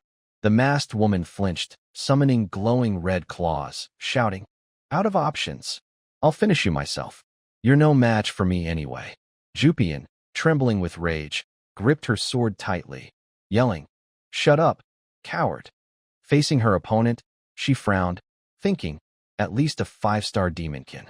Marissa, I didn't expect you to stab me in the back." The masked woman smirked coldly. "I'll end you quickly, no suffering." She lunged, her red claws aiming for Jupian. But suddenly, a figure dove from above, crashing into the ground, forcing the masked woman to retreat. Both looked up, and it was none other than Marissa. Jupian shouted, "Marissa." Then another figure appeared, Melon, deputy commander of the Black Marsh Knights. Melon smiled at Marissa. "As swift as ever, Princess." Marissa blushed, her voice shy but sharp. "Don't play innocent." She turned to the masked woman, eyes blazing. "You dare use my green flower to frame me? Reveal your name and identity." The masked woman smirked, voice mocking. "You still don't know your place, do you?" She whistled, and instantly, countless dark figures emerged behind her. Marissa drew 3 poison vials, ready to fight, coldly replying, "You've got reinforcements?" Melon, gripping the massive blade on his shoulder, smiled confidently. 2 3-star demons and 1 5-star. They've got us outnumbered." Jupian frowned, voice heavy. "Whoever's behind this knew our expedition lacked top fighters. In this situation, we'll die like dogs." Suddenly, a loud laugh echoed from the cliff's peak, drawing all eyes. A figure appeared, a cunning smile as if he held the world in his hands. It was Christian. He stood there, his eyes gleaming with confidence, as if everything was under his control. The scene shifts to a rocky cliff where Christian gazes down at the group below, letting out a soft sigh. He strokes his chin, his voice echoing. "So, you're all going crazy missing me, right?" The two women below bristle, shouting back. Jupian dodges the question, retorting, "No way. That's not true." Marissa snaps, her voice sharp. "Christian, we need to talk later." As their teasing escalates, a masked figure bursts into laughter. "Haha. How touching. Getting emotional before you die? Think one weakling gives you a chance to win." Marissa thinks to herself, "I hate to admit it, but in this situation, it's true. Once someone reaches 5-star rank, their entire being transforms. Even all four of us together would struggle to take him down." Noticing the masked figure's arrogance, Christian smirks from above. "Haha. Cocky just because you hit 5-star? Thought you were 8-star or something." The masked figure glares up, irritated. "What's that?" Christian continues. "Makes sense. Only an idiot would come up with a cheap plan like this." He pulls items from a spatial gate, shouting, "Catch these for everyone." The three below receive items Christian had rumored prepare: a necklace, a parasol-like object, and a golden toad. Staring at them, they chorus, "What are these?" Christian explains, "Artifacts that boost each of your strengths by 1 rank." Seeing Marissa's displeased look, he calls down, "What? You don't want it." Marissa's face darkens. She grits her teeth, stammering, "Of course. I do." After equipping her artifact, Jupian feels mana surge through her. She gasps, "Wait, this is overflowing with mana." Marissa, startled by Jupian's aura, flinches. Jupian continues, "Wow. Is this the true power of an artifact? It feels like I've jumped to 6-star." Christian frowns, thinking, "I didn't hand out anything that strong. Even I didn't know. These are wild." Melon, after donning the necklace, sighs, recalling Count Khazar's words, a message from Christian. It meant this, but she questions, "Young master, my activation feels odd." The letter read, "Melon, someone's targeting the expedition. I prepared an artifact for you. Support the Poison Princess and her team to activate it." Back in the present, she looks up at Christian, asking, "Where'd you get these?" Leaning on his knees, he stands, replying lightly, "Let's just say I've got a fool spinning in my palm. Anyway, I've got work to do. Gotta go." Melon protests, "Young master, you promised a duel after this is over." He waves dismissively, I know. Just survive until then, everyone." Marissa, shocked, yells, "Wait. You're not fighting." With that, he vanishes from the cliff. Marissa fumes, "That jerk. If you're talking to someone, at least answer." Jupian, recalling a potion Christian gave her, smiles. He's got a plan. I can feel it. Seeing everyone defend Christian, Marissa's face darkens. She wonders why she's suddenly on his side. What's with that dreamy look? The masked figure, annoyed at the delay, scoffs. "Think those toys can save you?" She unleashes a surge of green mana, enveloping her body. The group tenses. Is that black steel needle aura? Only a 5-star can control that kind of destructive force. But Melon steps forward confidently, raising her blade, smiling. "Didn't the young master say it? Stars don't decide a fight's outcome. Arrogance will crush the arrogant." Jupian chimes in, "Exactly. Those who rely on power and look down on others. I've always wanted to crush them with raw strength." Melon strides forward, calling, "All right, princesses, let's do this." Jupian slings an arm around Marissa, saying, "Ready to roll?" Marissa, face darkening, stares at the golden toad in her hand. Her hand trembles as she mutters, "Let's go." She places the toad on her head, looking oddly cute. Flushing, she stammers, "Let's go." She pulls out 3 poison vials, ready to attack. Jupian draws her sword, taking a stance. "Wanna bet who takes him down first?" Melon grins, agreeing. "Sure, I'm calling the black spear guy." The masked figure, enraged by their confidence, grits her teeth, shouting, "Arrogant fools." Dot. She swings her arm, firing a barrage of poison arrows at the group. Melon casually swings her blade, effortlessly blocking the attack. The masked figure vanishes from her spot, startling Melon. Turning, she sees the figure raising claws for an attack. Reflexively, Melon raises her great sword to parry. Gritting her teeth against the swift, powerful strike, Melon curses, Damn it. The masked figure praises, not bad. But then she stomps the ground, leaping high, hurling poison darts at Melon. They slice across her body, drawing a pained cry. Retreating, the figure remarks, just a bug.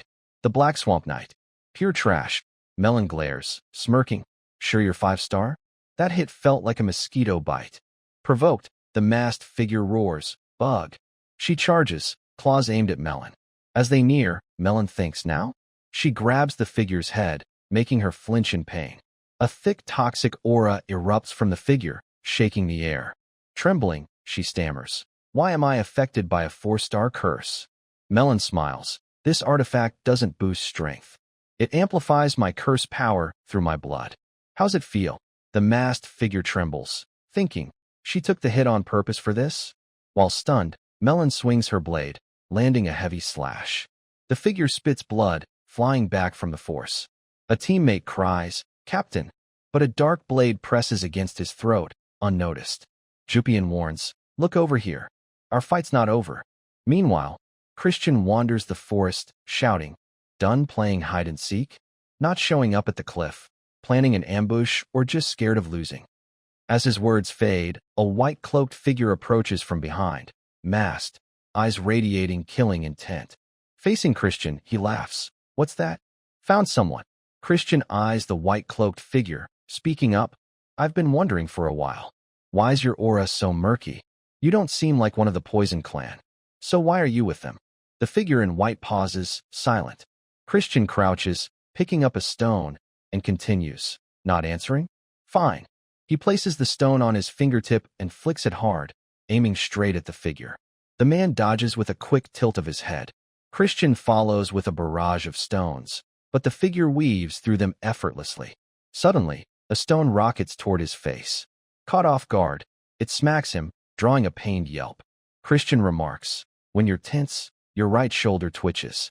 When distracted, your vision narrows. Bad habit, Esht. Fix it. Esht remains silent, then removes his mask, revealing a handsome face. He recalls his father's words. The poison will handle Jupian and Marissa. But if Christian escapes alone, you chase him. No one survives these jobs. Back in the present, Esht's face tightens. He curses inwardly. Damn it. Things are messy. Jupian's team isn't wiped out, and Melon's joined the fight. The plan to destroy the expedition is slipping. Killing him now risks someone digging deeper. Since I'm not at the Institute, suspicion will fall on me, and drag father into this. Christian, arms crossed, smirks. What's wrong, big bro? Scared silent. After a pause, Esht decides. Fine. Kill him now. Deal with the rest later. A sword forms from dark aura in his hand. Gripping it tightly, he glares ahead. Christian grins. Now that's more like it. Esht charges, slashing with a strike that seems to tear space itself.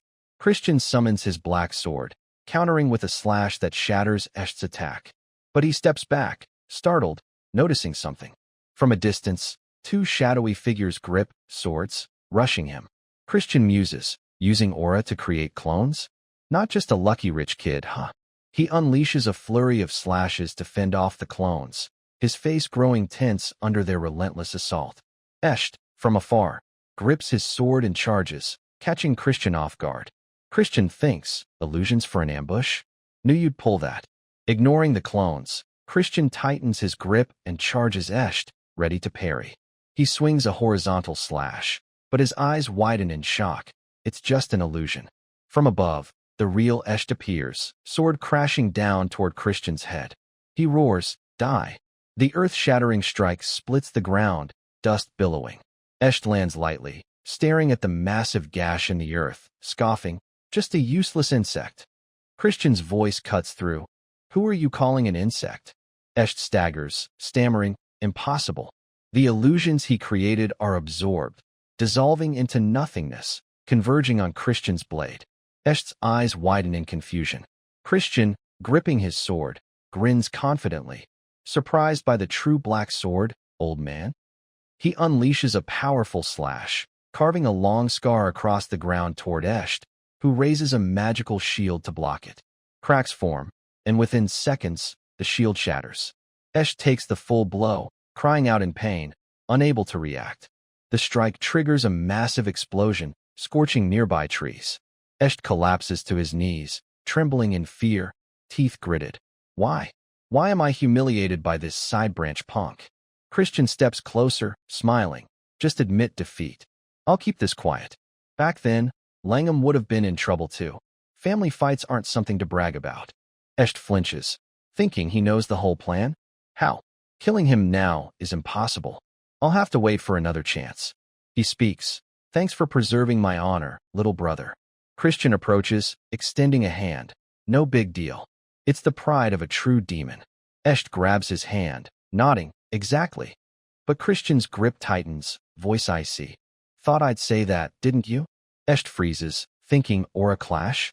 You bastard. He stammers. You. A surge of dark aura from Christian's hand pierces Esht's body, blood spraying. Eyes wide in disbelief. Esht spits blood and collapses. Christian looks down, saying, You're nothing but a lying fool. Christian hurries back to Marissa's group, muttering under his breath, Damn it, that took longer than expected. Hope they're holding up okay. A voice suddenly calls out, Christian. The three women glare at him, their faces far from pleased. Christian freezes, taken aback by their approach. Stepping back, he stammers, Marissa, could you not stand so close? I'm feeling the pressure here. Marissa, fuming, clenches her fists and shouts, This is the artifact you gave me. Melon chimes in, Mission complete, young master. Christian nods, satisfied, Good.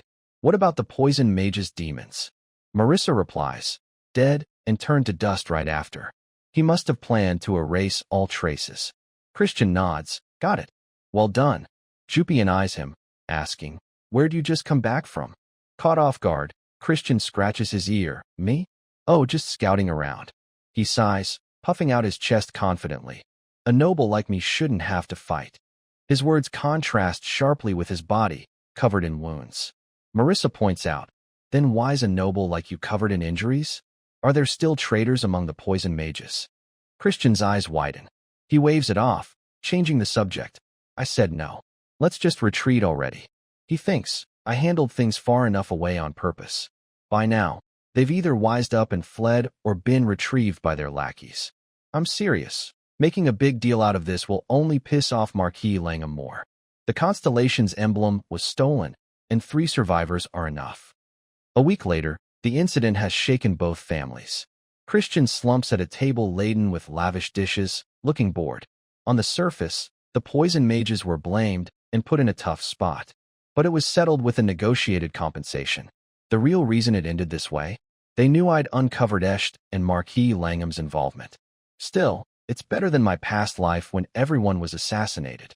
Duke Wham didn't have to hand over the demon god's talisman to Langham either. Melon returned to the dark mages after leaving the canyon. Marissa promised to keep quiet about Melon's involvement and left. Marie approaches, pouring wine, chirping, Oh ho ho, young master. Even if you're not hungry, eat to recover faster. Christian, looking miserable, grumbles, My whole body feels torn apart. Why bother eating? Marie replies, Hearing you say that breaks my heart into 1,000 pieces. Christian raises an eyebrow. You even have a heart to break? Marie forms a heart with her hands, exclaiming, Oh, heavens! Your harsh words make my heart race. Even if you're a bit rougher, a bit worse, I'd still love you, young master. Christian shouts, exasperated. Stop saying weird stuff. And I've told you, your heart stopped beating ages ago. Marie grabs his hands, her face turning cold. Impossible. Every time I see you, my heart pounds painfully.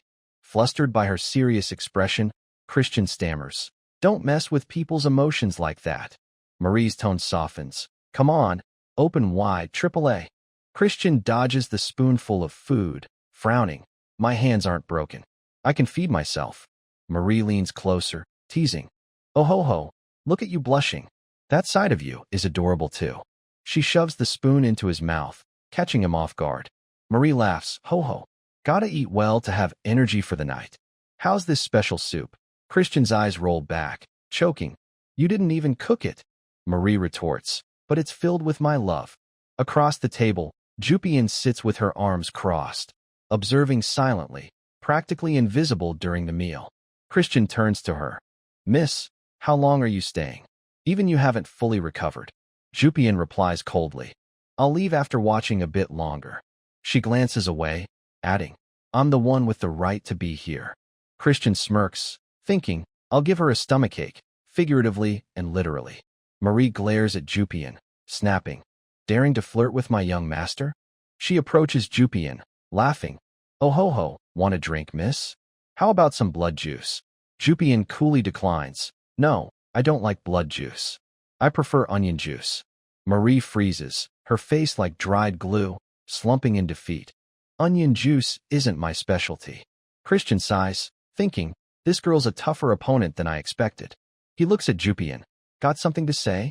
She snaps. I hate you. One day I'll crush you. Christian smirks. Sure, try it. Jupian softens, blushing. Still, thanks for this time. Her gratitude stuns Christian momentarily. He teases, HM? Didn't catch that. Louder. Jupian glares. If you didn't hear, too bad. Don't misunderstand. I'm just acknowledging what you did. Christian, sniffling dramatically, says, if you get it, start treating me like your savior from now on. Jupian continues, that smile of yours today? It's the last I'll see. The Marquis promised, so you'll soon be officially named a direct heir. Once that happens, things will change. I mean, prepare yourself. Christian agrees inwardly. It won't be like before. So far, I'm the guy they wouldn't bother stepping on. But as an equal direct heir, they'll all come to crush me.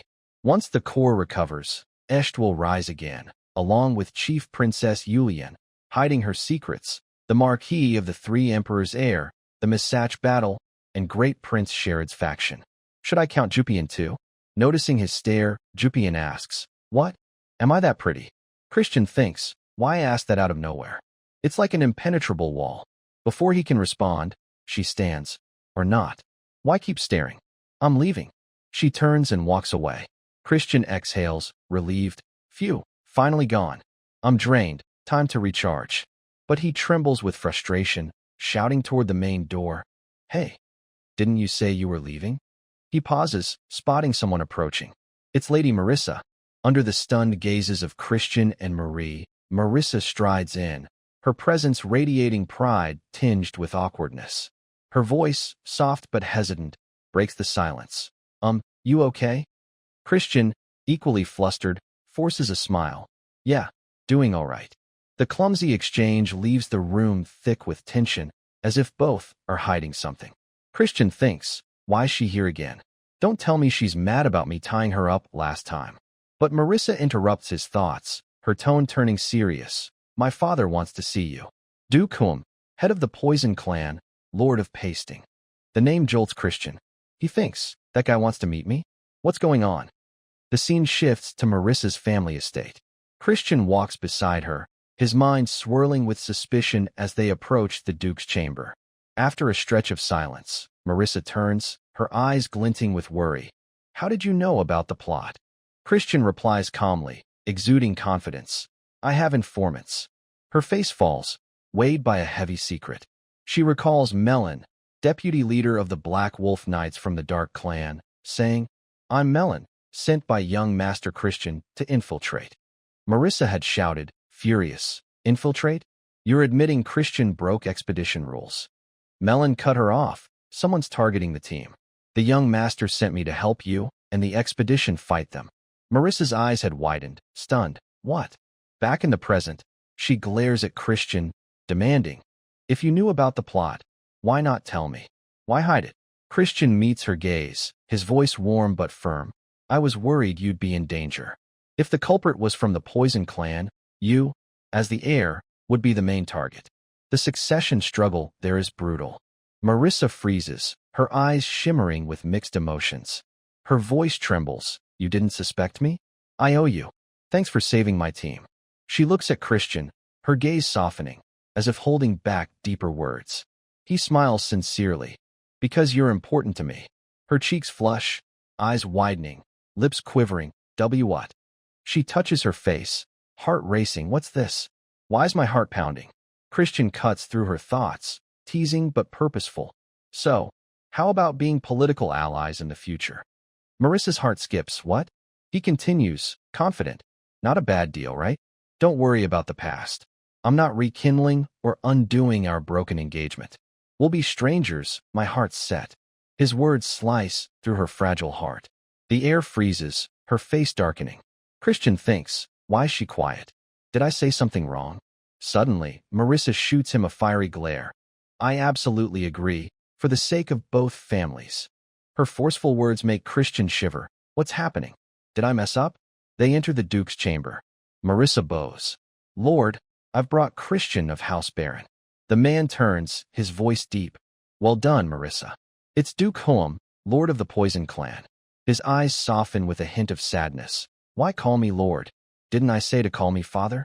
Marissa blushes, whispering, we're in front of a guest, please. The Duke chuckles. Haha, got it a bit much. Join me for dinner instead? I've prepared your favorite venison. Marissa sighs, nodding. Yes, sir. She bows, excusing herself, not without a pointed glance at Christian. Christian watches, thinking, didn't expect Duke Huam to be such a doting dad. He steps forward, bowing, greetings, your grace. Huam cuts to the chase, his voice calm but sharp. I hear you've matured.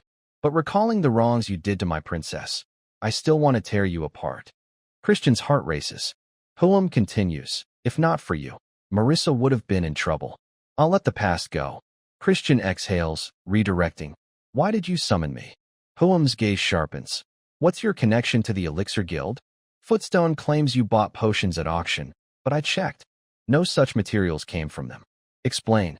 Christian swallows, then grins. Actually, I made them myself. I'm a genius, you know. The Duke pauses, then laughs. Haha. No crime there, so I can't press you. Christian sighs inwardly, dodged a bullet. But Huam interrupts. Not done. Here's the real matter. Would you join the Poison Clan? The offer stuns Christian. The scene shifts to Count Langham's estate. A red-haired woman bursts in, exuding intensity. Frisia, the Blood Rose, wife of the Marquis. Her voice is urgent. My lord, young Master Esht's mana core is shattered. It must be Christian. Langham remains calm. Lower your voice, Frisia. She steps closer, furious. A thug like him is heir? Doesn't that disgrace the Dark Clan? Will you let this slide? Langham stays silent. Frisia lowers her voice, eyes cold. Fine. Esht failed. I'll handle that thug myself. And don't forget, the first heir position belongs to my son, Masak. Langham glances at her, voice icy. Do as you wish. I'm not getting involved. Cut to the next day, the day of a young lord's ennoblement ceremony. He was walking down the corridor with Marie. Looking at his outfit, Marie exclaimed in admiration, well, you really do look like the young master. I didn't expect the ceremonial attire would suit you so well. Truly, my man is something special. Ho ho ho. Her words irritated him slightly. Whose man are you talking about? From behind, his father stepped forward and called his name. Christian. He turned and replied, Father, you're here. Seeing his demeanor, his father praised. You look very proper today, Christian. He raised his hand to his chest in a salute. Thank you, sir. Beside them, Thurn's voice faltered a little. Br, brother, exalted one. Congratulations on becoming the young master. Looking at the boy, he warned, don't shorten it casually like that. You might bite your tongue. Although very uncomfortable, Thurn still gritted his teeth and said, Your Majesty, my brother. Then the Count Baron's gaze shifted to behind him. Marissa was approaching. He thought to himself, Isn't that Miss Marissa? He cleared his throat softly. Ahem. Speaking of which, have you apologized to Marissa yet? About that broken engagement. Recalling her angry face, he replied awkwardly, Ah, I think so. He continued, Good. A gentle girl like Marissa is hard to come by. He tried to speak his lines. Great, exalted one. Before he could finish, his father cut him off. I'll know to stay out of your way. Why don't you two try starting over? Then he grabbed Thurn and spun away to leave in haste. His father's supportive image replaying in his mind left him a bit flustered. Marissa turned and asked, Count, is something wrong? The lady was about to come greet you. Only then did he notice her arrival. Ah, so that's it. He thought to himself. So it was because of her. She went on. Never mind asking now. Later will do. The lady came because she has something to tell you. She reached out. Congratulations on becoming the young master. From now on, you'll be handling the family's affairs. We'll probably see each other a lot. He cheerfully replied. Yes, I look forward to your assistance. She immediately asked bashfully, about yesterday, what did my father say? He answered at once. Ah, he told me to marry you. This made Marissa so embarrassed she blushed and exclaimed, What? He winked to reassure her. Don't worry, I refused. He won't bring it up again. This made Marissa flush even more. She shouted angrily right in his face. This left him a little bewildered. Oh dear, what did I do wrong this time? Cut to the main hall of the mansion. He strode in confidently. Seeing his figure, everyone's attention turned toward him. In one corner, a blond young man appraised him and said, Not bad. The young master knows how to enjoy himself.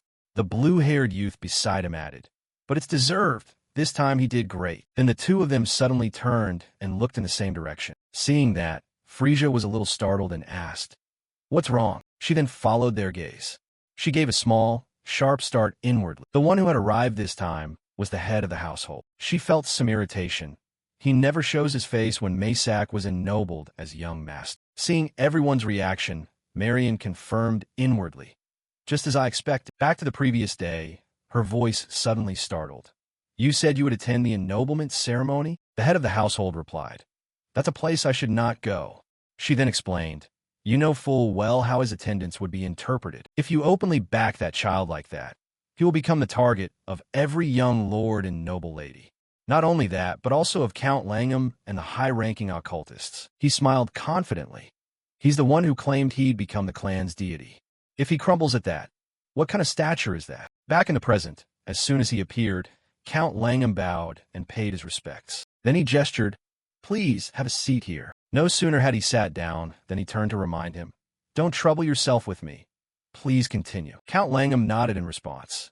Yes. Then he stood and announced loudly, From this moment, I declare open the ennoblement ceremony of young Lord Christian van Berenkazar. He then stepped forward. When he stood before Count Langham, he dropped to one knee to receive the rite. Everyone awaited this moment. Marissa and her father watched intently. After completing the rites, Langham raised his hand high and proclaimed, And thus, I declare Christian to be the young master of the Black Maw clan. Hearing the crowd's cheers, he thought to himself, I have succeeded in becoming the young master of the Black Maw clan.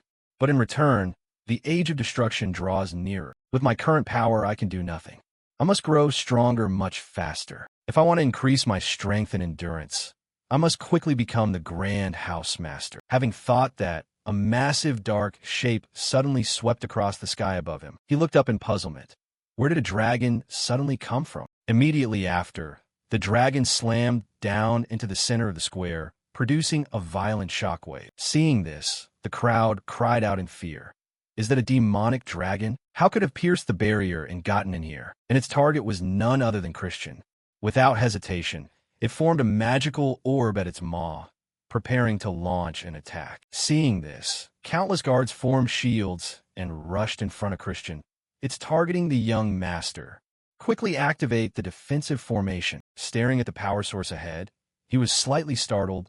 That is, but the guards were at this moment strenuously fending off an extremely fierce attack. His father below cried out anxiously. Christian, one after another, other guards rushed out to defend. Protect the housemaster and the young master.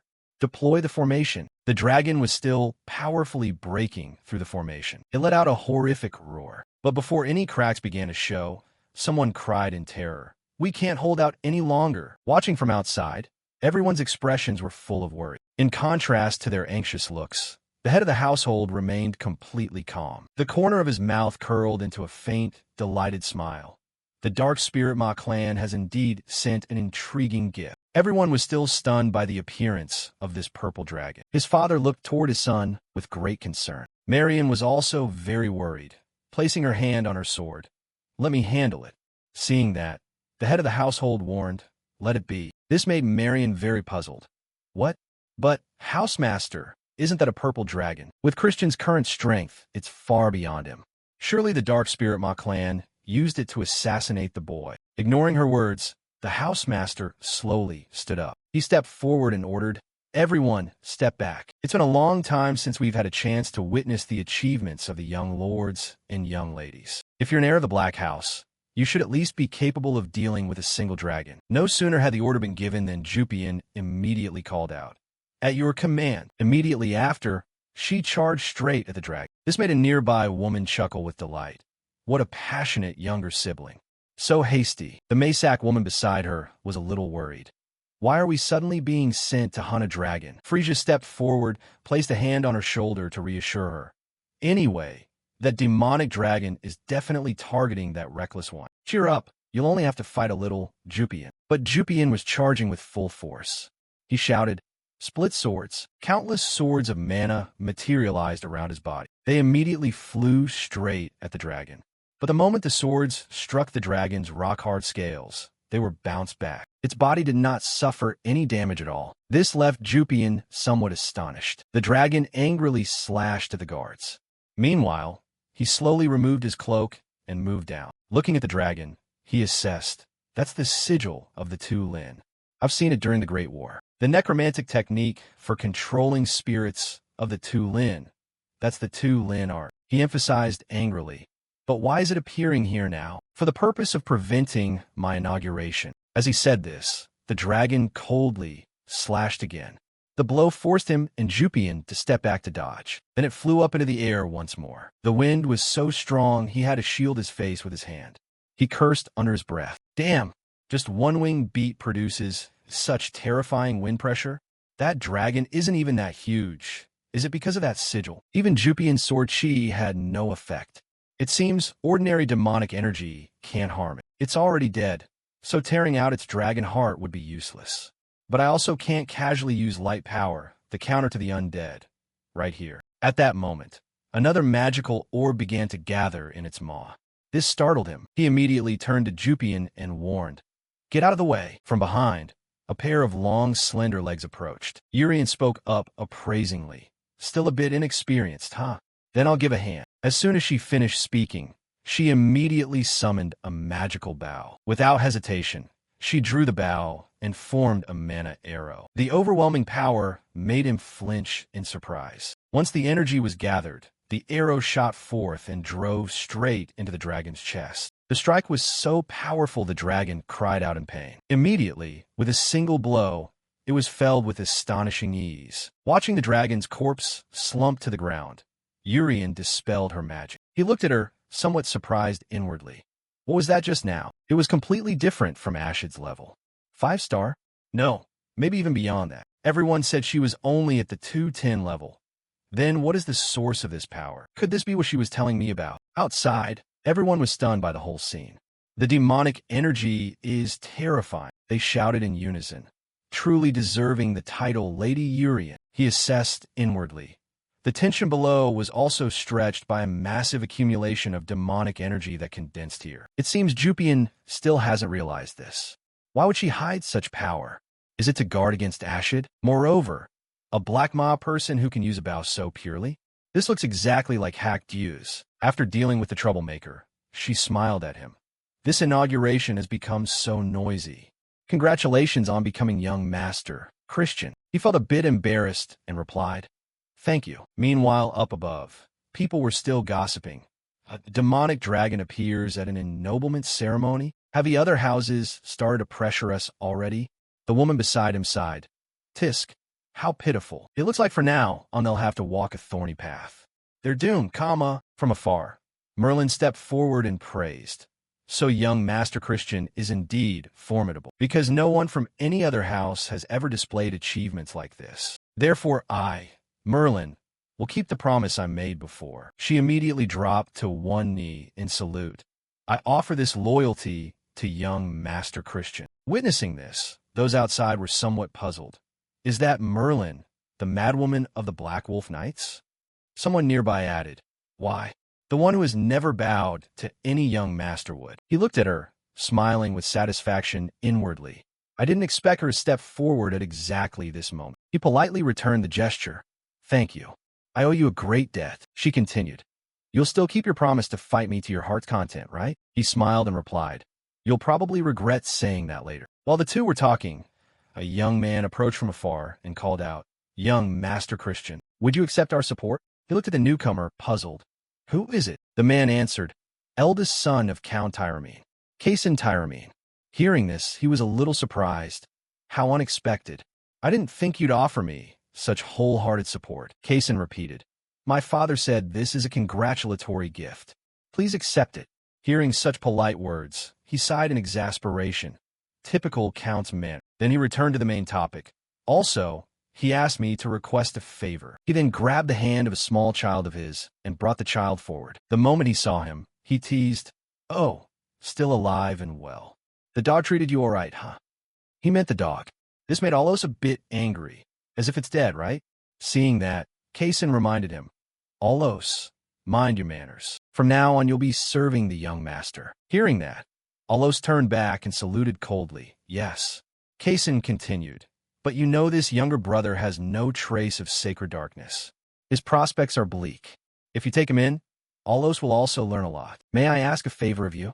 These words moved Alos deeply. He welled up with tears, then stepped toward Kaysen and protested, "Brother, you can't do this." He watched the two of them and thought, "Want Alos to make merits by being near me? Reasonable. The Tyramine Counts have no close ties with young masters and ladies. Gaining some personnel ties isn't bad. Alos made a name for himself during the Age of Annihilation. He's talented. I stole that connection's sacred darkness, so I feel a bit guilty." After a moment's thought, he nodded in agreement. "All right.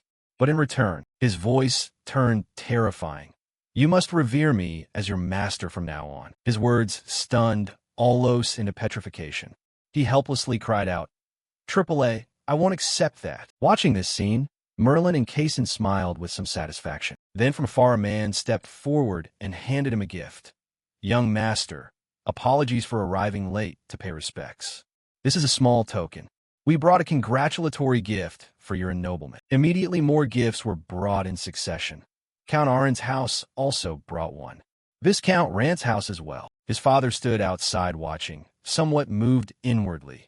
Christian is gradually gaining the trust of the Darkmaw people. At this rate, he might truly become the chief young master.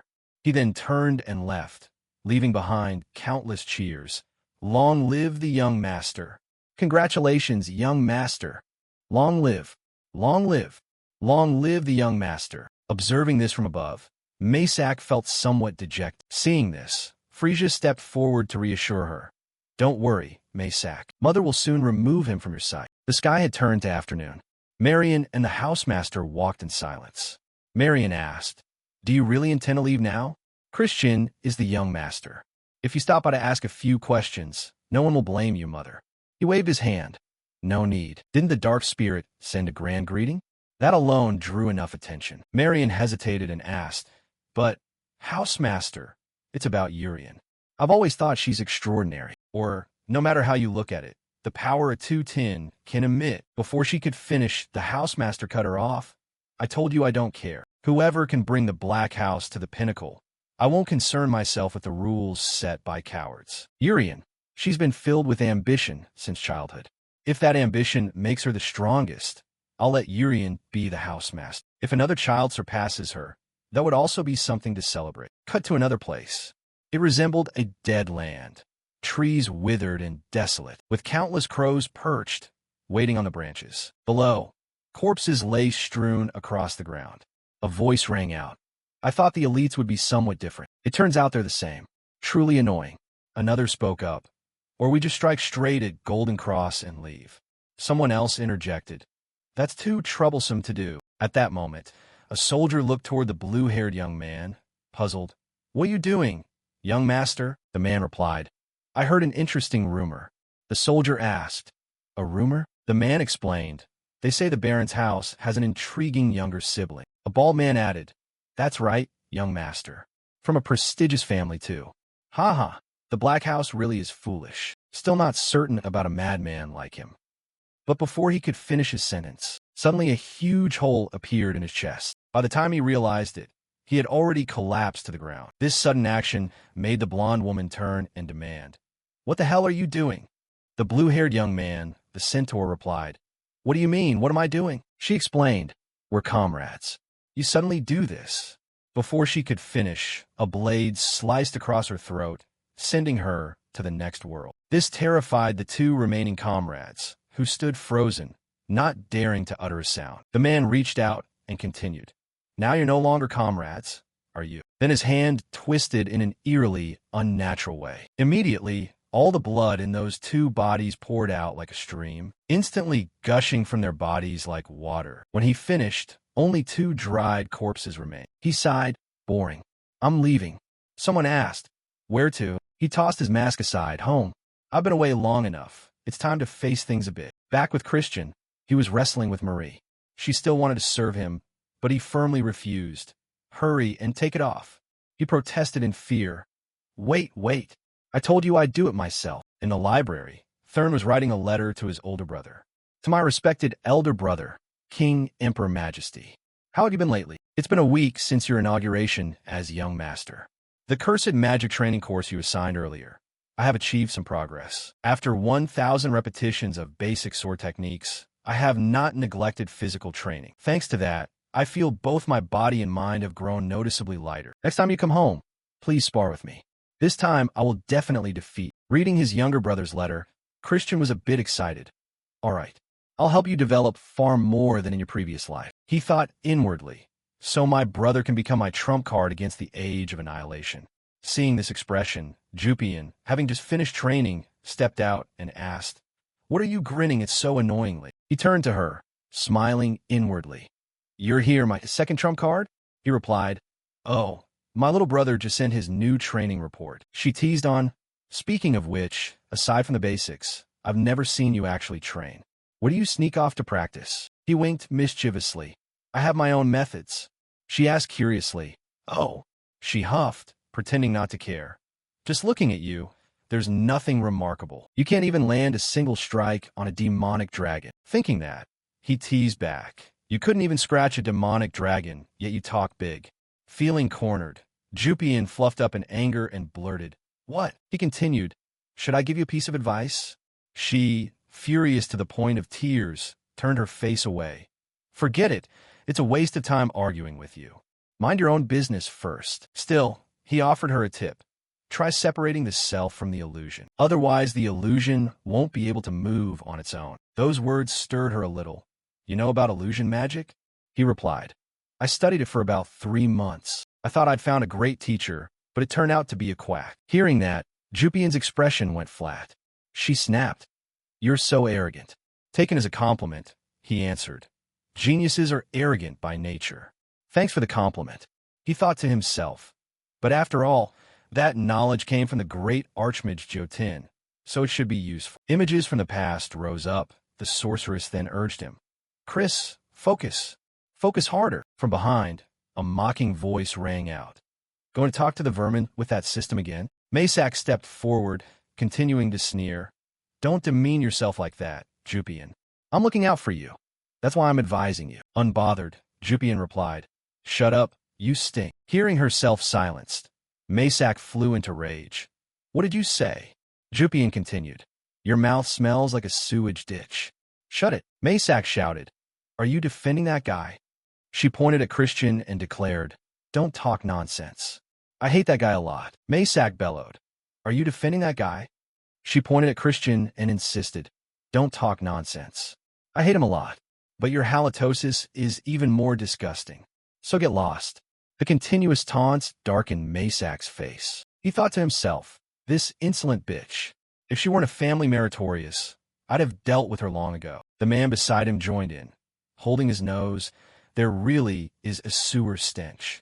Young Master Maysak, you should brush your teeth better. You're filthier and more disrespectful than parasitic insects. By now Maysak's anger had reached its peak. He shouted, you bastard, the weakest of all who dares. You're asking for death. With your level, how could you achieve great merits exploring ruins?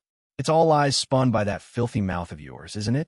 Am I right? Looking at his expression, he assessed inwardly. Destructive dark aura at a high level. Definitely influenced by Precia, a direct descendant of the Destruction Demon House. But it's only low-grade 210. Not a match for me. Thinking that, he spoke. Why doubt the achievements of a genius like me? If you distrust my abilities so much, let's settle it with a clash of dark auras. At that challenge, Maysak didn't hesitate and reached out. Fine. I'll expose your true face right here. Having achieved the desired result, he rejoiced silently. Got him. Just as the two were about to fight, a voice rang out. Stop this at once. Frisia, who had appeared without anyone noticing, strode angrily toward them. He cursed under his breath. Damn it. Maysak was also surprised by her appearance. Mother, she admonished Maysak. I told you not to recklessly release dark aura. If you truly want to fight, said Ade. He bowed his head and admitted his mistake. He bowed. I am sorry. Then Frisia turned to him and proposed. Young Master Christian, I have something to discuss. Come to my study right now. This half-offer startled him slightly. He inwardly rejoiced. Ho ho, an even bigger fish has bitten. A while later, the scene shifted to Frisia's study. The two sat opposite each other, enjoying tea and pastries. Some additional information about Frisia. She is the daughter of the head of the Destruction Demon House, and also the lady in charge of internal affairs of the Black Demon House. She herself hails from the Destruction Demon House, one of the prestigious families ranked in the top 5 of the 12 Demon Path nobles. Thus, she wields enormous power, second only to Lang. Maysak is her only biological son. With Ashid, the top-ranking leader, having lost his power, she will undoubtedly do everything to make Maysak the successor. And of course, the first sacrifice will be me. After sipping her tea, she got to the main point. Although it's a bit late, congratulations on becoming the young master. I didn't expect you to have matured so impressively.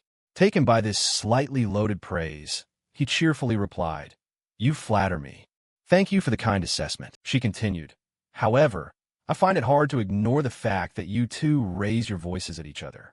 Even if you're cousins, you share the same blood. I hope that as a younger relative you'll live in harmony with Maysak. By now he understood her meaning and thought inwardly. She wants me to meekly bow and live under Maysak's rule. Thinking that, he sighed and replied, Why should I respect an incompetent fool as the senior?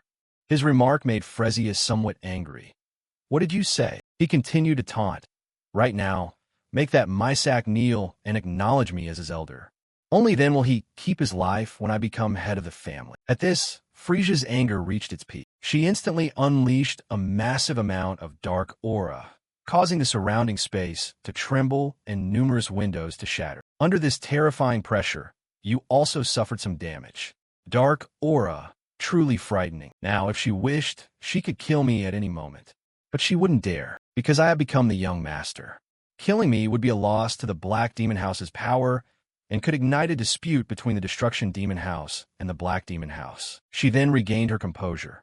Speaking of which, it seems Maysak is eager to spar with. As a young master, you'll certainly accept the invitation, won't you? Wiping the blood from his body, he smiled and answered, Of course. She then withdrew her dark aura. Very well. I'll have the family office notify you of the specific date and time later. Also, I'll assign several instructors to teach you. You've just become young master. If you receive no guidance and then get defeated by Maysak, that would be unfair, wouldn't it? He smiled and looked straight at her, replying, Thanks. I'll take my leave then. With that, he left her study. Outside in the corridor, he sighed and thought to himself. As expected, nothing was unexpected. The comfortable life of a young master ends here for now. And sure enough, the chain of Frisia's dirty schemes began the very next day. Scene changed to the next day. Right now, he was in a dingy old room that hadn't been used in ages. Cobwebs hung everywhere, and a musty smell filled the air. The butler's voice rang out. From now on, this will be your residence, young master. He bowed his head, apologizing sincerely. Since those were the orders passed down, he put on an amused expression, thinking to himself, This is actually better. My nephew needs a discreet hideout that nobody would notice, like this godforsaken place. Then he turned to Marie beside him and ordered, Marie, clean this up. She happily obeyed the command. She then waved her hand, summoning ghosts from behind her. Come on out now. On her command, those ghosts appeared and lined up. Did you call for us? Seeing these wraiths, the butler was terrified. Wraiths? He was also a bit surprised. Unlike Marie, he asked, Are they low-level? Standing beside him, she gave the order. Since this is the sweet home of the young master and me, clean it thoroughly until not a single speck of dust remains. The group of wraiths immediately bowed. As you command. We obey. They immediately got to work cleaning. They split up, some mopping the floors while others swept away the trash. The cleaning process took only a moment and made the room look noticeably brighter. The butler was beyond shocked. In just the blink of an eye, he was also stunned by the scene. When will I finally be able to have human servants? The Black Demon family is the clan of Black Demon swordsmen. Therefore, the young master is entitled to learn every skill related to demonic energy. However, his first day was incredibly dull. The swordsmanship instructor taught with a nervous vibe. That's right, young master, just like that. Slowly turn your neck to the left. Perfect. You truly are a genius. He wore a bored expression. This is so dull. What kind of swordsmanship is this? Moving on to the second day of classes. Today was a theory lesson. The professor explained, grasping the general principle of the compulsion curse to destroy the opponent's spirit. What is it exactly? The grim mask creates a balance for the physical body. Try to research how to destroy something like that. Scene changed to the third day. Today was a magic class with a dwarf. He introduced himself hesitantly. I am Sebastian, the one in charge of teaching illusion magic to you, young master. He recalled Frisia's words from before. You absolutely must not help Christian achieve any success. He asked back hesitantly, but that is clearly the young master's right. She immediately cut him off. To repay the favor of raising Masak, our only young master, our family has spared no effort in supporting you. I assume you understand what I'm saying. Somewhat displeased, he still had to nod in agreement. I will do as you say. A few hours of the lesson passed by. Sebastian's voice sounded a bit awkward. Let's conclude here for today. He politely replied, thank you for the valuable instruction. He tried to explain, I don't know if I'm worthy of receiving those thanks from you, young master. You know, I've only been talking about nonsense. He smiled to dispel the tense atmosphere. I understand the vice butler's difficult situation. I'm the one who should apologize for dragging you into this childish fight. Even so, you've done your best. Even though the explanation was condensed, you showed me the true hidden logic. This made Sebastian wonder. Hidden logic? He immediately put into practice. Like this. A magic orb appeared on his fingertip. Immediately after, it transformed into a tiny spirit flying around Sebastian's body. He jumped in shock. This is crazy.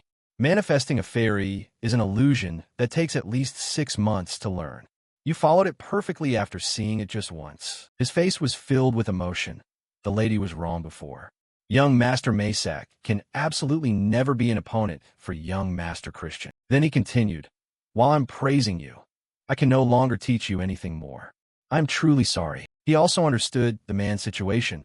It's really okay for now. Then Sebastian showed off his skill, creating countless tiny golden butterflies that flew into the air, making him delighted. 5-star illusion magic? He was a bit bashful. Oh boy, I guess I couldn't control my power again today. Anyway, good work. I haven't really taught you anything yet. He smiled back. Thank you for the valuable instruction. Scene changed to the patriarch's mansion. Right now, he was sitting with his legs crossed, looking bored and arrogant. How many days has it been? Since becoming a young master, he hasn't come to see me even once. Marion, standing nearby, explained, isn't he about to face off against Masak? He said he would win without the patriarch's help. Let's wait a little longer and see. Dion huffed. Someone like him thinks he can win against Masak without my help? The kid just reached 3 stars. Just as he finished speaking, Simon appeared before them. Surprise, patriarch. That kid who just reached 3 stars just sent a gift over. He said this is something he made himself for the patriarch as his nephew. So you must try it. Dion happily enjoyed the candies, though his mouth was still complaining. So young, and instead of focusing on training, he's thinking of ways to suck up to others. I ought to teach him a lesson. As soon as the candy melted in his mouth, the space around Dion instantly changed. He realized it immediately. This is an illusion. Right now, he was standing in the middle of a crowd that was in a huge rush. They shouted loudly, destroy Dion. Dion must die to overthrow the Black Demon family. Looking at the man in front of him, he thought, is that me when I was young? The young Dion was incredibly energetic. He easily wiped out the mob rushing to attack him. The allied troops cheered joyfully. It's a victory for our Black Demon family. Then the scene shifted back to the mansion. Other family members were also extremely excited upon hearing the good news. Long live Patriarch Dion. Long live the Black Demon family. A call of Master pulled Dion back to the present world. Marion asked worriedly, I'm sorry, I didn't realize you hated this kind of snack so much. I'll tear it apart right now and teach the one who made a lesson. Contrary to her thoughts, the patriarch replied, I'm very pleased with it. This left the two of them completely stunned. Is that true? Nordion stroked his chin with an amused look. This kid has some real guts. For the prosperity of the Black Demon family, he could understand my inner thoughts and weave them into that illusory realm. Furthermore, this aura, it must be the blood-activating pill from a legendary doctor.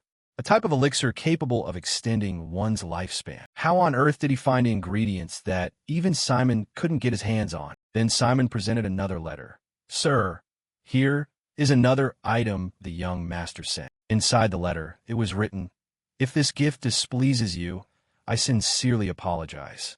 Please be patient with the clumsiness of someone still green. I'm doing my absolute best not to let down the Patriarch's trust. On the day of the rematch with Maysak, I will definitely make you proud." Reading this, Nordion laughed out loud, leaving Marion and Simon confused about what was happening. His voice was full of excitement. "You said this is a gift Christian sent as a nephew.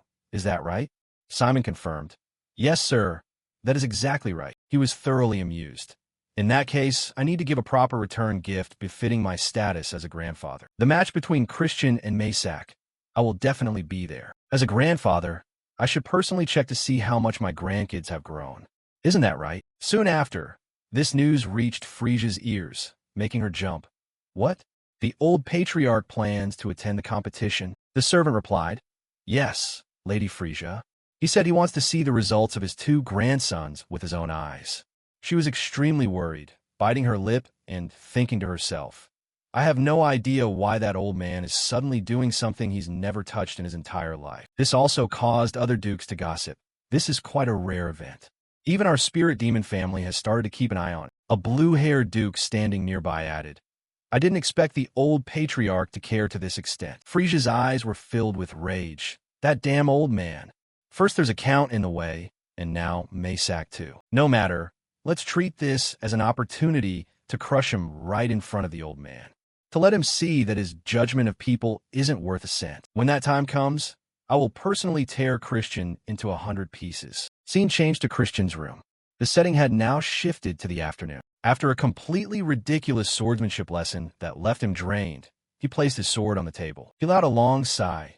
"Tisk, these useless classes are starting to get on my nerves. I don't have time to waste like this. Why on earth is the spirit demon family acting like this?" Sending the 4 dragons to the inauguration was a warning. That proves the leaders behind the chaos have started to notice my existence. However, at this moment, closing the absolute power gap with them is impossible. For now, he needed a weapon strong enough for self-defense until he truly grew powerful. It seems I can only rely on the true black sword. With my current ability, just maintaining it for a single minute completely drains my mental energy. Even in high-intensity combat, I'm afraid 1 minute would be a huge luxury. I need to reach the level of natural control like Nordion had back then. How should I do it? While he was still thinking, Simon suddenly appeared out of nowhere right in front of him. "My dear young master, I heard you're being cornered and tormented left and right. Is that true?" He began to taunt. "There's less than a month until the competition. Will you be okay training by yourself?" Seeing him suddenly appear and say these things made him a bit creeped out. This guy's getting weirder by the day. "Is this really the teacher of the Bloodglow, Captain?" He interrupted him. "Did you come here just to mock me?" Simon laughed in response. "How could I ever dare?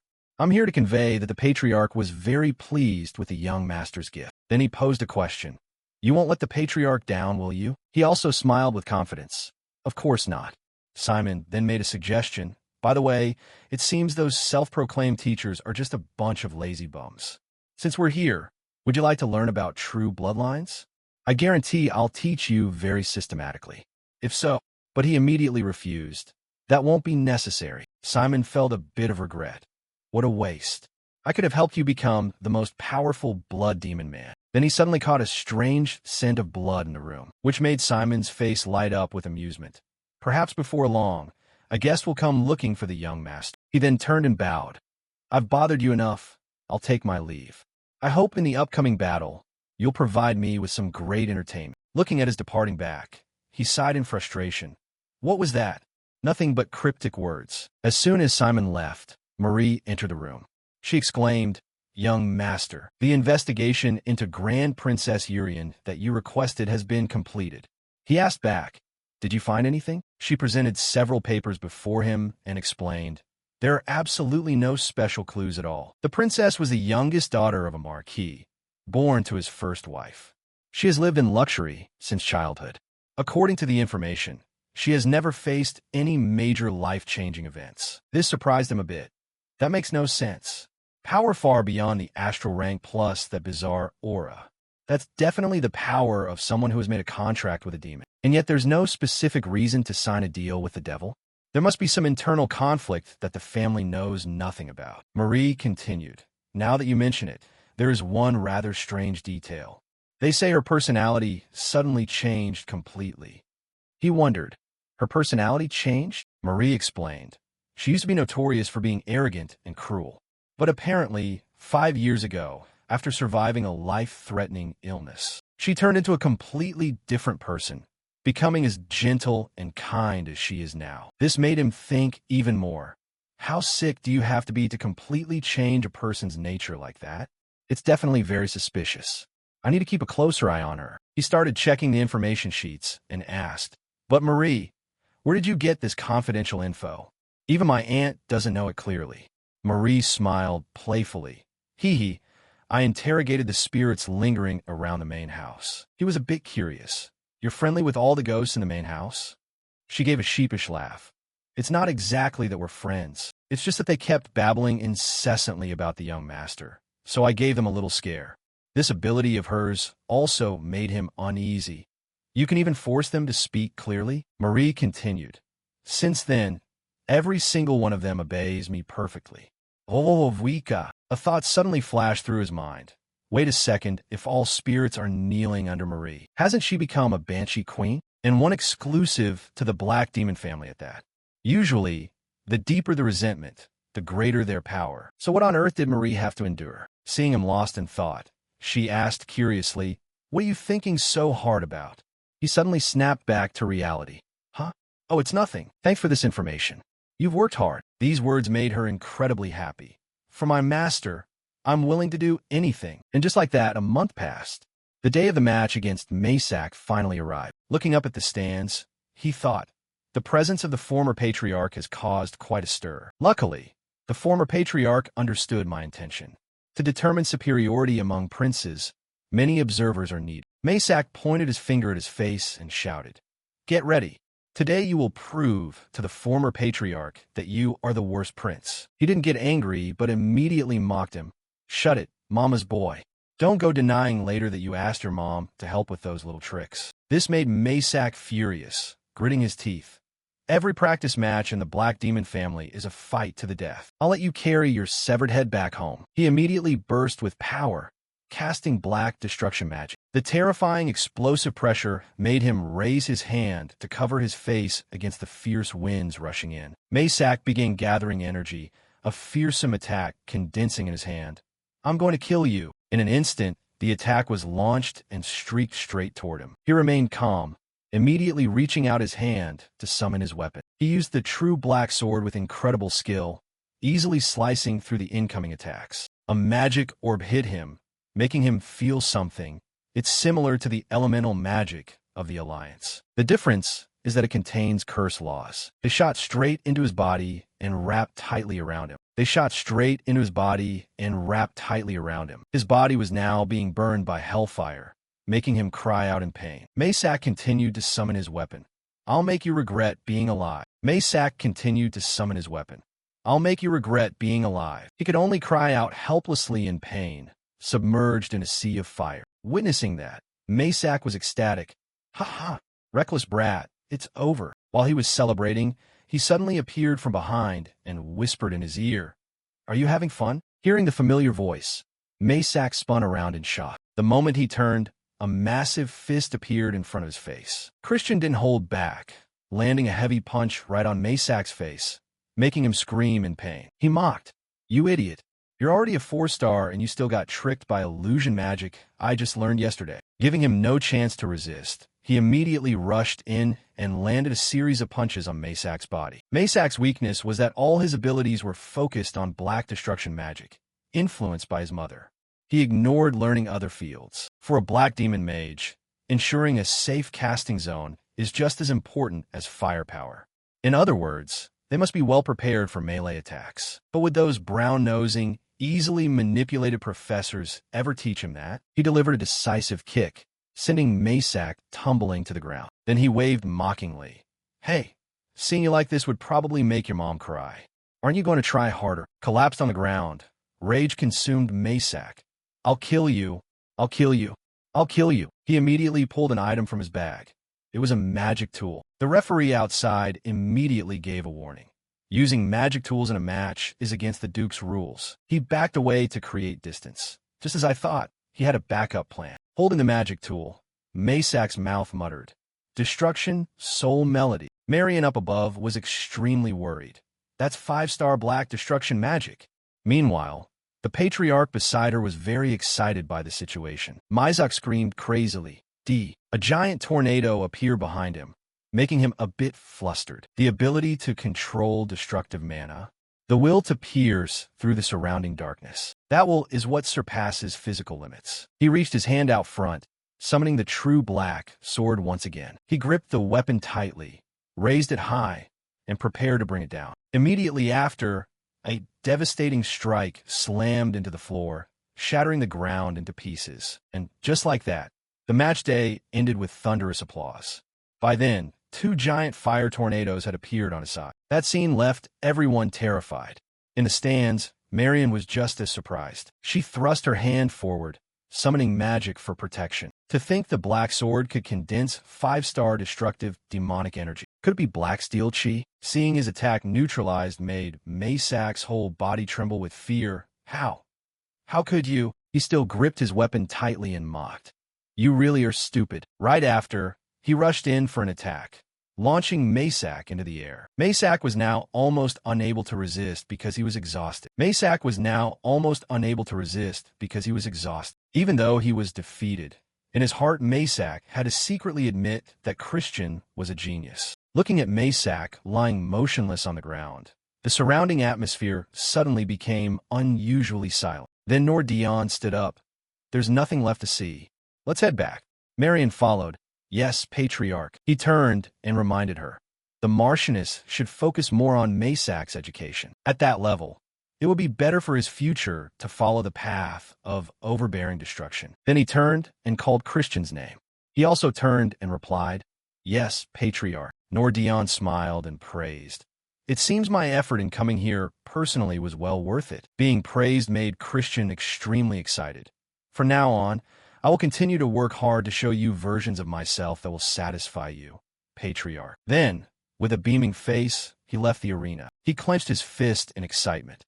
Even if it's only temporary, I've successfully condensed Black Steel Chi. Black Steel Chi not only enhances the Black Sword power to the 5-star realm, but is also an ability that can release demonic energy to suppress targets at will, regardless of distance. If I keep this up, I can use Black Steel Chi and the true Black Sword proficiently. Suddenly, a voice from behind interrupted his thoughts. Are you Christian? A person sitting on a tree branch opposite him smiled. Well, nice to meet you. I've really been wanting to meet you. He could only glance over, his entire body unable to move under the terrifying pressure. The young man introduced himself. Nice to meet you. I'm Sarad, your eldest brother. This caused an intense feeling of fear to surge within him. He recalled the words of a beast man from before. The Black Demon family once had a crazy young master known as the Madman. He ran away from home and went missing before the Great War broke out. Sarah jumped down to the ground, standing before him, making him wonder, why is that guy here? Seeing his body frozen, Sarah looked a bit confused. Why do you suddenly stiffen up like that? This is our first time meeting, isn't it? He suddenly remembered a scene from the past. His face was covered in blood as he spoke. I think your name is Christy, right? What a pity. If you had been taught magic or swordsmanship properly, you would definitely be much more interesting than Evan. If that were the case, I could have enjoyed the pleasure of cutting off your limbs for a little bit longer. Remembering this caused his entire body to freeze up. From the moment he encountered this guy, every nerve in his body was screaming. I have to kill him. I absolutely must kill him if I don't want a repeat of that tragedy. Murderous intent poured out from his body. On the opposite side, a faint smile played on Sarad's lips. He stepped forward and placed a hand on his shoulder as if to comfort him. That's a bit much. I'm your older brother after all, Isn't baring your fangs like that a little overboard? He smirked, issuing a threat. If you keep talking like this, I'll have no choice but to kill you. The direct threat caused his eyes to flicker. His hand tightened into a fist, radiating a thick aura of bloodlust. Seeing that his younger brother's murderous intent remained unchanged, Sarah remarked. The rumors outside had me so excited. I didn't expect there'd be nothing worth seeing. This is completely below expectations. This made him incredibly angry, his whole body trembling. Below expectations? That's just because you're blind. The world would be better off if scum like you just dropped dead. Just you wait. I'll definitely take your head. These words caused Sarad's expression to shift instantly. The corners of his mouth curled into a grin of genuine amusement. He then crossed his arms and laughed out loud. Haha, all right. I take back what I said. But that little stunt still isn't enough to catch my attention. Try working a bit harder, will you? He pointed a finger directly at his forehead. But you'd better hurry up. I don't have much patience. From his fingertip, a drop of blood flicked out and shot straight onto his forehead. Having said his piece, he vanished into thin air. Everything happened so fast, it left him stunned for a few seconds. Then he clenched his fist and punched the wall beside him, cursing under his breath. Damn it. The enemy of my comrades was right in front of me, and I couldn't even move a single finger. But since he isn't radiating that horrific demonic aura yet, he probably hasn't signed the contract with the devil. That means there's still a chance. Within 1 year, I will definitely kill that man. Once he completes the contract with the devil and receives the protection of a true demon, we will lose all control over the situation. I need treasures to increase my own strength, like that holy relic Masak used to hold. While he was lost in thought, the butler stepped up from behind and reported, Young master, the Marchioness needs to see you urgently. He was a bit surprised by the invitation and replied, Lead the way. Lead the way. Though she looked calm on the surface, he could see her arm trembling. It seemed she was using every ounce of her willpower to suppress the instinct to take his life. After struggling to stay composed, she set down her teacup and began the conversation. Do you understand the nature of the meeting between the young lords? He replied, I know it well. Isn't it an occasion for the new successors to get acquainted and build relationships?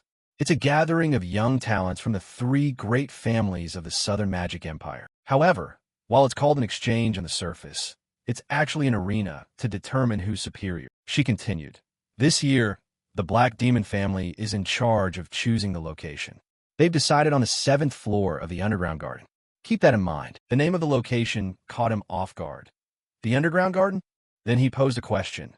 Can you provide a list of those who will be attending? She replied, It will be you, Urian, and Lady Marissa of the Poison Demon family.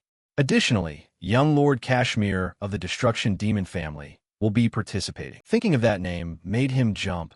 Kashmir the traitor? The man who would later stand among the 7-star demons. A key leader of the resistance against the Blood Prince. I recall he was cast out by his family when he was young. Could this gathering be the turning point that leads to his exile? Moreover, looking at the list, these were all members with no standing in their families. Why would they choose the incredibly dangerous Underground Garden for a meeting like this? Clearly, this is a trap set up to murder me. After finishing his thought, he replied, I understand. I'll make the preparations. His lack of protest left Frisia a bit surprised. You're accepting this so easily? Or has he sniffed out the secret? She waved her hand to dismiss the thought. At least you know how to be practical. Fine, you may leave. He suddenly remembered something and spoke up. Oh, one more thing. The previous fight with Masak drained a lot of my energy. So before I head out, give me some fun so I can relax and have some fun in the city. Even though she was so angry her whole body shook, she still had to accept his request. Scene changed to the next day. As soon as he arrived at the shop, Rudolph received a letter. Greetings, Lord Rhea.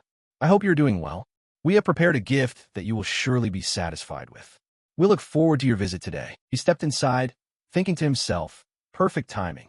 To survive in the Underground Garden, thorough preparation is mandatory. Furthermore, this is a once-in-a-lifetime opportunity, because that place is hiding an incredibly powerful holy relic.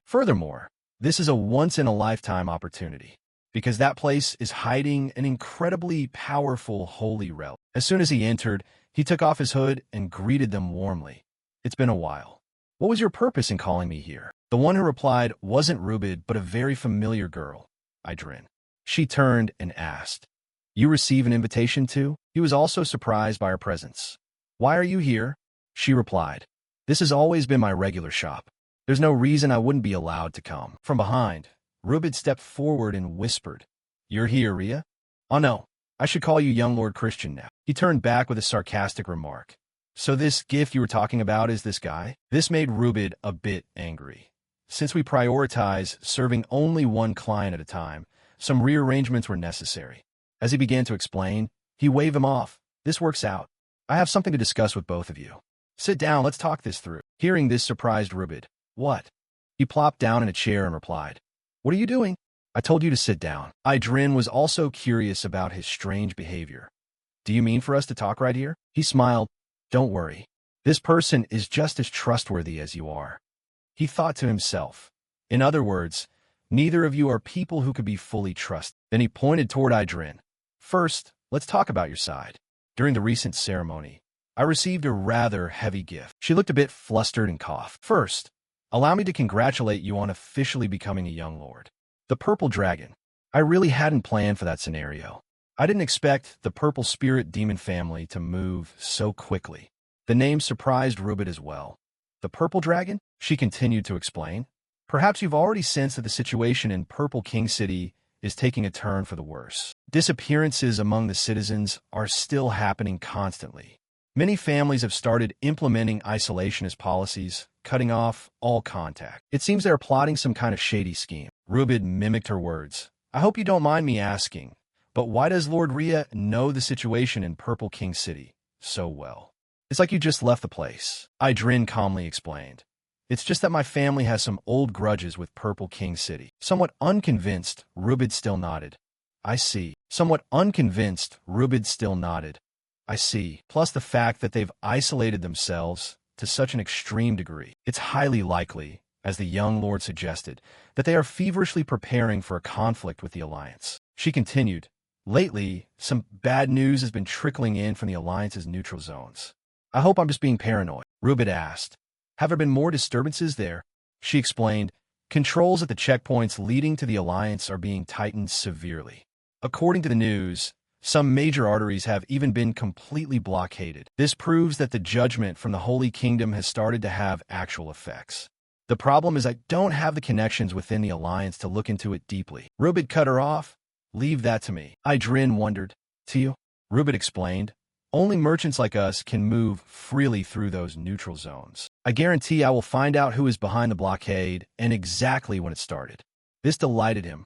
Good work. Very reliable.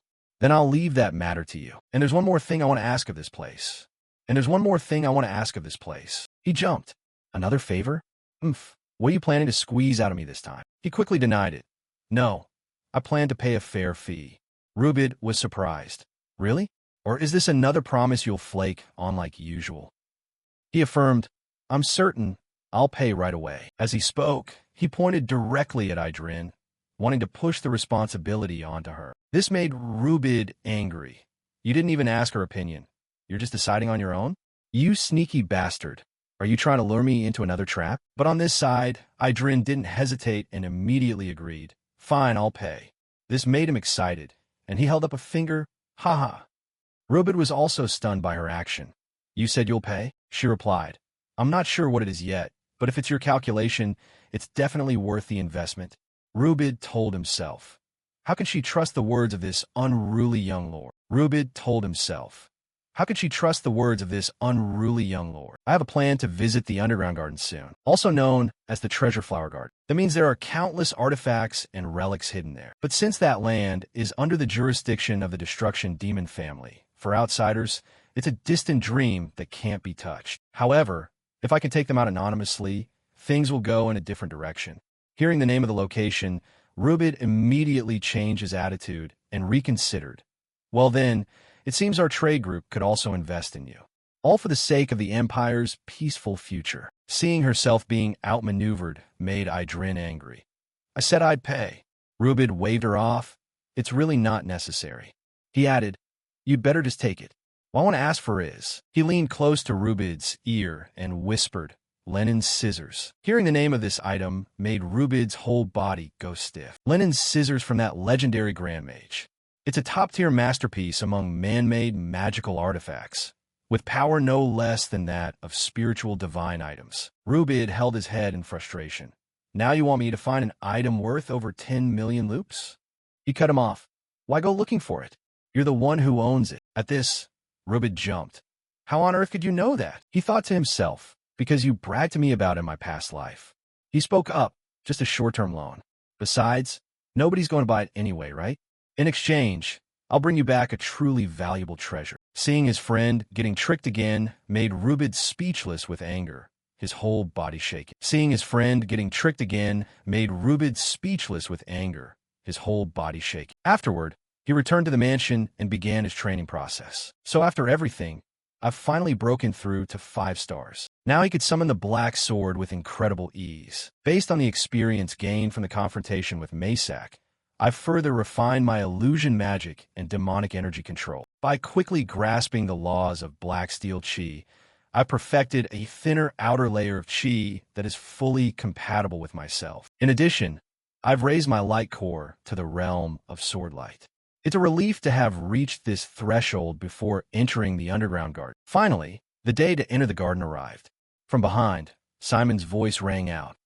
Are you all ready? Today, I will be the one escorting the young master. Without a moment's hesitation, they set off for the underground garden. Looking outside, Jupian was currently running alongside the carriage. He turned and made a suggestion.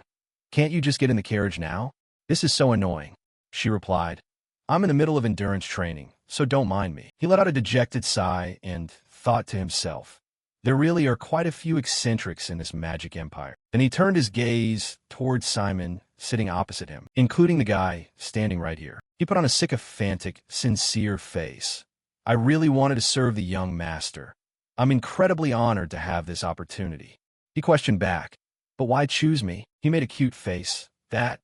Well, maybe because the young master is a very interesting person. This action gave him the creeps and made him feel fearful inside. The vampire race is basically brutal by nature. When Simon left the Blood Sword Demon family, how many of his own kin did he kill? On top of that, Simon is a pure-blood vampire and the older brother of the Blood Demon Prince, Idrin. Seeing him staring, he asked, You seem to have something you want to ask me, don't you? Except for dark family secrets, I'll answer everything. So feel free to ask. Can you tell me about the Grand Princess of the Blood Sword Demon family, Countess Idrin? Hearing that name, Simon smiled with interest. Oh, so you've developed an interest in our Idrin? She is one of the 5 rising stars of the 12 great magic families, after all. A new star isn't just a promising rookie, but a title given to those who have broken through the limits of age to stand among the ranks of true powerhouses. He replied, Since my goal is to defeat her one day, I need to learn about her. After thinking for a few seconds, Simon replied, She is a very beautiful and lovely child. These words caught him off guard. What? Simon continued to explain. Unlike me, she behaves very properly. She's such a lovely child that nobody believes she's the sibling of a crazy person like me. Overhearing their conversation from outside made Jupian a bit curious too. He continued to question, The Blood Princess is lovely? There must be some misunderstanding about that title. Overhearing their conversation from outside made Jupian a bit curious too. He continued to question, The Blood Princess is lovely? There must be some misunderstanding about that title. He was a bit flustered now, thinking to himself, This isn't some kind of threat, is it? Simon's voice turned mocking. Come to think of it, you two would make a pretty good couple. Even though the racial difference leads to an age gap, your actual years lived are about the same. If you're interested, I'll act as the matchmaker. This offer took him by surprise, and he let out a nervous cough. Stop talking about that nonsense. A worried thought appeared in his mind. Both Urian and Idrin are outside my calculations. Could Idrin be like Urian, with her personality flipped after making a contract with a devil? Or is she hiding her terrifying true nature? In the end, was Simon's death really such a shocking piece of news? He mocked himself internally. I could definitely miss some important detail. While he was pondering, Jupian suddenly stuck her head in and asked, What are you mumbling about? Her sudden appearance nearly made him jump out of his skin. Scene change to a certain mansion. The setting here was incredibly gloomy. Inside a room, a young man was sitting in a chair beside a patient's bed. On the bed, A white-haired woman was breathing with great difficulty. The young man gripped the hand of the person on the bed and spoke. "Mother, please hold on for just a little while longer."